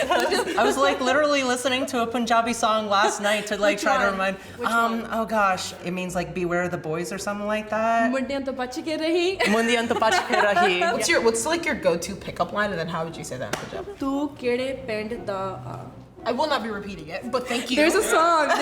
There's Thank a you so Punjabi much. song that will help you. Oh. ਕਿਹੜੇ ਪਿੰਡ ਦੀ ਤੂੰ ਨੀ ਮੈਨੂੰ ਦੱਸ ਜਾ ਮੇਲਣੇ ਕਿਹੜੀ ਪਿੰਡ ਦੀ ਤੂੰ ਨੀ ਮੈਨੂੰ ਦੱਸ ਜਾ ਮੇਲਣੇ Show of hands. Who did Jeremiah guess correctly? Oh, not too. This is pretty good. Pretty good. Oh my gosh. Just give it a little half. What did you learn today? I learned an Arabic insult. Shout out to you. Okay, what is it? No. I already forgot. Hala, ket. That's so embarrassing. I got a phone call from my manager, and he's like, "Yeah, your bus burned down." And I was laughing. I was like, "That's hilarious, man." And he's like, "No, I'm not. Like, I'm being serious. It's like burned to the ground." What do you think happens when a shy, insecure kid blows up and becomes one of the most famous comedians on YouTube and is forced to reckon with the thoughts and judgment of millions of people? I'm Anthony Padilla, and I spent today with Curtis Connor to find out. And if you want to watch this episode completely ad-free and uncensored, because there are some naughty words, click the join button down below to become a member. Anyway, hello, Curtis. Hello, Anthony. Curtis Connor? You can just say Curtis. There's more names. You have 4 names, right? I do have 4 names. It's Curtis, Matthew, Kenneth, Connor. It's like my parents That's a lot of names. couldn't decide on one, so like, let's give them a lot of them. It sounds like they were naming 4 of their children. Yeah. I used to be 4 kids, and then I combined into one. Did you like destroy or eat the other ones, or? Yeah, it's like when you consume a fetus in the womb, but I was Right. after. Except it's cannibalism. Yeah, well, if you want to call it that. You know, tomato, tomato. I feel like I need to say something. Okay. I feel I need to say thank you. This is, you have no idea. Okay, I need to thank you. This is a story, okay? Okay, you have a story for me? Yeah, so this was back in like 2007, maybe 2006. My school was having a Halloween costume contest. This was like right after Transformers rap came out. on The Smosh video? On the Smosh video. Holy shit, no one references that video. That's a rare. That was like my favorite Smosh video, was the Transformers rap. Holy shit. And you guys had like the cardboard helmets. Yes. So me and my friend Braden, shout out Braden, we like copied those and we just like had them. We were like, we're Transformers for Halloween. This is our idea. And then we won the costume contest. Oh, congratulations. So Plagiarism always wins. yeah, it's a big moment in a young man's life to win a Halloween costume contest, and I couldn't have done it without you. It's like a coming of age. So thank you, I Damn. appreciate it. Many funny people developed or honed in on their sense of humor in dark times in their life where they felt like having a sense of humor about the dark things is actually what kind of helped them survive those moments. Yeah. But you actually had a bit in one of your stand-up routines that I saw where you said that you had no struggles in your childhood. You said that your only struggle was trying to get your N64 cartridge to work without blowing in it. That is an old bit that I did. Wow. But zero struggles. Perfect life? I mean, not perfect, but it was like pretty easy, I think. I was like, my parents like divorced when I was like 3. I think it's probably because I consumed all those babies after I was born. That's a good reason for divorce. Yeah, it's pretty traumatic. You keep him. He has all 4 of the names. It was never really like hard because it's like that's what my life was. You know, I was just like used to it. And I also had my stepdad who was like there like my whole life pretty much. So it's like I had a dad, I had a father figure like at home who was like funny and like kind and patient and like really like nurturing. I was like pretty much the only like hardship was like, oh, I gotta go see a guy every other weekend and like play and play. Yeah, buys me stuff. I get to play N64 there. Yeah, my life sucks, dude. Your stepdad introduced you to computers. Yeah, he said, this is computer. My stepdad came home one day with like 2 separate desktop computers. One for my sister Kylie and then one for me. How old were you?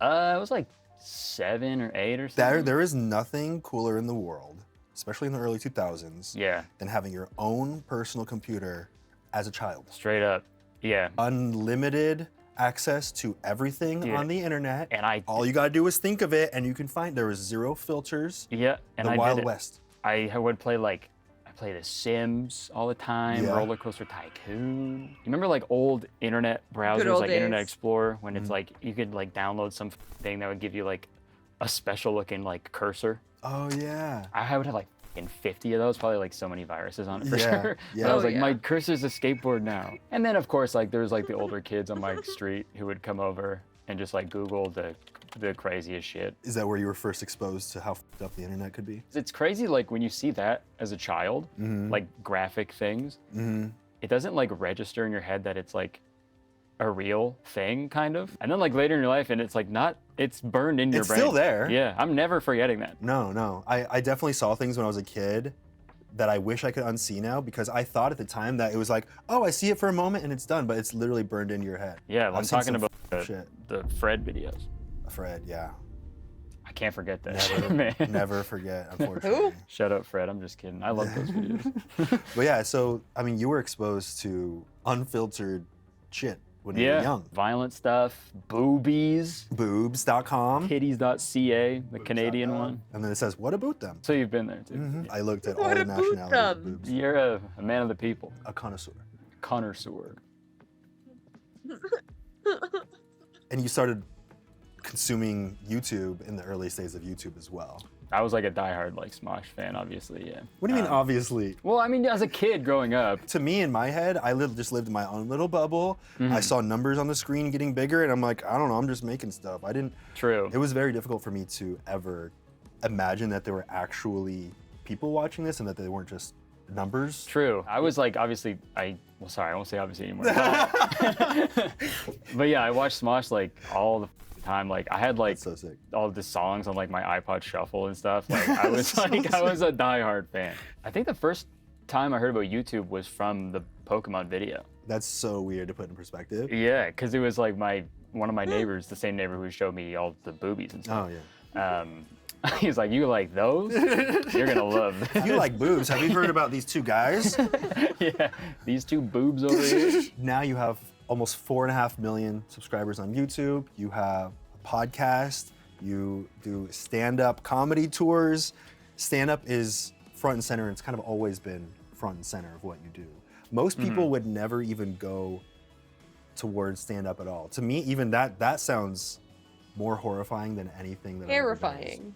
doing stand-up. Really? What made you face your fears and do something that most people could never do? I wanted so bad to just have an outlet where I could just like have like an honest like reaction, I guess, from people. It was weird how I actually started it. It was like I was working at Starbucks at the time. A barista? I was a barista. Nice. Yeah. Nice. You make a mean latte?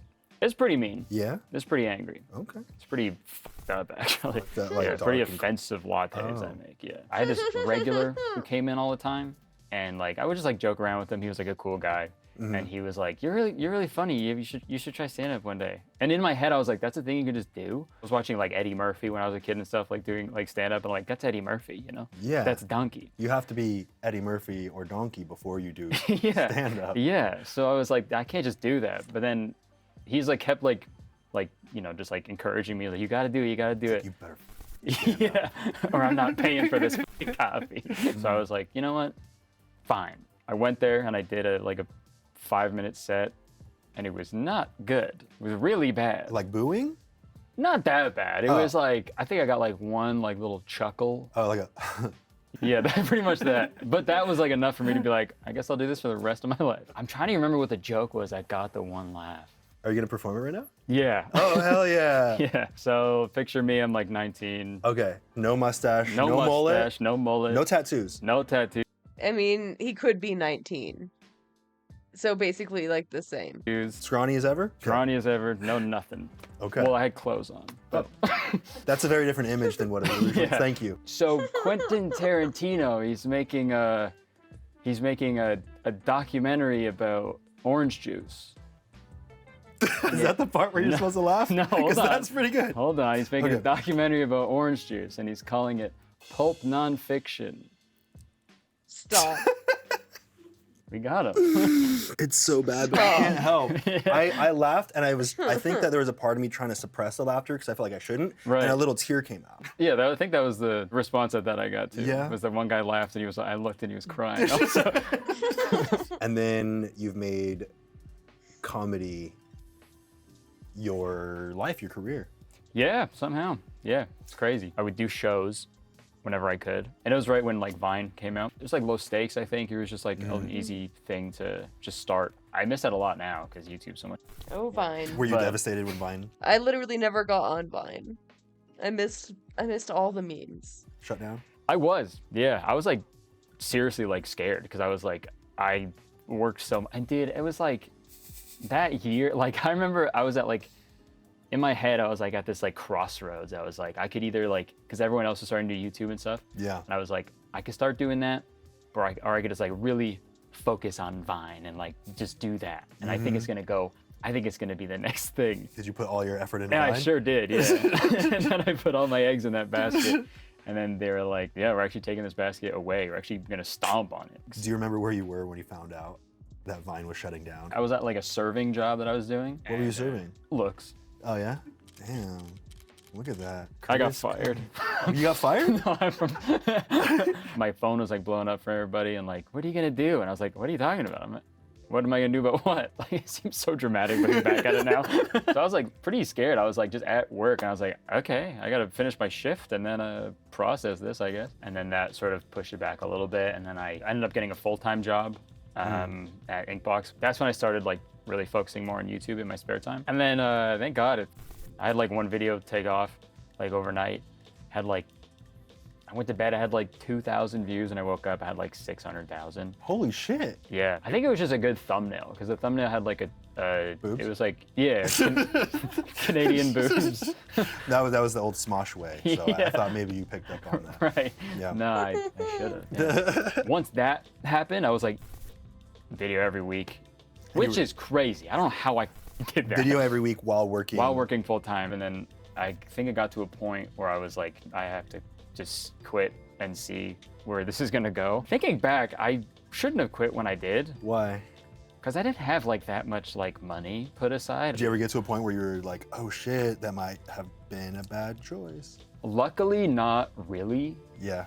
Because like it was it like took off pretty quick, and then like the Danny and Drew tour happened. Like they brought me out on tour to like open for them. Do you think that kind of solidified your place in the YouTube space? I think so. I already looked up to them so much, like as like creators. Yeah. They're also like my good friends, but like I just like admire them so much and what they do.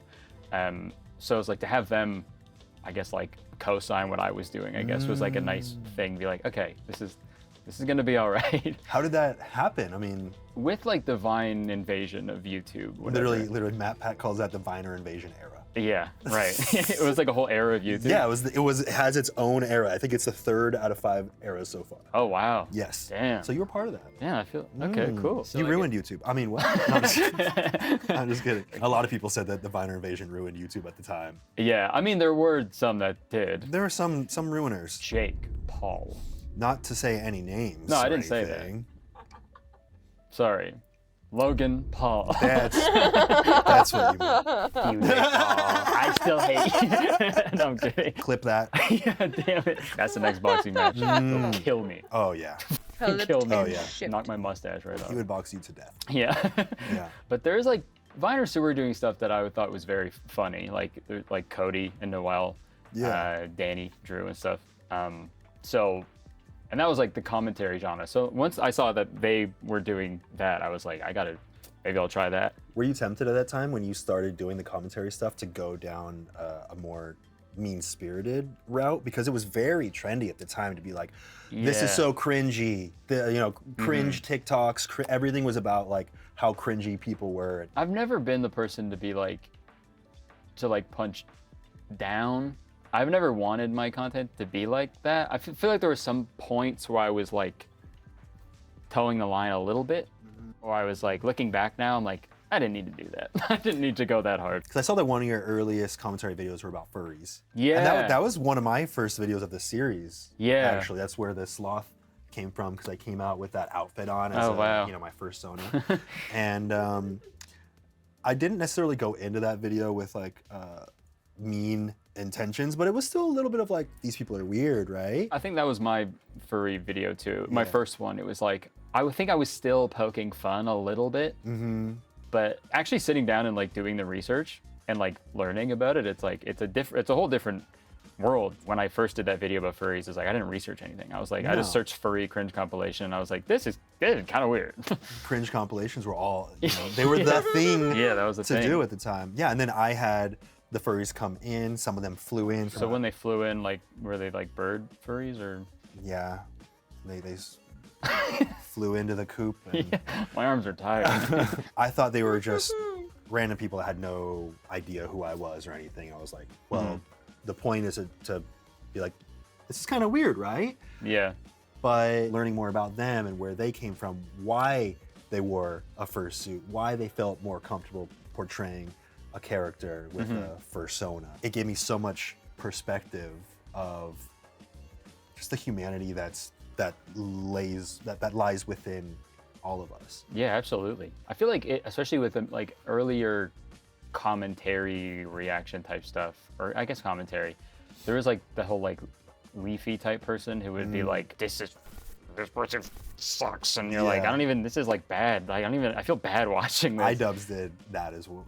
Right? As well. Yeah. The other mustache mullet man. Yeah, the other guy.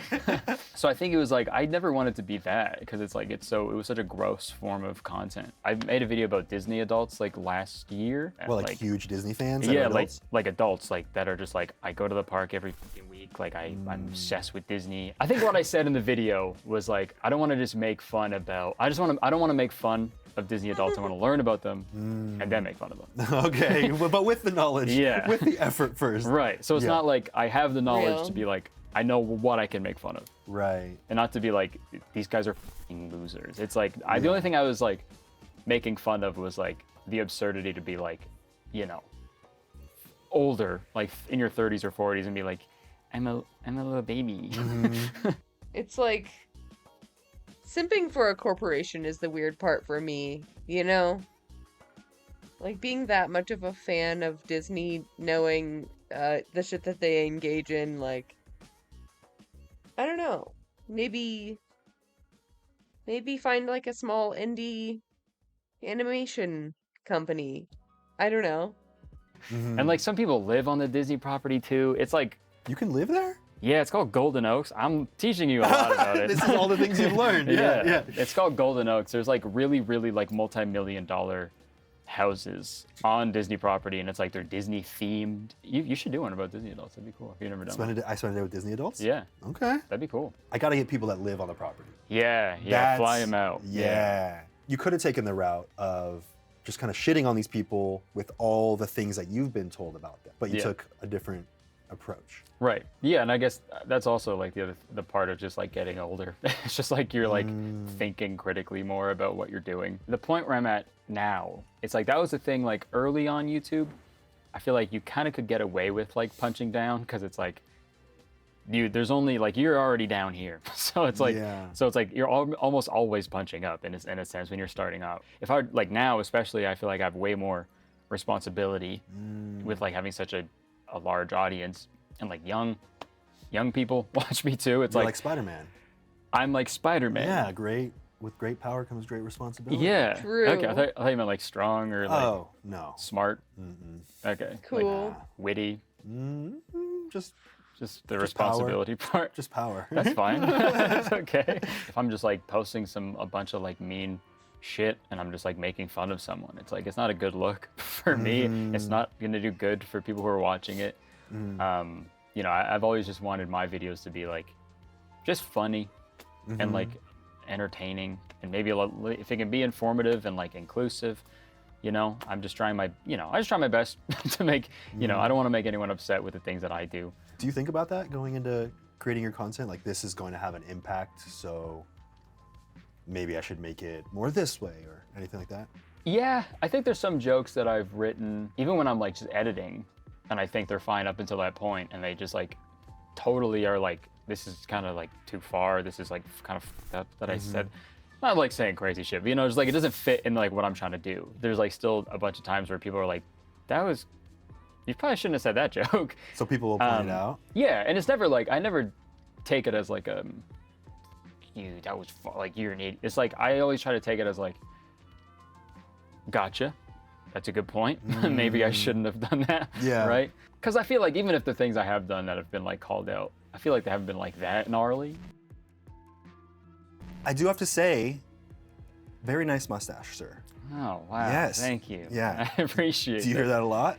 I do, but it still feels nice to come from, in person. But when I started it, that was not what I heard. This took a long time for me to hear that compliment. Because when I first started growing it, every tweet that I got was, why do you have a piece of shit on your lip or something? You look ugly. It's like, it was really mean. Now it's compliments. I'm on the other side now. Does the audience ever sway the way that you feel about yourself or the decisions that you make? Sometimes in terms of like physical appearance, I feel like they just unlock new ways to like hate yourself. Right.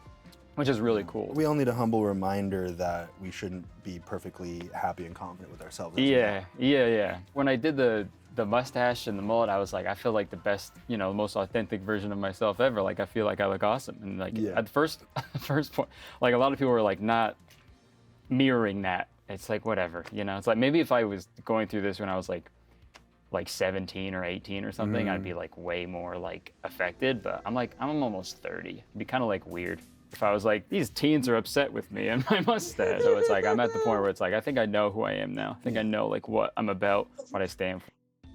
I mean, it's not my favorite look, but I feel like it works for him. Or what I want to do, how I want to portray myself. Well, it really takes perspective though, because when you're younger, it's easy to think that, if someone's saying something about you, you should actually listen to it because their words might even be more valuable than your friends who might just be trying to have your back and not say the real things that people are thinking. True. Actually, for a very long time, for like over 10 years, I would read comments and be like, okay, if one person says it, then there must be so many other people thinking it and feeling it. I gotta be self-aware and I have to take this to heart, whatever it is. There is stuff that I've read that it's like about my content and what I do, and it's like genuinely good criticism. And I'm like, okay, great, like, thank you, that's awesome. But then another comment's like, not funny, stupid, stinky, you stink like shit. And it's like, how? You can't even smell me. They can tell though. Yeah, they can They're like, just- you look like someone that smells Yeah, atrocious. which honestly, that's fair. I get it. I do understand, but I don't, right? No. Right? Okay. I can confirm. 0 cent. How many tattoos are you up to now? I think I'm probably like 30 or 40. The last one I got was my tour logo. That one. Damn. Yeah. You know you love your tour when you got your tour Yeah. logos. Well, it's like everybody on the tour got it. It was like a bonding thing. The guy who tattooed it put white ink in it. Can you even see the white ink? No, that's the thing, because you see me, I'm very white. You are a very I'm white a white man. So you can see it like this part. You see where it's like chipped kind of? It looks a little like it was irritated at one time. Yeah, because oh my God, it was. It f***ing hurt a lot, like way more than any tattoo I've got. Like, and maybe you just had a heavy hand, but then the next day, I think I got infected or I had like a crazy allergic reaction to the white ink. Yeah. Because my lymph nodes in my armpits swelled up. Oh shit. So it was like I couldn't Oh, put my no. arms down. Oh, because no. it hurt so much. And I had to do like shows. I was on tour because it was the tour logo. Shit. That's and I not had to do good. shows with my arms pretty much like up the whole time. God, I'm like having flashbacks. Like thinking about how it You're felt. like starting to sweat. I know, dude. It's like because I didn't know what it was at first. They were like my lymph nodes were swollen, but I thought they were like a pimple or something. Salt Lake City was where it was at its like absolute worst. So if anyone at the Salt Lake City show is wondering why I was like that for the whole show, that is why. I don't know what the f happened. Maybe you must have put in like mayonnaise or something. I don't know what it was. It does look kind of like mayonnaise. It's a very white ink thing to, to be like, I'm gonna go in there and I'm not gonna ask permission. I'm just gonna, very That's white. such a white ink thing. That's to a do. white ink Just behavior. Like dude. take it. Yeah, not even ask. Yeah. No consent. Yeah, it's f***ed up, dude. But I mean, tattoos are cool. Usually, I'm actually kind of itching to get I'm itching here, but I'm also itching to get a new one. Was that your first tattoo? Yeah. Well, I went in for one session and it was like 30% of this. Okay. And damn. then I went in. I loved it so much. 2.5 months later, I went in and got a shit ton more. I only have like small ones because I feel like this is like a lesser form of commitment than like a larger one. You know what I mean? Well, I had done so much research and I've been wanting tattoos for so long, but having something recognizable on me that someone could immediately be like, that's what that is, Right. or something that I felt like maybe I might not really be as into if it was like an image. I just felt like I could never commit. But when I found something that felt more like expression, felt more like it emoted a feeling, I felt like I could easily commit to that because it was a representation of who I was at the time. And especially because, I don't talk about what my tattoos mean much because it is so personal, but it represented a shift in my mindset that I had. And being able to commit to something and know that there was a before and after that I was about to commit to was actually really empowering to feel like I can commit to a new version of me. Wow. And you said that too. Like you said that you kind of feel like it's like you become a new version of you after you get a tattoo because it is permanent. Yeah, it is cool to look back on like pictures of like if I only had like one or two and it's like, oh yeah, that was me at that time, I guess. Yeah. I didn't have this happen to me that made me want to get that tattoo, right? It's kind of like a visual reminder of the progression that you've made in life. I don't even notice that I have them anymore because it's like they're just like it's just you. It's just part of you. Yeah, but I got some stupid ones though, so I feel You like have 4 arms on your forearm. I do, yeah. I got that. I got a dabbing skeleton right here. I actually really like the idea of a tattoo not being too serious though. I have one that says like yee yee on it. It's from like a country video I did like years ago. Yeah. And it was like, if this tweet gets this amount of likes, I'll get yee yee tattooed on my leg. Don't lie, you just wanted it on your I was gonna do it regardless, but yeah, I lied. Tour bus caught on fire. And you tweeted, tour bus caught on fire, lost a bunch of stuff. Oh well. Yeah. Like you were able to keep a sense of humor about that. Anyway. I had no choice. I was like, yeah, dude, rough go on that tour, eh? White ink, the tour bus burning down. It was good because we weren't on the bus when it happened. We were on a 5-day break. So we were all back home in Toronto. And then morning of, I'm supposed to fly to South Carolina for the show. I thought my flight was at 6 p.m. Yeah. But that was my connecting flight.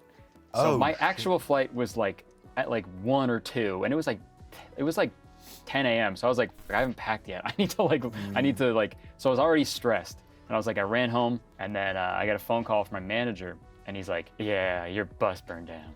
And I was like, You're like, what? And I was laughing. I was like, that's hilarious, man. Why would you do that? I'm like really busy. Yeah. Like, Yeah. and he was like, no, I'm not, like, I'm being serious. It's like, it's burned to the ground. And I wasn't about to like cancel the shows because I'm like, Yeah. I can still do the shows. Like, I don't need I get like, obviously still gonna do them. It was so crazy too, because like on Twitter when I posted that, everyone was like, is this a can't joking? Can't tell if this is a joke or not. And it's like, what's the joke? What's funny about that? It kind of seemed like a joke because you're like, oh, I think I was like, oh, fire isn't gonna stop me or something, like something along those lines or something. So maybe I should have been more. Maybe it was my fault. What is it about doing what you do that brings you the most joy? Oh, I think the money, man. The money? Yeah. Being rich? Just so much money. Just being rich enough to have a tour bus burn down and really not care that you lost your Evanescence shirt. I think ever since I started doing comedy, it's just been so rewarding for myself and just making people laugh. It's just something I've always, it's something I've never thought I'd be able to do for a living. Mm-hmm. And the fact that I do get to make what I want to make and do what I want to do with like no one telling me like what I'm not allowed to do. It's like any creative person's like dream, right? So it's like, I'm so grateful for where I am and the like fan base that I do have, because they're so funny and so cool. It's just a dream come true. So very thankful and very happy to be where I'm at, for sure. I feel like we're good. Is there anything that you want us to remove or cut out? No, I think whatever. Curtis is so wholesome. He's like, I just wanna be a funny guy. I love him. I think it'll be funny. Even the stuff that I did say that was pretty gnarly. I think it's silly. Even the f***ed up stuff? Yeah, I think it's funny. Yeah. We'll make sure that's the only stuff that makes sense. So it seems like that's all you do is like talk. I'm a psychopath. Yeah. Eating babies and cursing Jake Paul. Yeah, I'm gonna start the intro by being like, today I'm sitting down with a psychopath. No. He doesn't know. He is a psychopath. Damn it. You like Photoshop me to look like the Joker too? Yeah. Green hair. Oh, white I don't want to bring associations with interviewing the Joker because I know what the Joker did when the Joker was interviewed on a show. Oh yeah. Yeah, I don't want to die. Yeah, is true. What I'm trying to say. Forgot about that. Yeah, I don't want to be brutally murdered in front of. Come on, man. Okay, maybe a little bit. You guys from here? You from Richmond? Nice. Mechanicsville. Okay, nice. Hell yeah. Hell yeah. You got a fan back there. Everybody else, shut up. No one cares about your little greater Richmond area rivalries. No one gives a fuck. You like it here? You want to stick around? It's all right. You don't have to second guess your life choices now. It's all right. If you do, you do. Huh? Oh, he is? Yeah. You got kids, you're fucked. Nice. Yeah, that's a good way to look at it, I'm sure. I'm sure they're gonna really appreciate that when they get older. How many kids? Two. Both planned or? Yeah? Nice. Hell yeah, dude. How old are you? 34. Okay, nice. Damn. Yeah, you're a year older than me. I'm so far away from having kids. I can't even. It's hilarious thinking about a child depending on me. It's not good. Yeah, you'll be all right. You'll be all right. How old are the kids? 6 and 4. Oh, back to back. Nice. All right. You feel good? You like one more than the other? Yeah, for sure. Which one's better? Oh no. Your son? Oh, so it's a gender thing. Is it personality or are you a misogynist? Which one is it? You're a misogynist. Well, at least you know yourself. Yeah. He's saying it with a big smile on his face. Yeah, no, it's awesome. Grandpa early with him, I don't have to really deal with it. Huh? My daughter, if she has a child with a teen, I got to deal with that. Okay, so you think if your daughter has a child, you have to deal with that, but if your son does, what? He'll skip town, and you're not gonna. It's not your problem. What the fuck kind of ancient fucking laws are you? Fuck, I'm gonna have to trade my daughter and shit. I don't know how many goats I can get for her. And he's the son's your older or younger? Older, nice, yeah. Well, it sounds like he's gonna have a good childhood at least. I don't know about your daughter. That's good. You're gonna keep him there? Huh? Yeah, yeah. Your son will stick around because he'll have fond memories of it. Your daughter will get a septum piercing and move out probably at 17. Yeah, that's gonna be awesome. Just rebel hard as shit against you. It's gonna be great. I can't wait.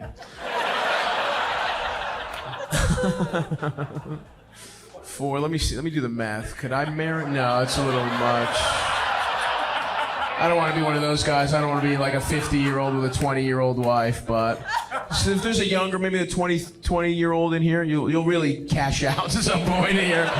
His daughter will have severe daddy issues, I can promise you that. There will be some old man that really lucks out thanks to your views on raising boys versus girls. That's nice. It's fun to travel and learn the customs of each town. Oh my god, that was kind of fucked. Oh Jesus. Can I like press it? You can't. It's not. Oh my god, this one's called Desperate Singles Seek Love on the Button. You didn't have to call them desperate, damn. Rude. The fuck? It's not red yet. I'm not doing it for you. Welcome to The Button, a speed dating show. When the button lights up red, either player may press it and swap out their date for a new person. Get out of here. If 2 people can last on a date for 10 minutes, they win an all expenses paid second date. This video is made in partnership with Lilo. Hi there. Good morning. I'm Sammy. Louis. Louis, nice to meet you. How are you? I'm doing well. How are you? I'm great. Fun fact about Luis. Okay. He has toes like fingers. Like you can grab with them? I can grab, I can pinch, That's I can open. Can I see? Can you, okay, like, See if you can grab your Oh my glasses god. off your face. He is way too excited. Oh my god! It's still one in my eye. Period. That's incredible. So if we ever like tied up or anything, just let me take my shoes off. You got your toes. So get the fuck out That's of all we need. That's great. Are we gonna get tied up somewhere? How important is sex in a relationship? I think sex is really important, but I don't think it's the end all be all. Oof. I'm sorry. For me, you're okay. I just don't think it's a date thing. Can I get a hug though? Of course. You have beautiful teeth. I love you. Thank you. Thank you. It's nice to meet you. I think too. Wait, Luis, why did you reject him? I rejected him because it wasn't a vibe. It was a conversation like job. It was like, I don't know, I got a job. Hi. I got a Good morning, job. Eric. My name's Luis. How are you? Good. Good. How kinky are you? Kinky? Yeah. Okay, I'll do nothing with feet. Don't get confused with the feet tricks. Nothing with feet. Cap. But what are you good at? I could eat ass pretty well. Oh, sexually, I'm just saying. Okay, Just saying. talented. Yeah, okay, that's a plus. That's a plus. Yeah. I got a big booty. Oh. It's big. Okay. So if you don't got experience with big booties, you gotta move it out the way. I mean, I could show you later. Oh. Eric, have you ever used sex toys? Oh, absolutely. Really? Easily. Okay, yeah. what kind? Okay, most often I use is probably cock ring. Cock ring? Yeah, I get cold really easily. Yeah. So it shrinks up. Okay. Or like when I'm out in the bars. Mm-hmm. Wait, so you wear it also besides sex? Yeah. On your free time? No, not like always. Oh, you like, just turn it on like me. Like at work, me. Yeah. It just feels good. Okay. Yeah. That's cute. I'm sorry. What kind of vibe are you feeling? Like, what do you want? It's an instant connection. If I get shy, I know I like you. And for me, it was like more of like a nervous shy, but it wasn't like, oh my god, is that? Mm-hmm. Thank you, Eric. Okay. See you later. Luis! I'm sorry. I like your fit. Thanks. You're just like tatted. Thank you. I have 0 tattoos. 0? 0. You look like you have tattoos. God, I always just end up feeling bad for everyone. Have you ever used sex toys? Well, I personally used like a plug, and then I've also used a flashlight before. Okay. I've used a flashlight. I've never tried anything. But I'm open. I never said no to anything I've never tried before. All right. Do you remember? What's my name? I don't remember. You don't remember my name? What? Damn. I like your style. Thank you, thank you. Yes, I love me some street style. Yeah, That's yeah. kinda my vibe. Kind of like urban. Yeah. Yeah, Do you dance? I don't. Do you dance, Andrew? I do, yeah. I did hip hop dance for a number of years. I've been on some crews and stuff. Yeah. Oh, so like he's gonna show something, right? He's gonna show a dance move? Yes, he is. Oh, you did the little slide. Oh! There you go. Oh my lord. Hey. Did I get your name?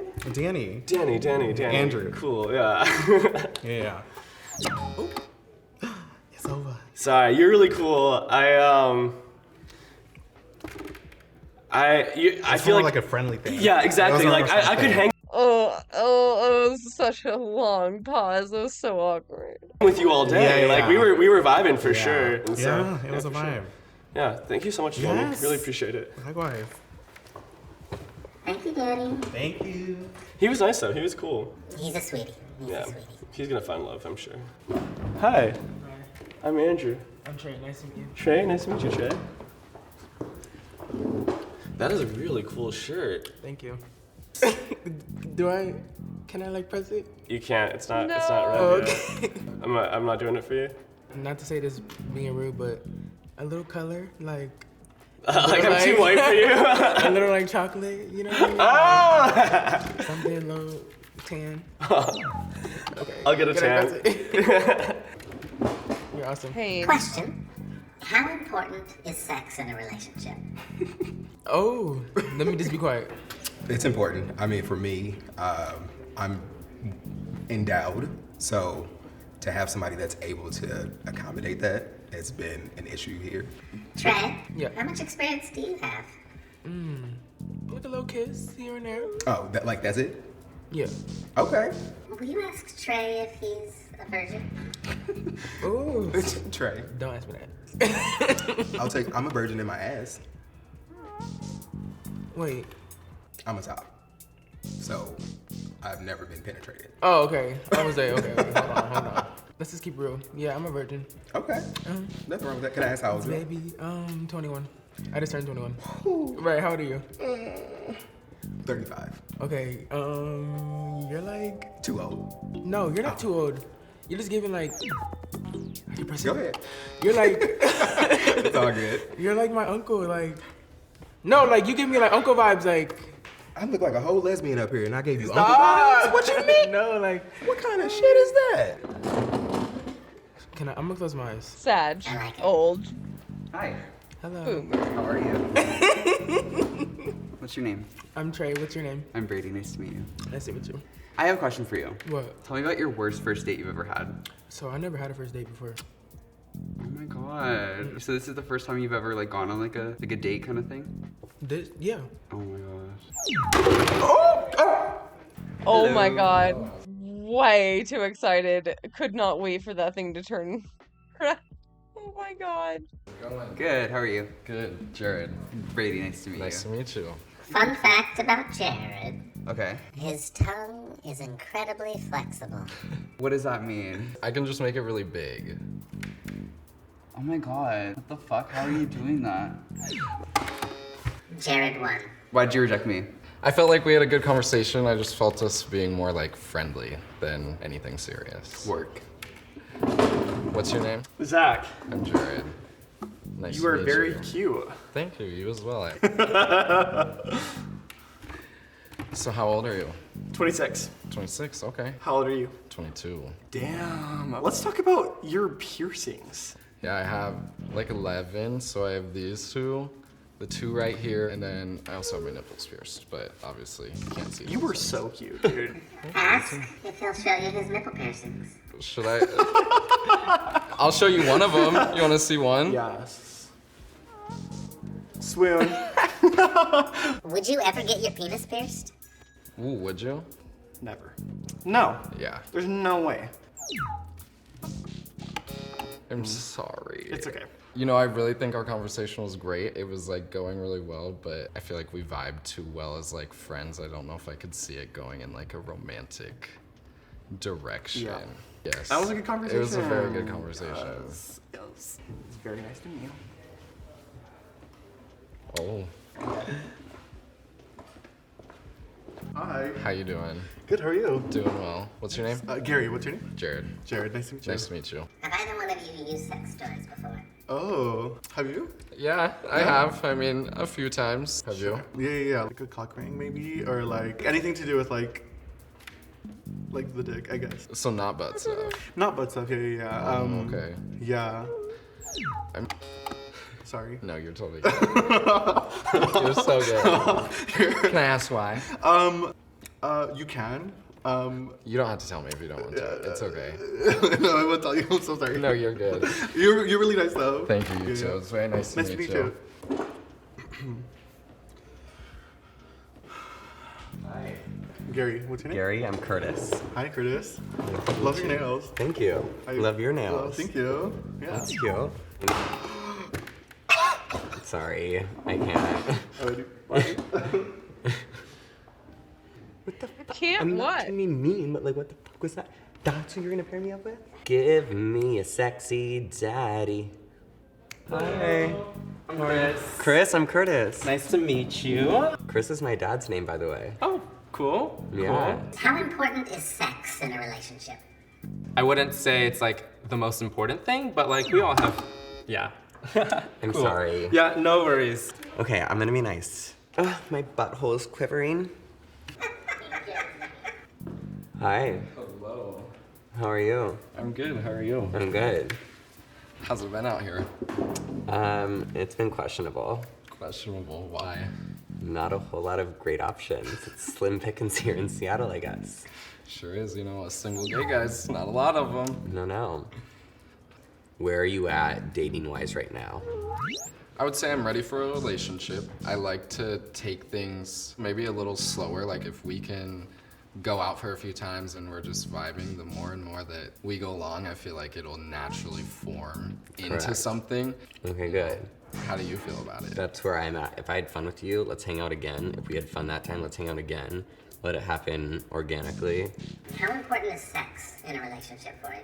Sex is important. It's, yeah, no, there's no beating around the bush in that one. I'm not gonna settle down with someone when intimacy is lacking. We can't even fake that. No, not at all. Are you two open to sexual exploration? Yeah, I'd say I'm not boring, but I'm also like not super crazy, you know? Like I'm not gonna be like, yeah, take this 10-inch like huge thing and like just go for it. I'm not gonna shove a 10-inch of anything up anywhere on you. The biggest part is like making sure each other is like comfortable with it and having fun with it. Oh, 100%.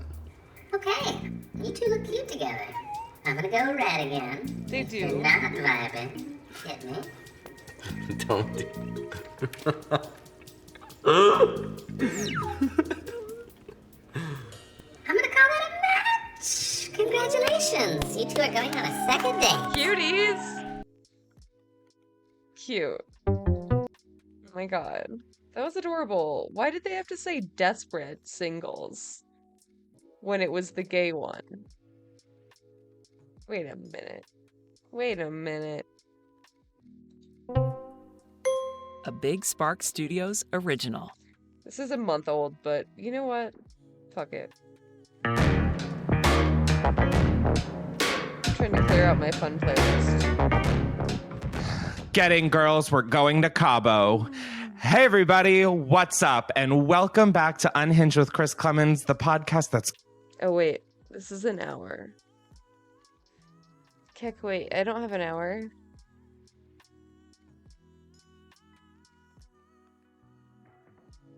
Hmm.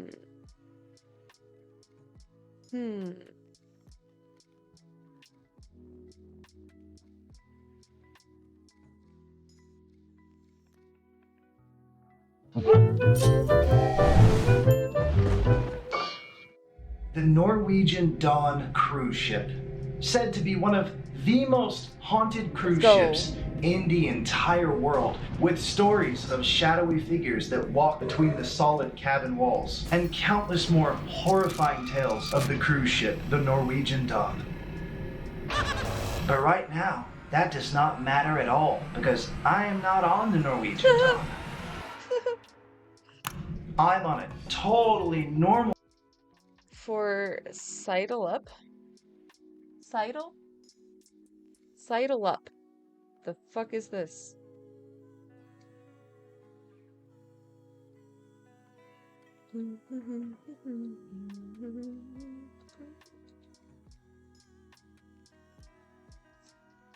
Sidle up.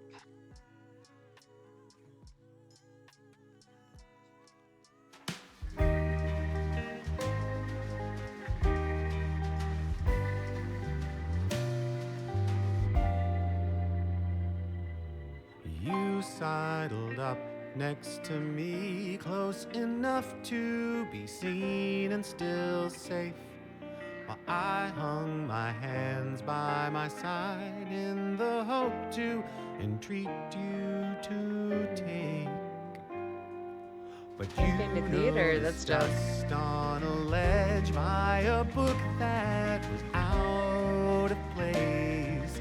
So I went out the window to dangle my legs off the fire escape, the fire escape, and stare at the moon. Then we sleep in smart feet, take a walk through the sand, over rock, over river. And when we wake, the short work of mistake feels as if it's never been. So you remove the dust from the ledge and buy the books that fall out of place. And I go out the window to cling to what I know is there over again, over again, over again, and stare at the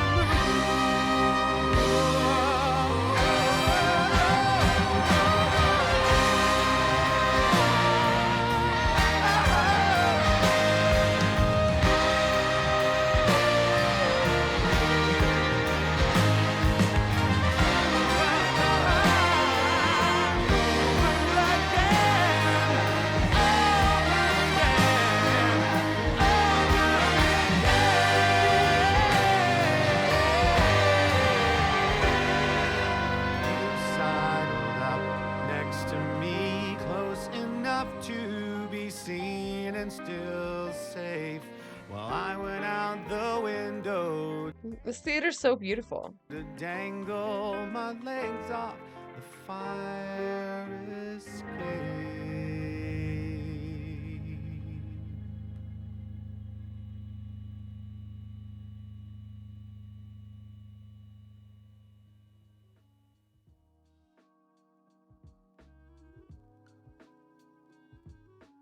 The one shot of the name of it was in the beginning. I missed it.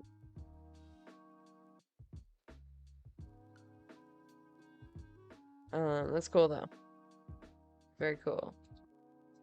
Cruise ship that was built in the year 2021 and has literal diamond staircases like everywhere. But I just wanted a cool vibey intro, and I'm sorry for manipulating you like that. Fact of the matter is, I'm sitting in an empty bathroom on a very normal cruise ship right now because I'm an idiot and I'm locked out of my room because I lost my room key somewhere today in Europe. Yeah, so what? I lost my card somewhere and now I'm stuck outside of my room. Here's the situation. My brother, who I'm sharing the room with, is asleep in the room currently, but he's a heavy sleeper and he sleeps wearing noise-blocking headphones. So I don't have a key to the room. I can't wake him up. I've tried everything, so I can't get in the room and it's very late. So I guess I'm locked out of my room until my brother wakes up, potentially in the morning. I don't know.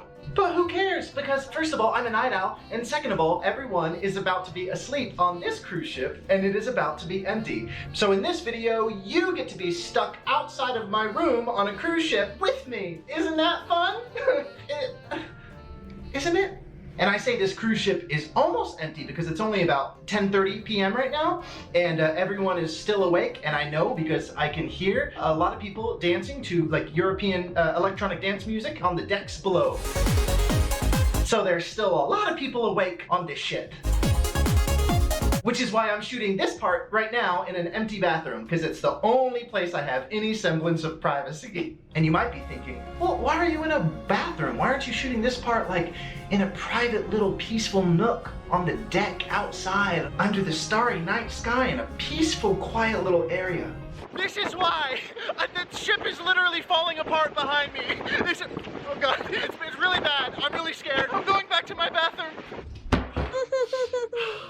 So yeah, I'm here in the bathroom. Oh, because I'm way too embarrassed to like shoot videos in front of people, you know what I mean? Like that influencer in the wild stuff. It makes me cringe, you know? Like I love shooting videos, but just not in front of people, you know? This is between you and I. This is our special thing. Anyway, so yeah, I'm just here in the bathroom. Secret. Using this as my own little private cruise ship room. And it's not so bad. Look, I've got paper towels and a toilet in case I need to use that, which is great. And if it comes down to it. Yeah, it's like sad that that place is in a ghost town. You know? I feel like it should be honored. It looks like it was being maintained. Is it like being preserved? I could probably lie down there. I've slept in so much worse places.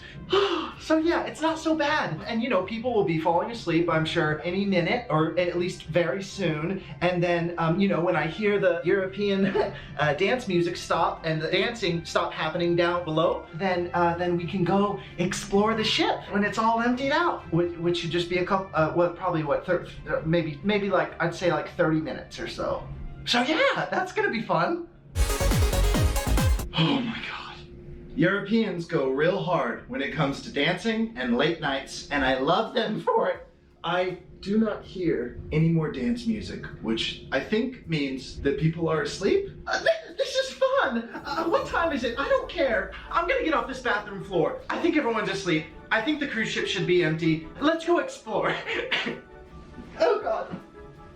I'm off the bathroom floor, and it's a big cruise ship. I have been on it for a few days, but I haven't seen everything. There's a lot I haven't seen, and it's empty, and it might potentially be spooky and have a ghost or two on it. Who knows? I don't know. It'll be fun. Let's go explore an empty cruise ship together. I cut my hand really bad earlier. I tried to pick up a rock, and it cut me somehow. Careful picking up rocks. Okay, let's go explore. Oh God. Oh God. This is so scary. Ooh, I'm imagining a ghost. Whose shoes are those? A ghost, maybe? An employee comes around the corner and just tells me to f off. Okay, sorry. Oh God. It's so scary out here. Okay, there's something inside. That'll do for exploring. Ooh. Cool, it's a safari. All right, this is cool. Off to a good start already. Okay, I found a European Luigi's Haunted Mansion Happy Meal. So off to a pretty good start already. This room is safari themed because of that animal, which I know what it is called, and it starts with a G. And that's Gazelle? all right. It's like a gazelle or something. I think. I'm sorry, I don't know every animal in the dictionary. God. Okay, but that one's easy. That one's an elephant. Oh my God, I am so mad at myself right now. Why was I in a bathroom for hours? I gotta look. Okay, actually, you know what? I thought I regretted not hanging out here, like, as opposed to the empty bathroom. But now I'm not mad at it at all, because I had to deal with this. Nope, he hates me. Oh God. And don't fool yourself. He hates you too. He hates everything. I can't be here. I can't. Oh my God, cut it out. You're on this ship too. Piece of shit. God, he looks so smug. I swear I'd rather risk death.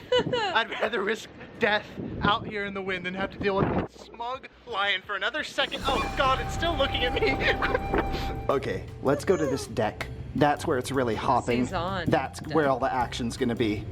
Okay, if you want to know a really horrifying little life hack, every time you get on an elevator, look at this little crack that you have to step over. Ain't no way.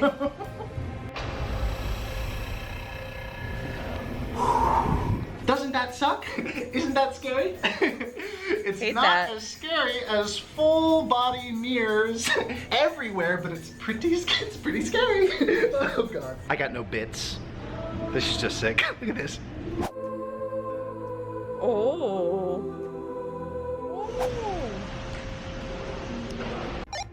I see the captain's will, but I'm over here like, yeah. Where's the captain? Oh my god. Oh my god. God, some Italian kids just laughed at me. Oh god, they look so cool too. I want to go back to the bathroom and cry. I hate this. That was exactly what I was afraid of. I need to wear it. I need to be alone. Oh my god. Italian I kids think I just laughing found at you. something beautiful. Oh my goodness. Look at that. Out there is where all those cool Italian kids were laughing at me. But in here.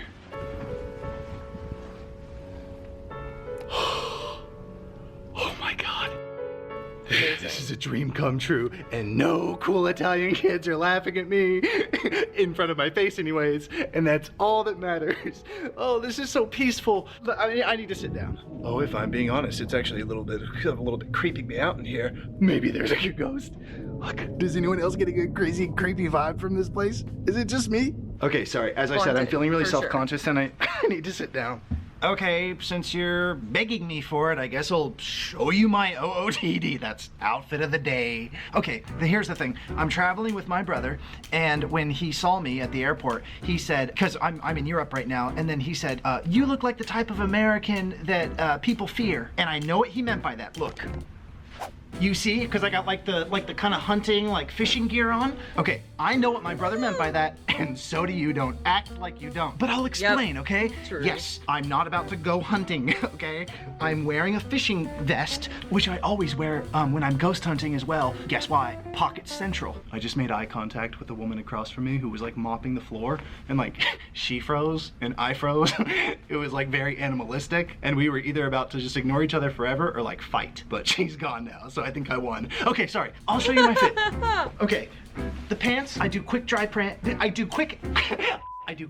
pants. Usually maybe 2 shirts that are really comfortable and like linen, and then always a vest with like so many pockets. I only ever bring one backpack with me when I travel, never suitcases, ever. Because I just travel with what's on my back. Sorry, this angle's really bad, but look. Oh, okay. Sorry, I keep on hearing sounds, and I'm not sure if it's more Italian kids judging me, or if it's a ghost, or it's just the wind. Probably all 3. Okay, this is something that I've been having a lot of fun with here in Europe. I carry around like a cookie or a croissant, or just bread, which is what a cookie or croissant is, if you want to get technical, and I just feed birds. And it is so fun. That's so cute. Oh my god, he's so cute.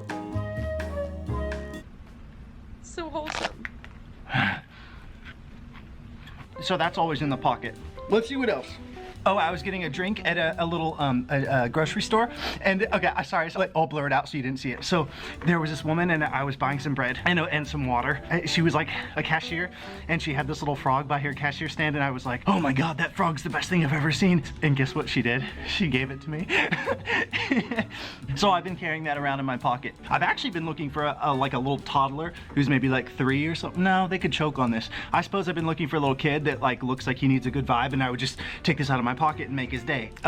Okay, so I have a frog in my pocket. That's my point. It's a little plastic frog, and he's good. I usually travel in something like this. Whenever I'm up for adventure, I dress the part. Function over form. Form over, I don't know how that word works for that phrase, but functional. And I know it's not very flattering, but I'm always ready, you know? Okay, sorry. That's the outfit tour that nobody asked for. And I feel like my wounds have healed a little bit from the kids laughing. Real. So I'll go explore the ship a little more. Okay, but I'm Practical running right king. back here if I get feeling self-conscious. Okay, I'll be brave. I'm sorry. There's something really cool out here that you need to see. If you've ever wondered what the inside of Mariah Carey's dreams or brain looks like, or what I'd imagine anyways, look at this.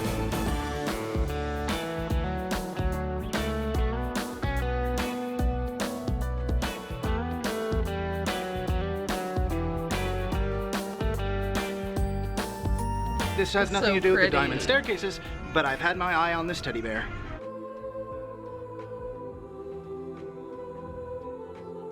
And if you're thinking, well, that's pretty stressful, how is he gonna figure out which one to pick out? Yeah, I know, but I've got all day tomorrow, so I'll figure it out. So there's this photo gallery in here, and I just found a picture of me and my mom. Look at that. Isn't that fun? Isn't that nice? I'm not buying it though. Big ass looking forehead. Okay, as if this couldn't get any more stressful, then I go and see another option, wearing a different shirt. Okay, here's something pretty important that I need to tell you about. It's a crab, and guess what? He's made out of chocolate. Yep, little guy hiding in there too. Never noticed that until just now. This ship isn't totally empty. Sorry. Like a 72-year-old guy in a really cool green leather jacket just gave me a glance. It might have been maybe he thought I was cool. No, he looked at me again. That was a bad look.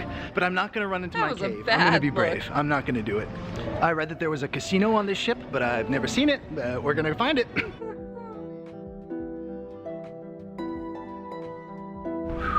Oh, there's the casino. Oh, God. I can't with casinos. I don't trust them. They freak me out. They're kind of sad. I don't want to be in there. You know what I'm saying? Does anyone feel me there? I came back to my peaceful little restaurant. Well, my maybe haunted, but peaceful for me restaurant. No, if people love gambling, I love that for them. But one time I took $200 into a, I swear I heard a ghoul.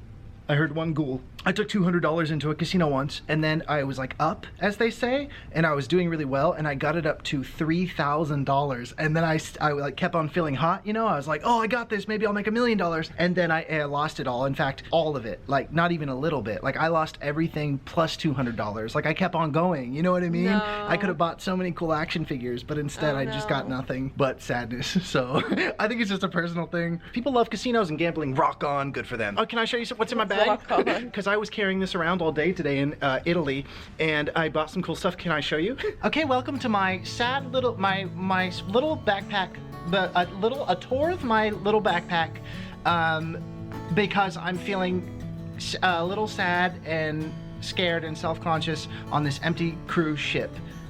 Little backpack tour, because I don't know what else to do. True. Breadsticks.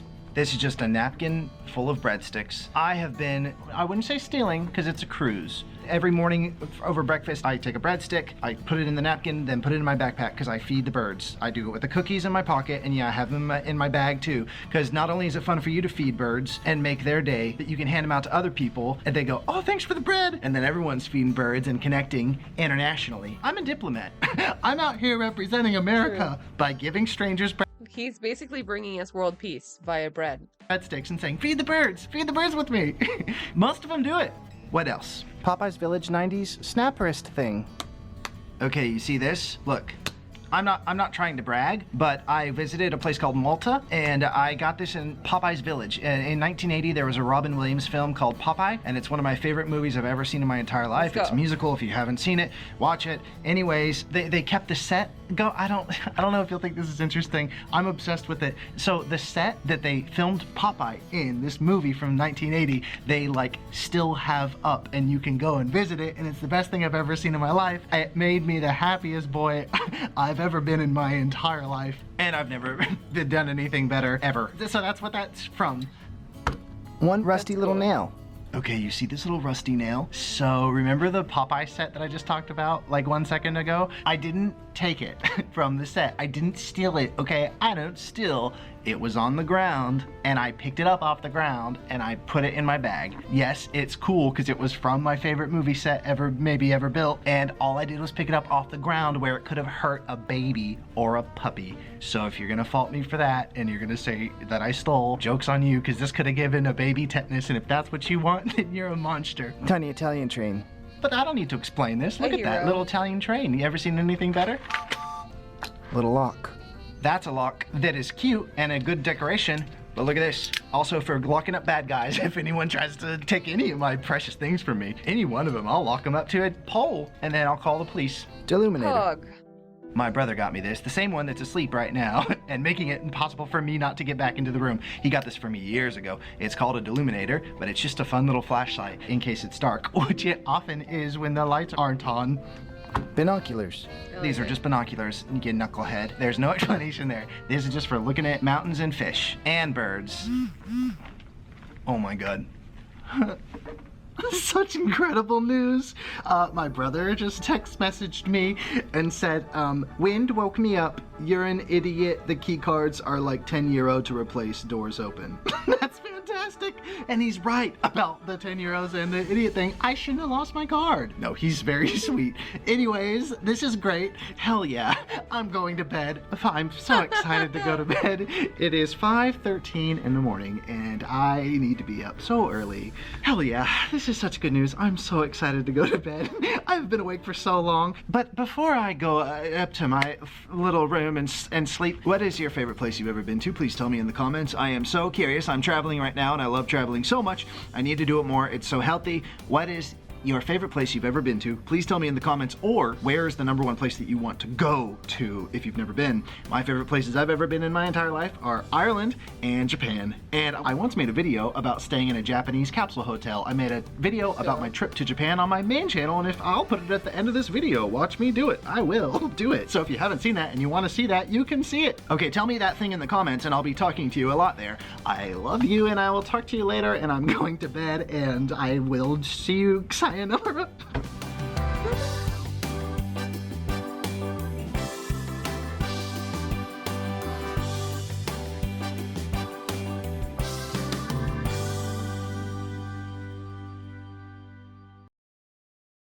Amazing. Wholesome.